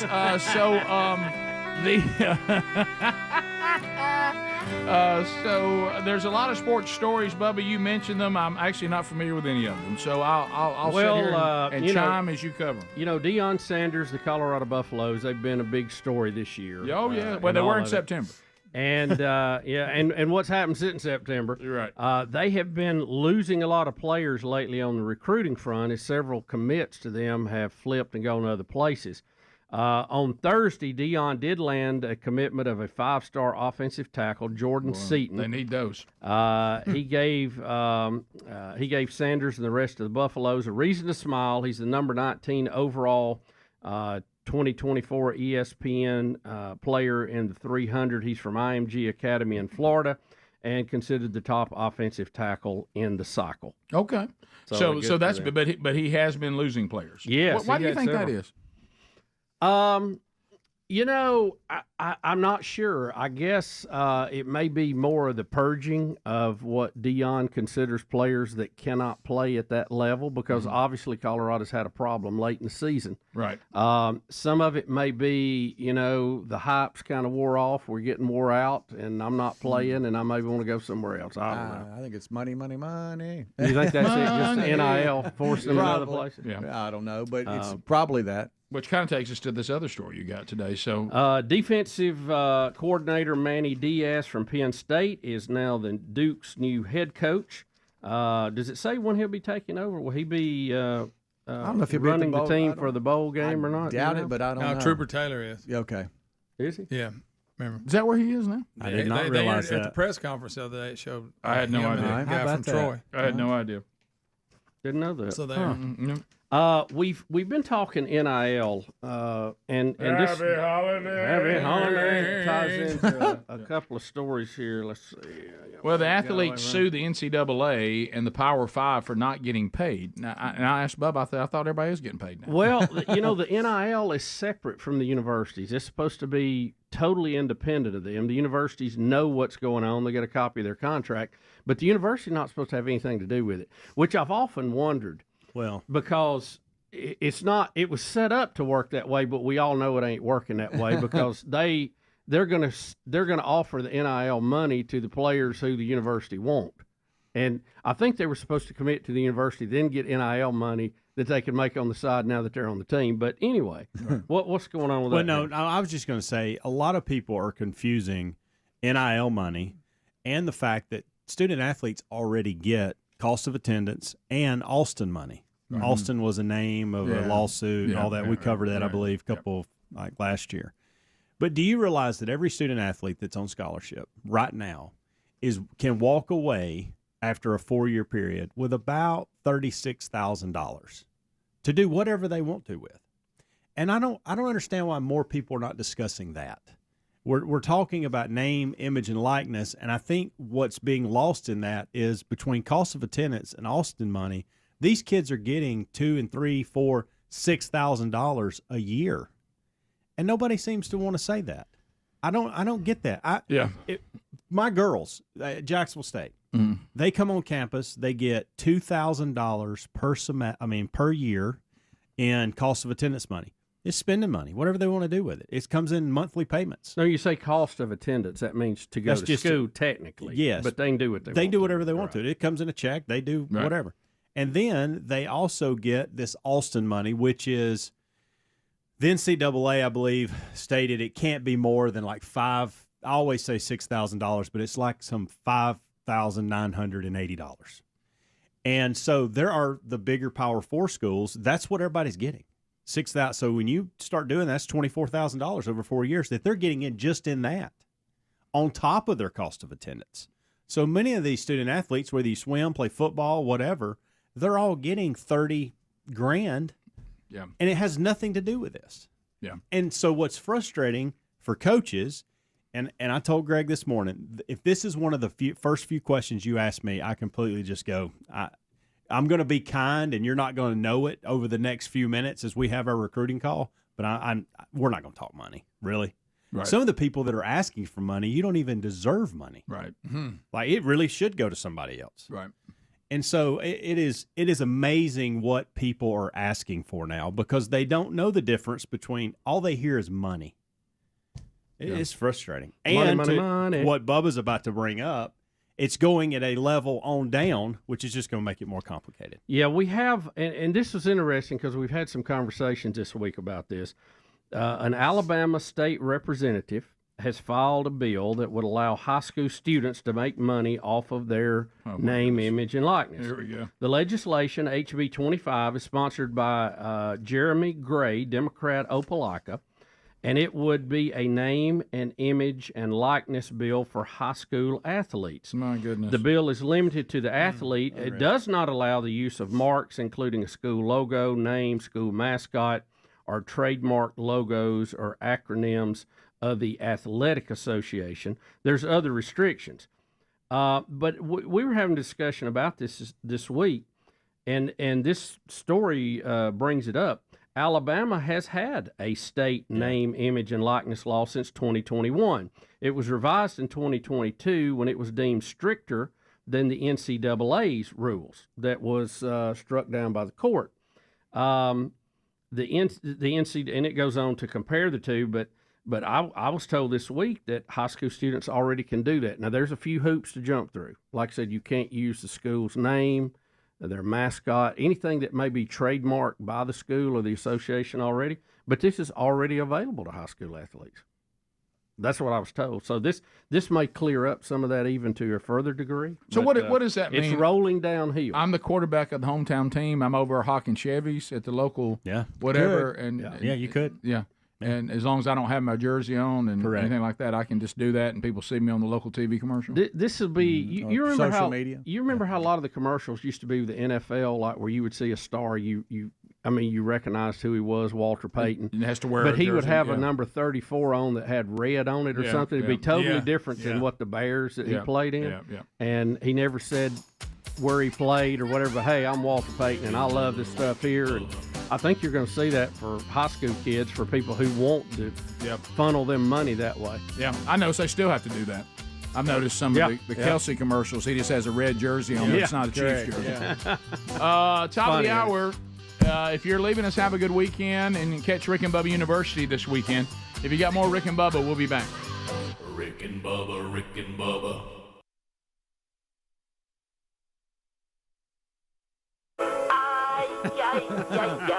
There he is. Oh, I am the Frito Bandito. Give me Fritos corn chips and I'll be your friend. The Frito Bandito, you must not offend.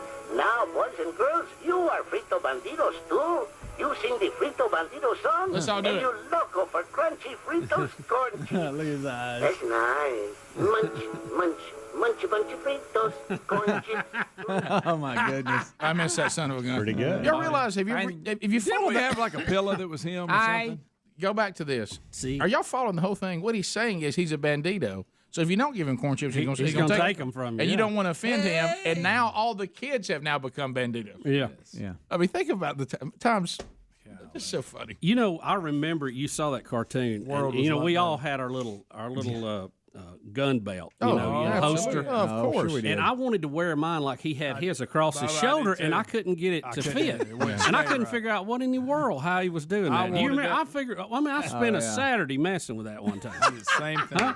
I did the same thing. I was like, man, that looks pretty cool. Now it's a little bitty thing, but I mean, still. All right, let's anonymous caller, go ahead. Go ahead. Hello, anonymous caller. Hey, Hey. can you hear me? Yeah, this is a great question you're asking, by the way. I'm so sorry. Okay, so my question for this, or my comment is, why are women offended by men who dress up as women? I mean, like, if we're going to be offended by everything, why didn't that offend, women for there to be drag queens? So think about what she's Or saying. Medea. Y'all should be mad at Medea. Think about what she's saying. Let's go further here. Let's unpack this. Here's the inconsistency again of an emotional worldview. We're saying that you should never pretend to be a different race, no matter whether it's respectful. It doesn't even have to be an offensive presentation. Yeah, any presentation. No person who is white can color their skin to pretend to be another ethnicity. Now, if you want to pretend to be another gender, that's fine.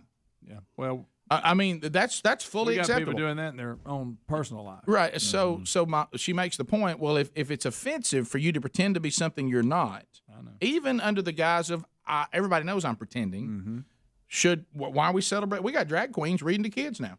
I mean, why is a drag queen not offensive? Here's a man pretending to be a woman and presenting himself as something that he's not, and sometimes presenting in a way that looks degrading to women. Could they not make that case? Absolutely. So, see how inconsistent all this is? Yep. Now, if you want to pretend to be a gender you're not, that's perfectly fine, but you better not pretend to be Aladdin when you're not Arabian. It's insanity.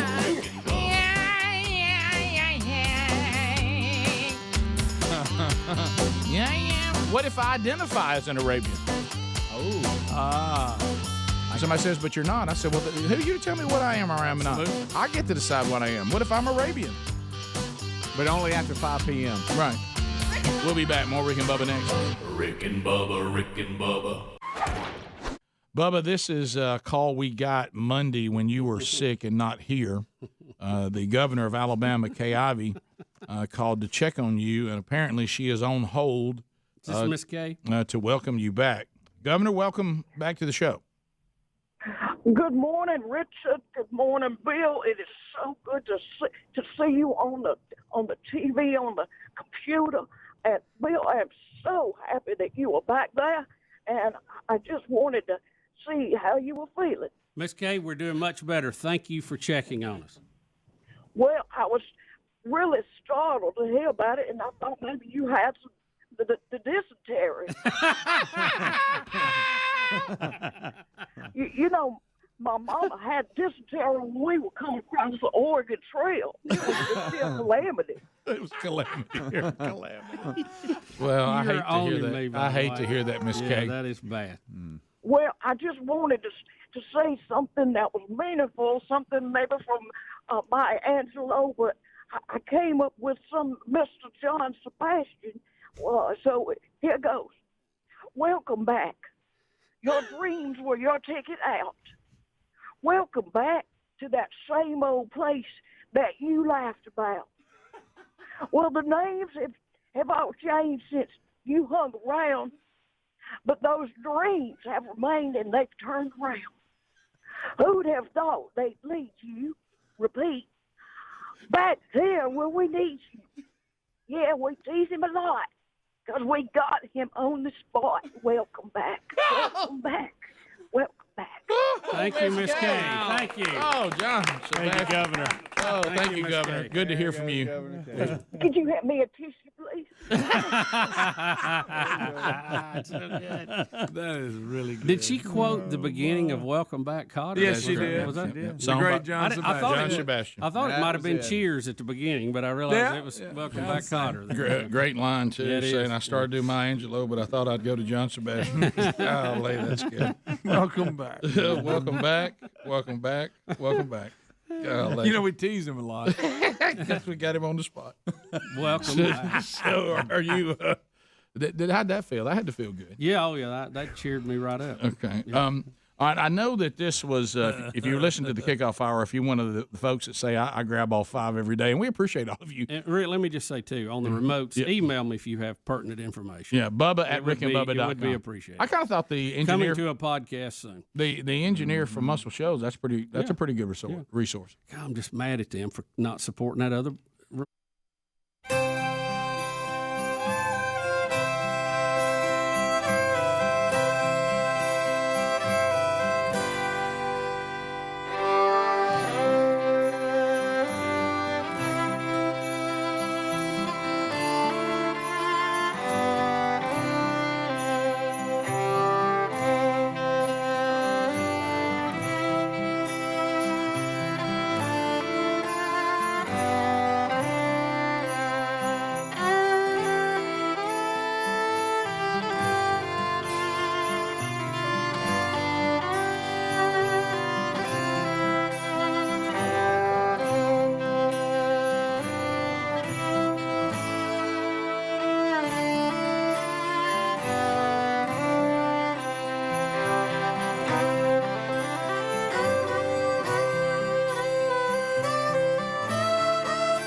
Rick and Bubba's on your radio.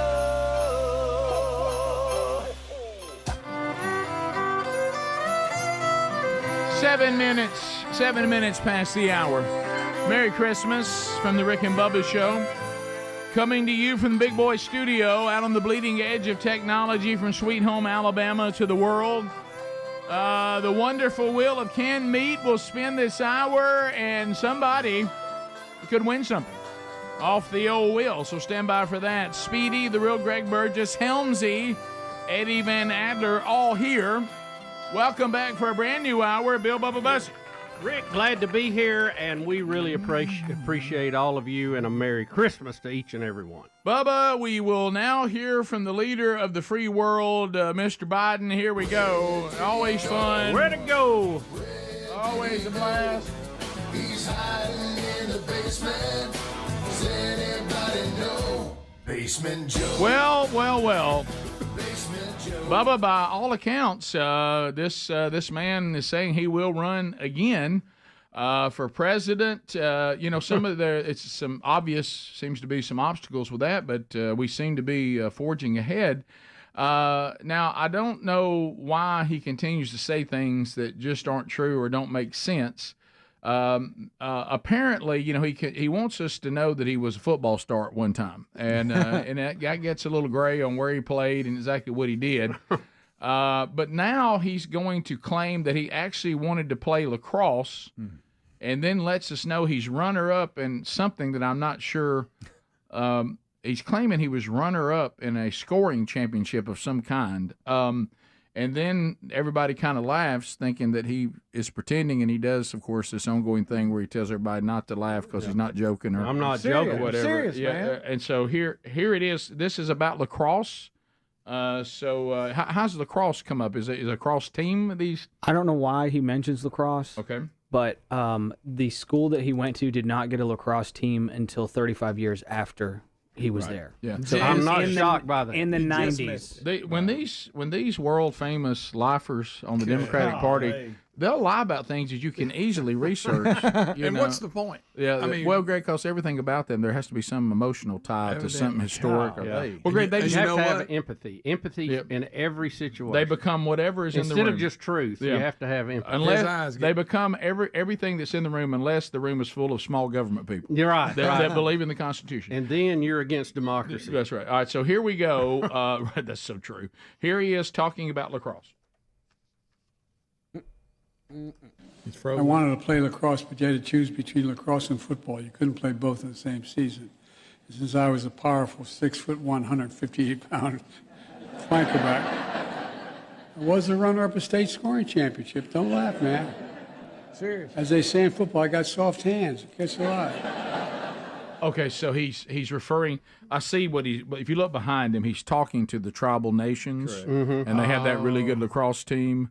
And that's who invented lacrosse were, they use human hands. They were right. playing with a white man's head at the time. Well, we've changed that rule. Right. They changed that. Yeah. And that's one of those things. If you were not hard one to of them, sell jerseys. If you weren't one of them, you didn't want to hear the phrase, "Has anybody got a ball today?" You're right. And boy, you sure hope they do. Look at that head. But anyway, so he wants us to believe that he wanted to play lacrosse. The only problem is when he was there, that where he went to school and played football, they didn't have a lacrosse program of any kind.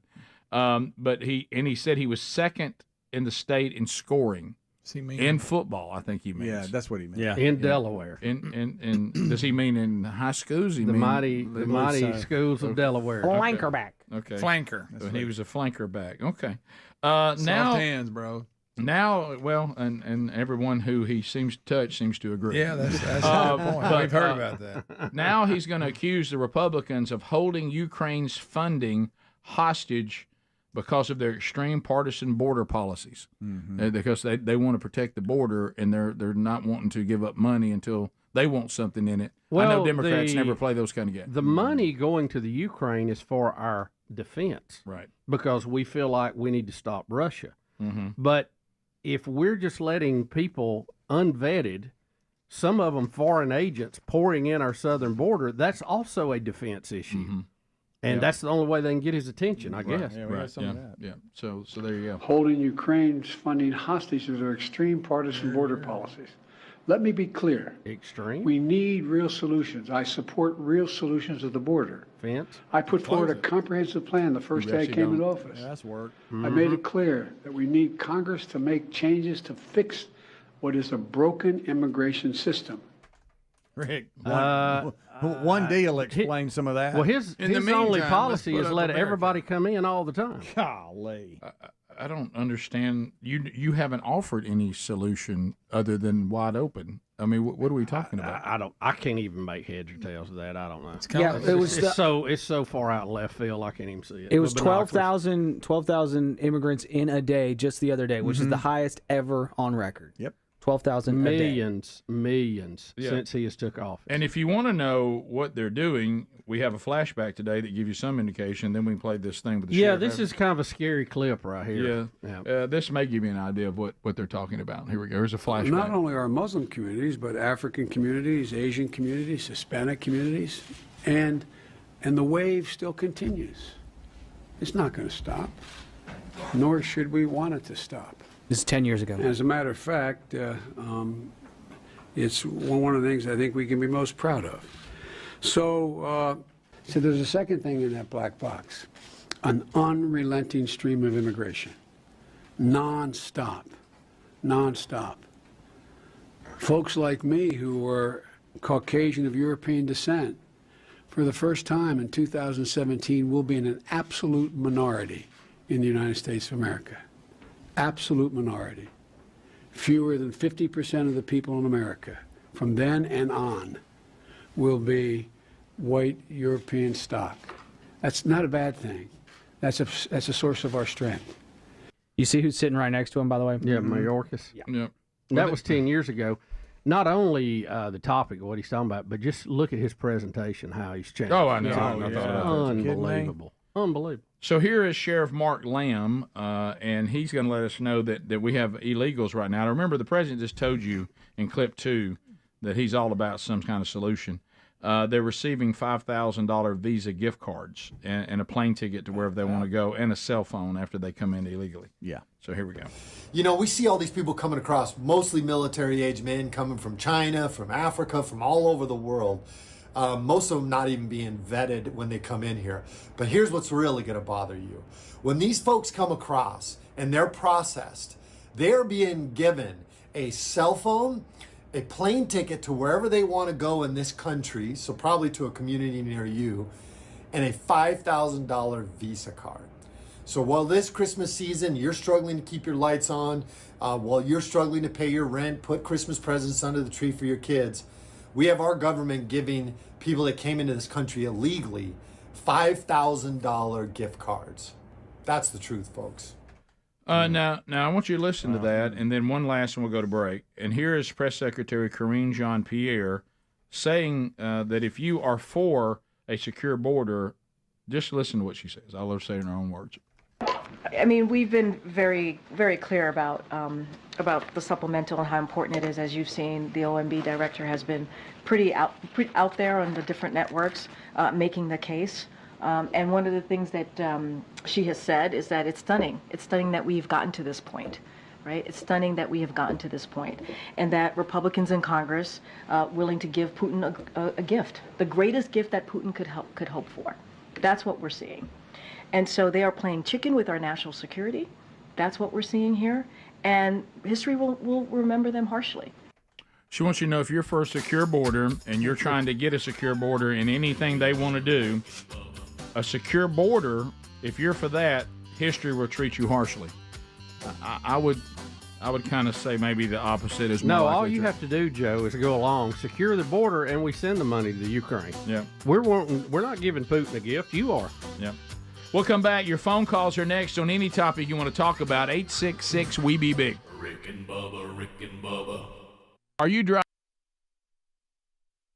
Oh, I know. dadgummit. Well, you know why, don't you? Because they want you to buy a new one. Yeah, I know, but Right. I invested for a long haul in that old one. Do you know why Apple's? And it's still in good shape. You know I why took real Apple's good about? care of You know why Apple's about to come out with 11? Yeah. Because they want you to buy a new one. Because they can't make profit off 9 anymore. Right. Right, Yeah, so- I got it. All right. So this is some of the insanity that continues to go on. And Bubba, I realize I'm about to flip a Bubba switch here, and I think you've been backing on your feet for enough days. I can do it now. I wouldn't have done this to you on Tuesday. You know. Thanks, Rick. But you have often mocked, rightfully so, when NBC did their green thing and did their logo. Oh, when Rick, they who you did. gonna bring I'm that sorry, and they did their logo in green. But it ties into technology too, because you'd have to not know anything about technology to think they did anything, or about power and how it's generated and all of this. Rick, the amount of energy it takes to drive a UHF TV transmitter, oh my gosh. Hey, but they had the light bulbs off. Yeah, Don't they forget that. they cut off a few hundred watts in the studio. Right. But yet all over the country they're spending millions of watts transmitting RF power into the air. It was just kind of common. If NBC really wanted to go green, to Bubba's point, they would have shut the station down, not turned the lights off in the studio. Right. And you do remember that ridiculous propaganda, the ridiculous sideshow of putting the NBC logo in green and turning the lights off in the studio and doing their stupid show in the stupid dark, like they were doing a stupid thing that stupid mattered. Yeah. Well, now. Oh, you talking about dimes chasing dollars? Now NBC News, they're asking Americans. NBC. Are you ready for this? Mm-hmm. They're asking you, Mr. Bussey, and your fellow Americans, to confess your climate change sins.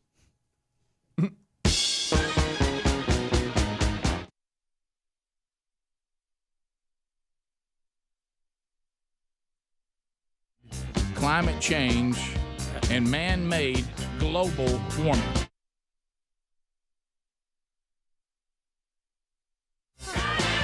So NBC News is asking you, Bill Bubba Bussey, to confess your climate change sins. Can I tell you sins? Yeah. And though at least some people have taken the opportunity to troll the news company, even those who care deeply about the planet's future can slip up now and then. This is from NBC News. Bubba, can you listen to this? Slip up every now and then. Even those who care deeply about the planet's future can slip up now and then. Tell us, where do you fall short in preventing climate change? Have any of y'all ever been to Rockefeller Center in New York? Yes, I have. Where NBC is headquartered. Yes, I have. How many stories is that building? It's a big one. It's How a big many? one. What do y'all It's think? a big one. 50, 60 Yeah. stories at least? At least. I don't know. I haven't looked it up. But what do y'all think the air conditioning bill is on that It's a puppy? good one. Huh? That's a good one. Just that building alone. Bubba, tell me I tell again. you, NBC, this is what I want you to do for the climate. Leave your lights on. Leave your transmitters on. Cut your air off. Yeah. Sweat it out. Just do that. Sweat it out. Mm-hmm. Let's see your anchors out there breaking a sweat, and show us. That would be the best thing you could do for the environment. It would be. Con Ed would appreciate it. Just shut her down. You would at least, and because we call him the hero. They can do the breaker. Just no more air. You're done. I've only seen one. Show me how they turned it off. I've only seen one true hero. One arm bandit. I've only seen one true hero of climate change, and that's Ed Begley Jr. I'll give you that. Because And we don't know if he's still committed, but he wasn't one. But if NBC, to Bubba's point, show me again how they shut it off. If they wanted to make a difference on climate change, they would cease to be a business. They would say this building is all the air conditioning has to be cut off. With a UHF, we're gonna shut that down. Right. Okay, how about I got you? Oh my goodness, Rockefeller. Do you realize? Come on. Oh my goodness, Rick. Rockefeller Center is not just one building. It is a complex consisting of 19 commercial buildings covering 22 acres between 48th and 51st Street. Facing Fifth Avenue in Midtown. Wow. Good night. And did y'all realize it was that big? I didn't even think it was that big. Now I want you to go back this again. Hypocrisy at the highest level. You know what? 19 commercial, but not The average building, 19. All right, we're going back to listen to me. This is important. Paul Hardcastle. Listen to this. I love it. This is one of those moments where you go, wow. They're calling it climate confessions. Have you been to the website to see your choices here? This is unreal. Now, so help me here, because I want to be sure I got it right, because this is important. I want a choice. They're pretending that they will be the priest who is sitting in the confessional. Rick and Bubba's in Ohio. Rick and Bubba. Pass the gravy, please.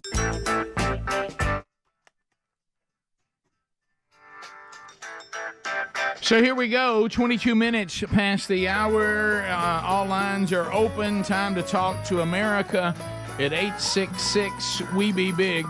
And we'll take your phone calls now. Whatever's on your mind, you can do it. And because of our friend the buzzer, your time on the program comes to a close, and that means that we'll move to the next caller, so that's good.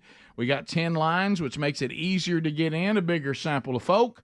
And the fact that we got the buzzer at 30 seconds, it rolls through it quickly, so you don't have to stand in line very long. So if you want to join us, whatever's on your mind, you can at 866-WE-BE-BIG. Kyle's in Birmingham. He'll get us started. Trolling. Keep them phones a trolling. Here we come, phone trolling, phone troll. Come on, Kyle, 30 seconds. What's on your mind? Hey, guys, so the NIL deal, is that a Congress problem, or is that a school problem, or administration problem? And also, where does it stop? Can the Little League World Series get NIL deals as well? I mean, who slows that down and says, all right, we're going to stop it right here? No one, I don't think. I think. You ever been to a travel on a travel team? You better have some money. They've been paying already. Right, yeah. It's. I understand what you're saying. They basically have said the free marketplace is going to have preference over this if somebody wants to do it. Congress has not been able to get their act together. If you remember, many coaches have gone to Capitol Hill and said, we need a congressional way to set this up from the top so that we can all work off the same set of rules.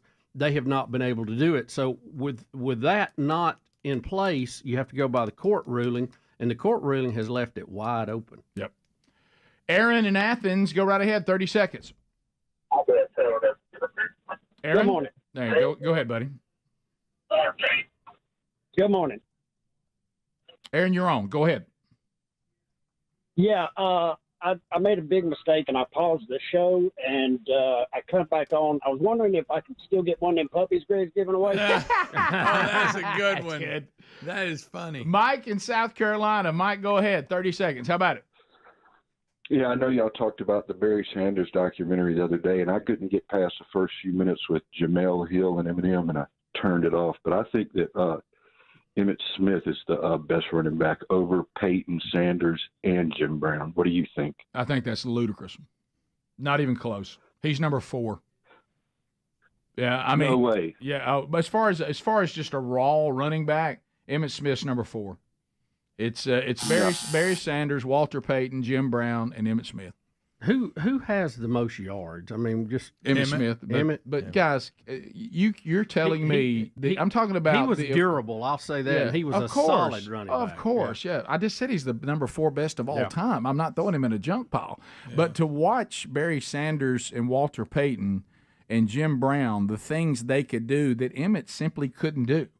You put them behind the offensive lines that Emmitt Smith played for, and in the same offense, I mean, plus Barry Sanders was going to pass him on a bad team. He just retired. Yeah, and Walter played on a lot of bad teams. Walter did too. I'm talking about just as a talented and a running back. The hard stats, I don't know what is the best. I mean, overall yards could have to do with longevity of your career and offensive line and all that. Yeah. And if Sanders would have kept playing, he would have broken. Oh, easy. I don't know who has maybe. What do you think is a better metric? Would yards per carry, because that would put everybody on a basically the same thing. But you're running behind different lines. Yeah, well, I would say, I mean, here's a bizarre concept, which is what I've done. Watch their highlight reel. the ability that Barry Sanders had as a human being with the ball exceeded everyone that has ever played the game. I mean, it's not even that hard to see the difference. I mean, do you see the cuts and the things he did and the yardage he picked up against a good teams Barry's amazing and behind inferior offensive lines on bad teams? Walter Payton played on bad teams. I mean, these men were elite athletes with the ball. And Emmitt was number 4 of all time. He's not junk. And Jim Brown was great too, but those two could do things with their bodies and with the ball and the yardage they got when yardage wasn't there. LT, when he was with the Chargers, was pretty electrifying, but he didn't have a real long career. Eric Dickerson was a hoss. Saw him galloping. And look, Bo had a very short career, but I'm going to tell you, when Bo was playing and focused, he was a handle. Well, Bo was the best athlete of all time, no question. But he could do multiple things in multiple sports. For the record, I agree with him on Jamel Hill in that documentary, but I kind of liked Eminem being in there. Well, Jamel Hill didn't preach to us and give her politics. I didn't care about that, and I don't care about Eminem. I was actually wanting to see the story of Barry Sanders, which was actually quite remarkable. Really and the highlight reel, and if I didn't watch the highlights of Barry, I'd probably think Emmett was better too. Well, the whole reason for bringing those people in, and Tim Allen was one of them too, was to get people that are from this area, from Detroit, and get their thoughts on the whole retirement. And how heartbreaking it was for him retiring. I did enjoy that part of it. I did too. Barry Sanders was 5 yards per carry, and Emmitt Smith was 4.2 yards per carry. I just had it up. I forgot who was number 1. Right. Darn it, I just had it. But think about how many times what about Gale Sayers? That they changed the offense on Barry 1 year or 2, where they had him like they had him at a fullback. Karen in Birmingham. Karen, go ahead. Jamal Charles. 30 seconds. Hello, this is Karen. My name is Karen, but I'm not a Karen. Tough stuff. Tough stuff. Hey, I was just calling about the discussion y'all had a couple of days ago about Raleigh Gaines. I will say this too, kind of interesting. How many stories do you hear about trans men competing in men's sports? Well, you don't. You don't. Why do you think that is? Because they can't compete. Because. Yeah. Right. Absolutely. Yeah. But I will say this. We did have that one caller. He thinks that they're better than Emmitt Smith. Yeah. Kurt in Mississippi. Kurt, go ahead. 30 seconds. Yeah, these ESG scores, the way that they can affect banks will also have an effect on how churches can borrow money from these banks for building programs, whatever the financial needs are of a church. Could, and it's absolutely. sad. Yeah. Oh, yeah. They could. And, again, that's back to that testing again. Are you going to stand with me or are you going to cave? Absolutely. Yeah. Absolutely. Yeah, so that's what we said earlier. No doubt these things are done by the adversary and by fallen creation and by our sinful flesh, but don't ever miss that God is allowing it as well. He's teaching in all this too. he's not at the mercy of what Satan and our flesh and all of us want to do. He allows these things for his own purpose as well, and you got to look at both sides of it. Bottom of the hour, more Rick and Bubba coming up. Hang in there right after this. Rick and Bubba, Rick and Bubba. And you will come to them, the direct messenger to all things climate change. You come to them and confess your climate sin, your climate confessions, and then you just heard that their response, owning 19 different buildings over how big? 22 acres. 22 in acres. Downtown Manhattan. And they broadcast on UHF. They broadcast on UHF. They want you to come to them. You know why? Because they turned the lights off in the studio once. Rick, you talking about? You know what this is like? This about the biggest nothing ever that was. This is like This is like you saying, "I'm having trouble in my marriage. I want to confess we're being unfaithful," and you go talk to a pastor who just cheated on his wife and with 3 other women. Yeah, I mean, it's just Rick, like, you know what are you talking about? This is like Dorian coming into the continental United States, and I go down to the beach in South Carolina and flap my arms to try to blow it out to sea. That's about what that. Thank you. I'm picturing you doing that. I just pictured it. Back. I do this. Pull it back out, Bubba. I want you to fly. And then I want you to shut all the air conditioning down to all the buildings. All right, listen. People are actually going on there. Listen to this. Yes, you can review them. Listen to this. What is the website? One I'm going person. on there. I'm gonna Listen what confess this person's right there. confessing. It's in show notes. Yeah. One person confessed to NBC who turned the lights off And in the what studio. are they going to do about it? Greg, I have to admit that I do fly across the country to see my son on the West Coast. And How dare you? And I live on the East. How dare you do that? You should take a wagon. Y'all, they could take that plane back and forth day and night for a week. It ain't gonna equal the power bill on those 19 buildings in Not even Manhattan in the close. summer. Do you see that they're showing on there an apple like it's been eaten? Is this back to the Well, now- original sin? Now, according to the royal family and everybody else, just buy you a few These are carbon different credits, categories, Rick. Different so you category. got your That's what I'm eating. transportation, and you What got you're eating. And it I'm depends confessing? on. Yeah, you pick a category on where you're going to confess, whether it's plastics with straws or a hamburger meat or energy or transportation, paper, food waste, and reading some of these. Some of these are pretty funny, actually, but some of them are, I can't believe this person actually thinks this way. Well, you're right. My favorite, though, is from us. I like my house at 85 in the winter and 55 in the summer. Deal with it, hippies. Yeah. Rick and Bubba.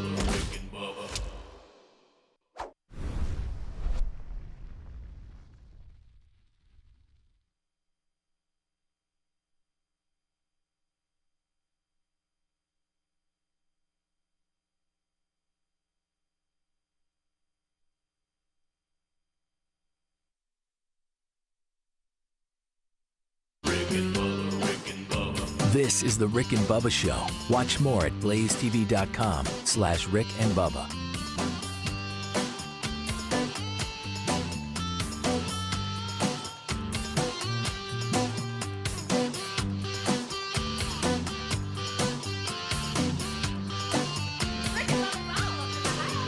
Rick and Bubba, Rick and Bubba.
the gravy, please. 35 minutes past the hour, the Rick and Bubba Show.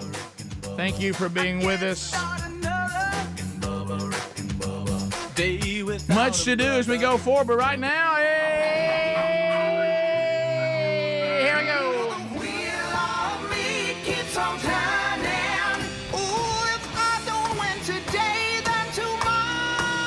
Come on.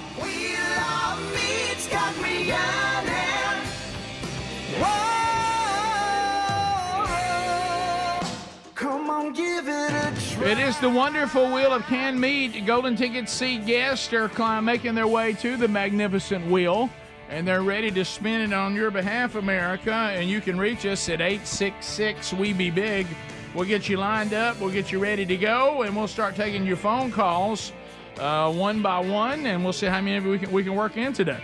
On the wheel, there's all kinds of chances to win, and you can grab stuff out of the Rick and Bubba store, which you can shop now for Christmas. Also, we've got canned meat on the wheel. We've got Moultrie Mobile on the wheel. We've got Henry the Horse, which you don't win, but we do. You've got Pippet. You've got Can't Have Nothing. You've got Blaze subscriptions to Blaze TV. A lot to win, but not everyone's a winner, baby. That's no lie. That's no lie. So let's start. Who's up first here spinning for us? Mike Capps is up spinning. Mike, grab that wheel, and you'll be spinning on behalf of Phillip out of Sweet Home, Alabama. Phillip, what do you say to Mike to get him to spin that wheel for you? Wow, what a wheel. All right, here we go. We'll let it rip, Mike. Okay, Mike went ahead and spun it. Yeah, he spun that wheel. He's been waiting on that his whole life. You can tell. That thing may stop here by the end of the segment. You can tell. Here we go. All right. No need to grease it today. Yeah. Sunglasses, sunglasses, sunglasses. Wear them. Rick and Bubba sunglasses for you, Phillip. Got the Rick and Bubba logo on the side, and then you get a great storage and cleaning pouch that goes with it. Got all kinds of Rick and Bubba phrases on it as well. Tasha is out of Decatur, Alabama. Tasha, Scott McGee is spinning for you. And what do you say to Scott to get him to spin that wheel for you?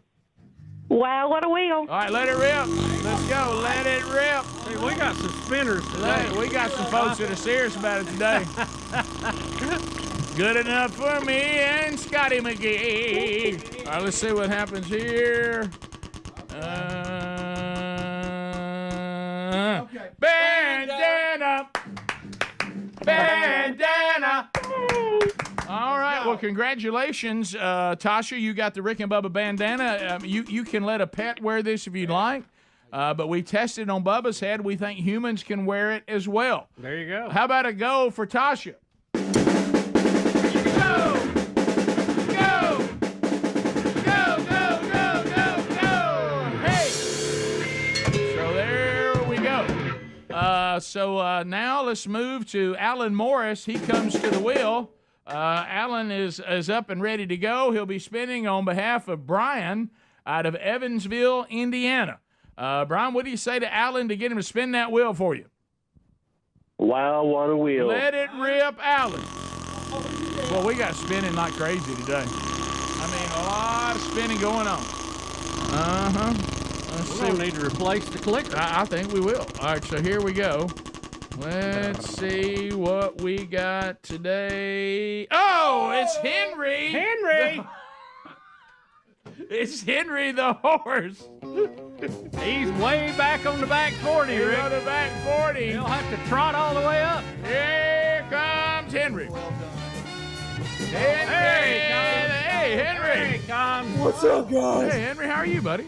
Not too good. Oh, really? What's going on? What's wrong? Well, I turned on YouTube this morning, and I thought I had stumbled across Brokeback Mountain, but it was just Greg and Adler doing jiu-jitsu. Bad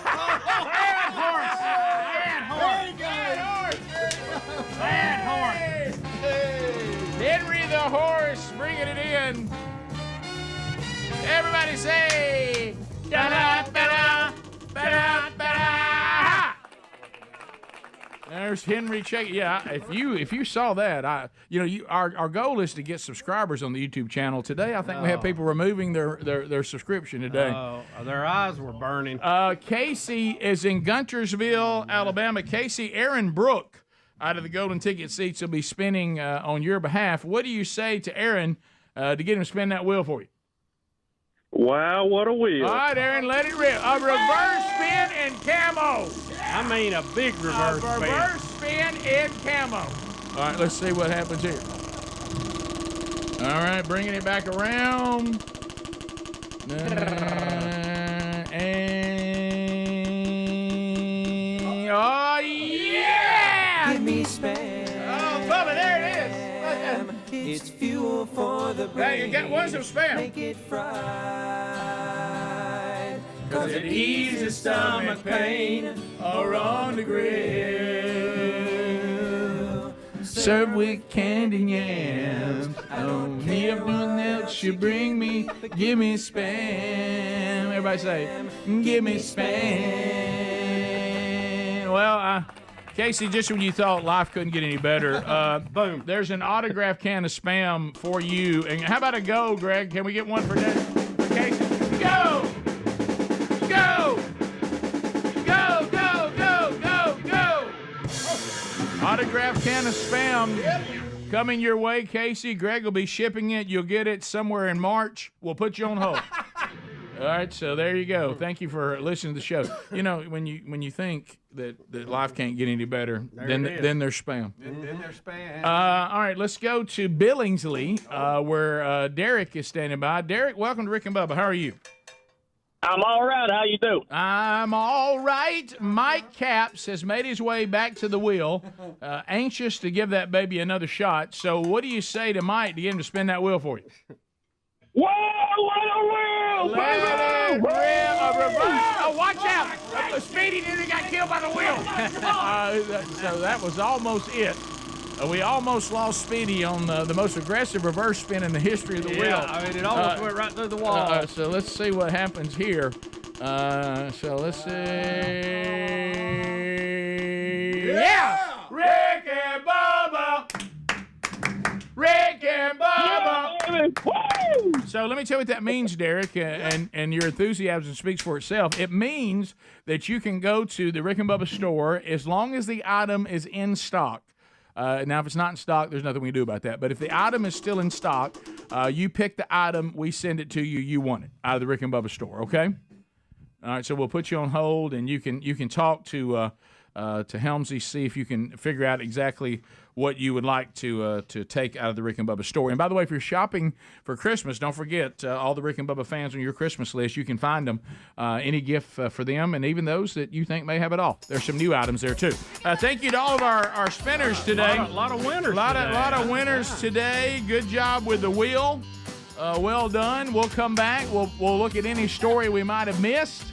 We'll continue to maybe get a chance to talk to you. Not likely. Looks like the phones will be tied up. So we'll run down any stories that we missed and have a little more discussion when the Rick and Bubba show continues right after this.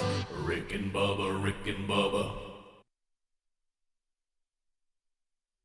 All right, Greg, I need some ideas, buddy. What should we sing about, Greg? What should I sing about? What should you sing about today? Did you see the Hunter Biden stuff?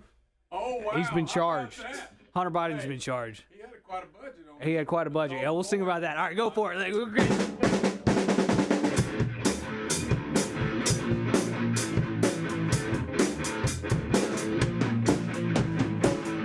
If you're a lady of the night, then you definitely want to contact Hunter Biden, cause he's got quite a budget for ladies of the night. Funded by you, the taxpayers. Go, Greg!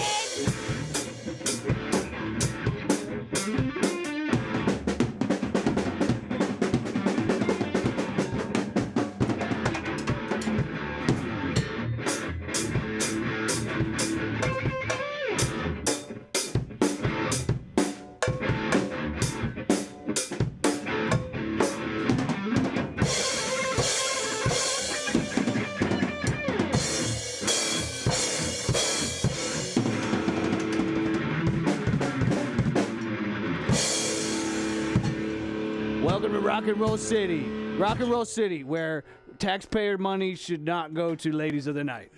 That's what I just call us crazy, but that's one of our policies in Rock and Roll City.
All right, here we go.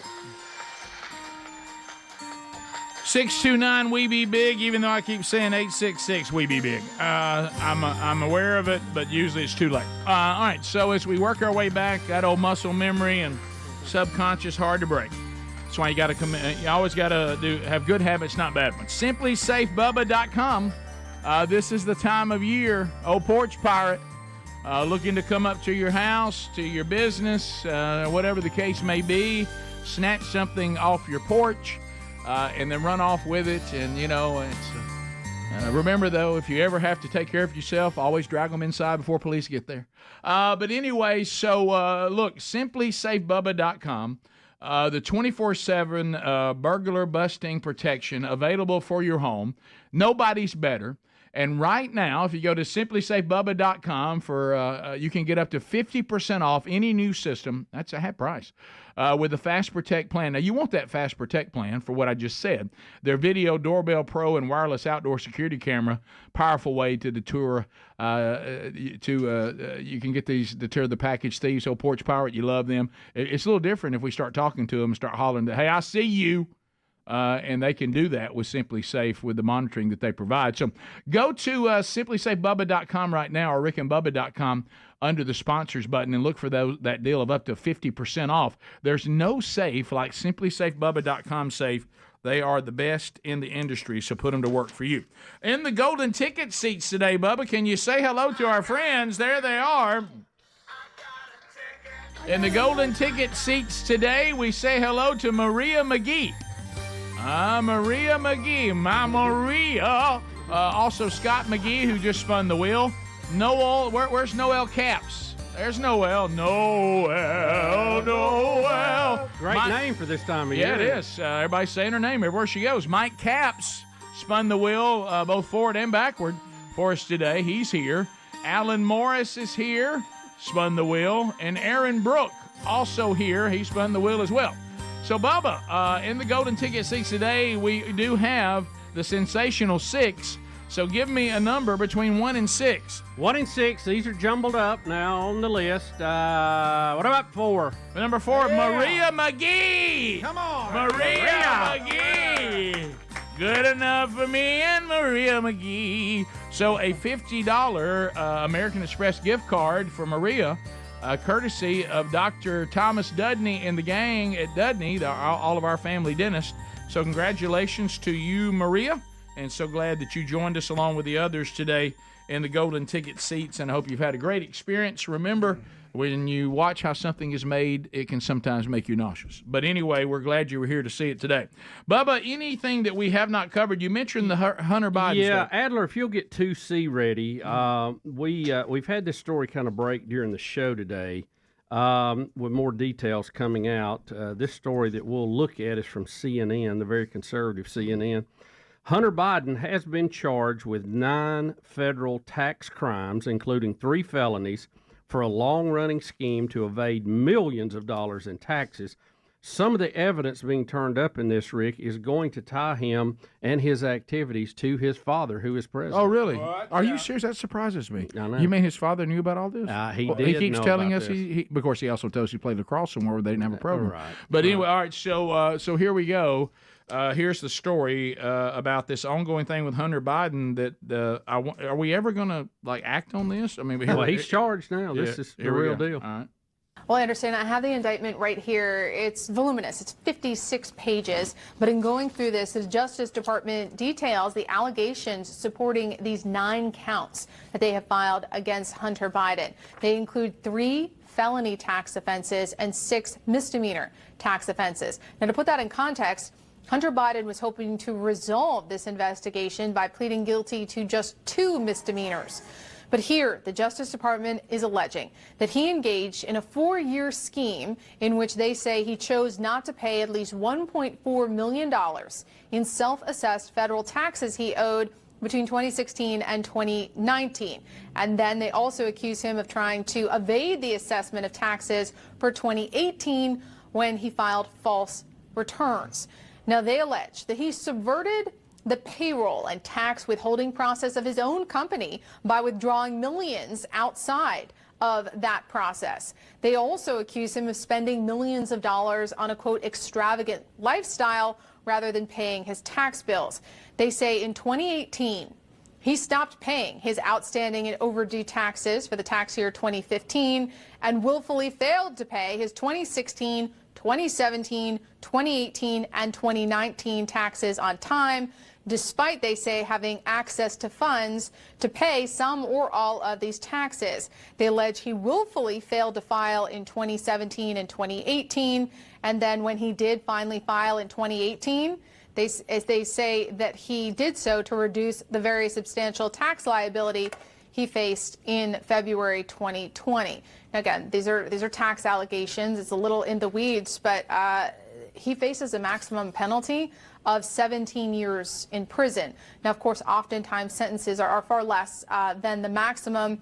But I'll note that in the press release tonight, Anderson, the Justice Department also says that the investigation is ongoing. That is terrible news for the White House, with the House investigating influence peddling to the president. They've got. Have you seen the checks they've got that his brother and Hunter wrote to him? But I mean, they just wrote checks like you couldn't trace that. Well, look at 2A, and everybody, and then we'll do 2A and B. Everybody keeps confronting the president on this with all the evidence you just named, right? And he just keeps screaming at everybody that they're all a bunch of liars. All right, so here he is trying to leave a press conference, and a reporter confronts him over. Here we go. Biden on Ukraine and also China. There's polling by the Associated Press that shows that almost 70% of Americans, including 40% of Democrats, believe that you acted either illegally or unethically in regards to your family's business interests. Can you explain to the Americans, amid this impeachment inquiry, why you interacted with so many of your son and brother's foreign business associates? I'm not going to comment on that. I did not, and it's just a bunch of lies. You didn't interact with many of their business associates? I did not. There's lies. Have you noticed he's getting, because he's getting so frail, he can't even scream lies like he used to. Yeah, right. You know, it's almost like he didn't have the energy to even scream lie anymore. Well, he didn't even believe it anymore. Yeah, between this and the 2,600 lawsuits against Donald Trump, right, you see why the Newsom and DeSantis debate may be more important than we thought. You're right. You're right. So here he is on 2B. Now CNN, which we already had one. That last one was the first one was for CNN. Here's CNN back again. Do you think with the CNNs and these other people coming on board, we've mentioned this before, but as it becomes, it seems to be getting more and more intense. Do you believe this is now the Democrats themselves saying, "Look, there's no other way to get rid of him than to go ahead and let all this stuff come out, and then we're not the ones who said he was too old or too frail or has lost his cognitive skills. He actually was removed because of all of his interactings and the evil Republicans revealing these things that were perfectly innocent, but he couldn't get off of it, and they ran him off. They did him in, and somehow it becomes the people against Biden got rid of him, not his own party. Yeah, this is their I mean, don't you think there's some? Because usually they're covering better than they are right now, or maybe there's just so much evidence you don't want to look stupid. I don't know. I think they're being overwhelmed with evidence right now. I mean, when the committee came out with these checks, I mean, Rick, I don't know how you get away from that. Well, here it is. Here's CNN. Watch this right here. They're talking. Despite his denials, a CNN review of the laptop data as well as other public material shows that Joe Biden did interact with some of his son's associates while serving as vice president, though it's unclear exactly what was discussed. One example, the Republican cite Miguel Alemán Magnani, a Mexican businessman and son of the former president who Hunter was trying to woo. In 2014, Alemán Magnani and his dad were photographed at the White House with then Vice President Biden. In a later email, Hunter Biden reminds Alemán Magnani of the favors he's done for him. We have been talking about business deals and partnerships for 7 years. I have brought every single person you have ever asked me to bring to the effing White House and the Vice President's house and the inauguration. Hunter Biden bluntly acknowledged the power of the Biden name in a memoir, writing that the Ukrainian energy company Burisma, which put him on its board, considered my last name gold. I don't think that there's a lot of things that would have happened in my life that if my last name wasn't Biden. Okay, so that was wow. Hunter in his own words. Yeah, and you see these letters. You see what a fine son he was. His dad's trying to do everything he can to help him, use the influence, and he's screaming at his dad that I'm doing everything under the sun, and you're doing not. He's coming back and say, "What else you want me to do? Mm-hmm. You keep asking me for more. My goodness!" But again, all this didn't happen. They're talking about something, the father and the son, and getting mad with each other, but it didn't happen. Again, cancel checks and bank statements there you go. Are what the Republicans have brought forward in their investigation. I don't know how you're going to get around that. No, well, we'll see. And especially when you're a candidate that I'm not sure your party wants to run again, because they can see the polls, and you know how Democrats hate polls. I mean, they when they see trouble in the polls, they and then there's some mean words being said. There's all kinds of problems. You can't have mean words. Nope. Thanks for being with us. If we're wrapping up our time together, we wish you nothing but the best. Lord willing, we'll be back together on Monday. Catch Rick and Bubba University, the podcast, this weekend. Rick and Bubba, Rick and Bubba.